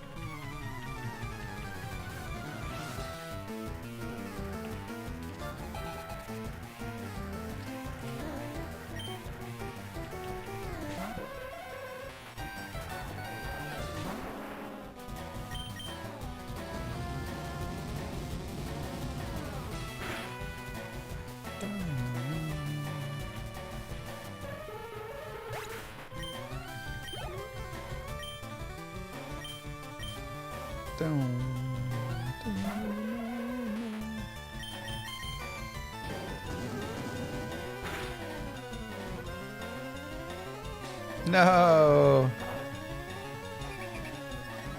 Wonder if the spinning around counts for the egg hatching. Yeah, does that count as steps? I don't know.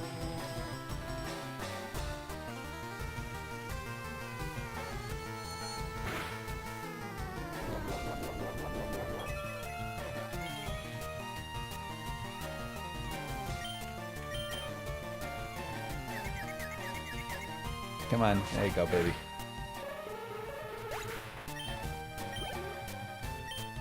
Almost another level.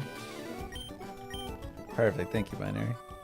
It might just be the compression up top that's the problem, honestly.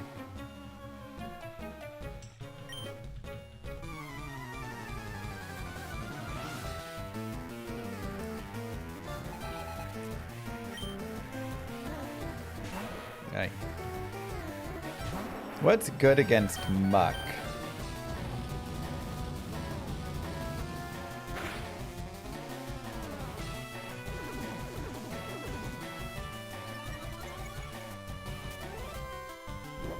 It is not fire.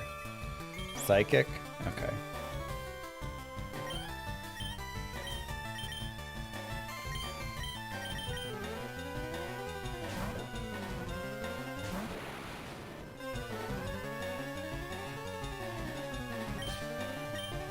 Yeah, I mean, again, we have the, whatchamacallit thing. Oh, darn. Don't poison. Holy cow! Okay. Cool, sure, whatever. Oh, electric's probably not good against muck, is it?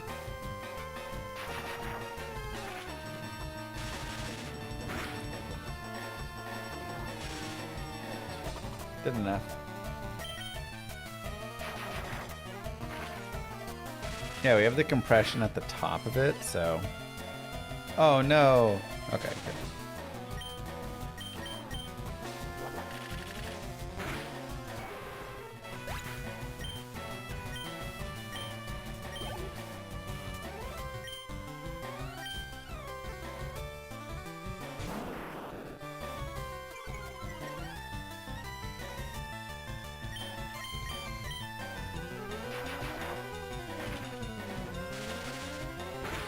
I really could use like a fighting Pokemon.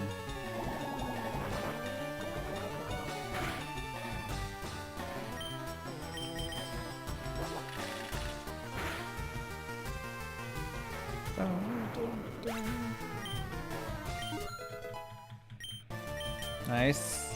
Rain Dance. Is that any good? It makes it rain out, right? Heavy rain falls for turns, powering up water moves. Eh.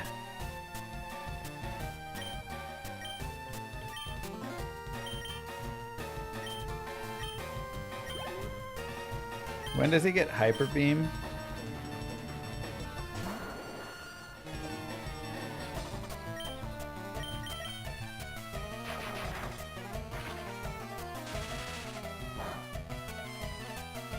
Oof.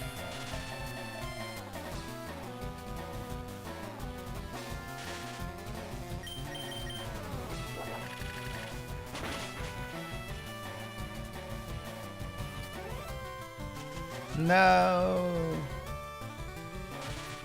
Paralyzed versus paralyzed. We did not teach anybody Earthquake yet. That'd probably be a good idea.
Bum, bum, bum, bum, bum, bum, bum.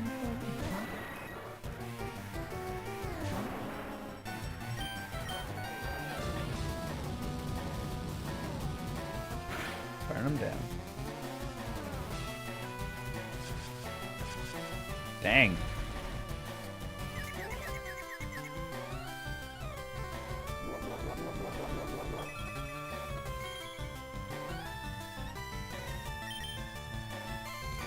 on, get through it. Nice.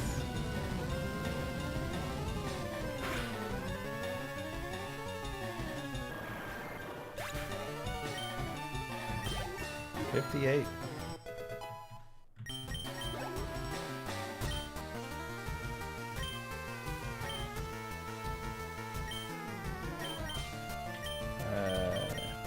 Really? It's only $7,500 for Hyper Beam? It's not much at all.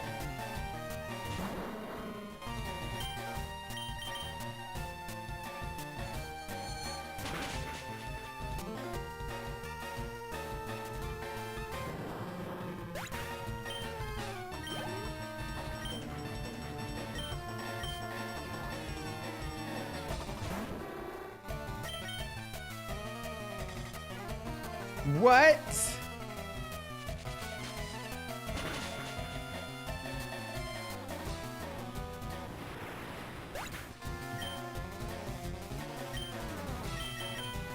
Wow.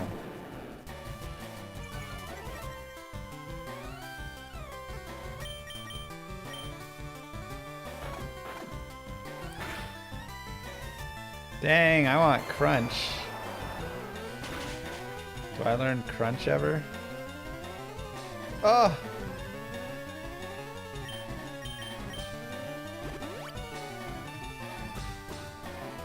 Wasn't outplayed, he cheated.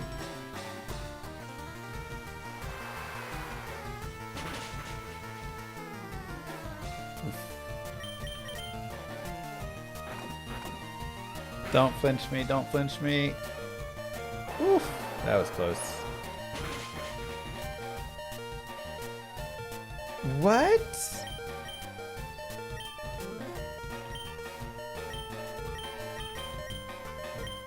Ouch.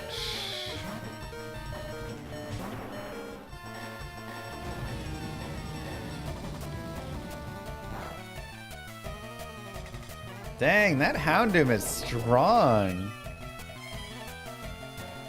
I mean, honestly, as a kid, I probably thought it, and then I lost the thought of it, but, you know. What a pokey.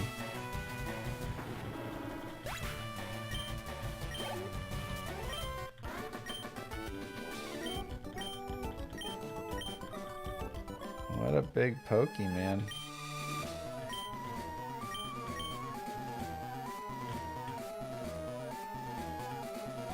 You. Oh, I have to fight him still. Uh-oh. I thought he was just gonna hand it over. He's got 5 Pokemon? Dang.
Dude's got weak pokies.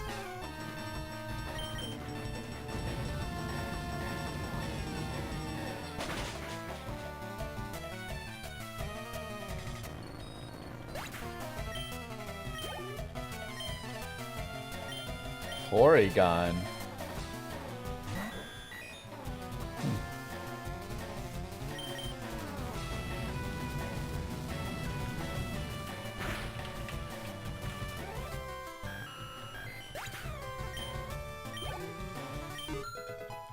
Nice.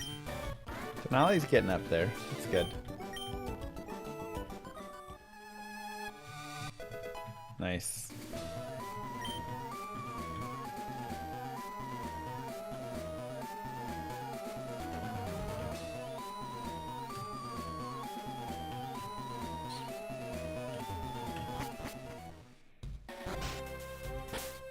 Okay, so now I want to fly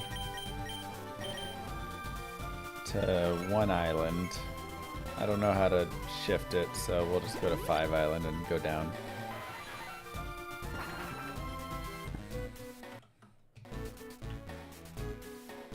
Do a quick state save.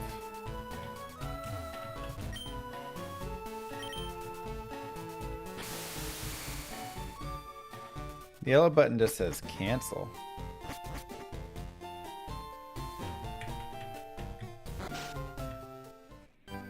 What's Kaizo?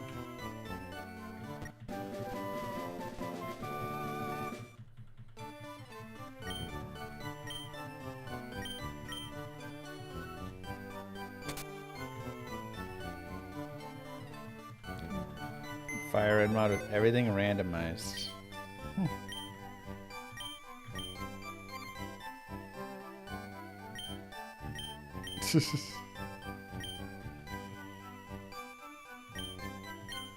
Wait, that's it? He doesn't give me Mewtwo?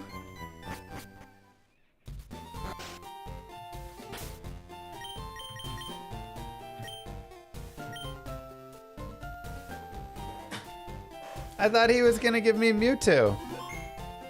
None of that was for Mewtwo?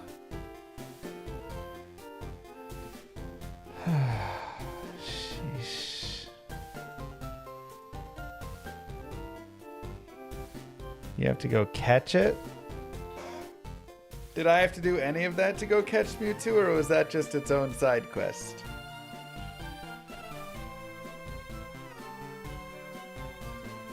Mewtwo's now unlocked in a cerulean cave.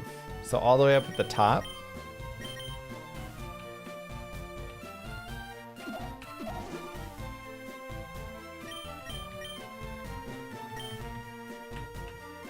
I still have my Master Ball. I guess I should save that for Sikunu.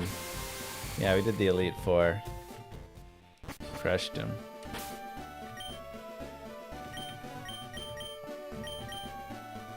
Oh, right. When we went there last time, they said you have to go do this other quest first. That's right. Okay.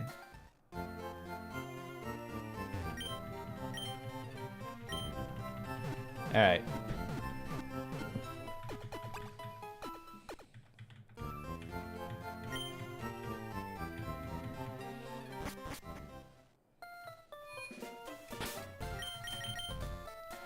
All right, we'll save here.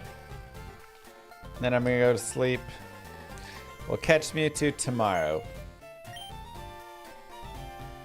GG, everybody. Mwah. I'll be back in like 10, 11 hours, and we will jam through some more D2, and then at the end we'll catch Mewtwo. I have to beat the new Elite Four first? No way. We'll see. We'll see. Peace, everybody. Have a good one.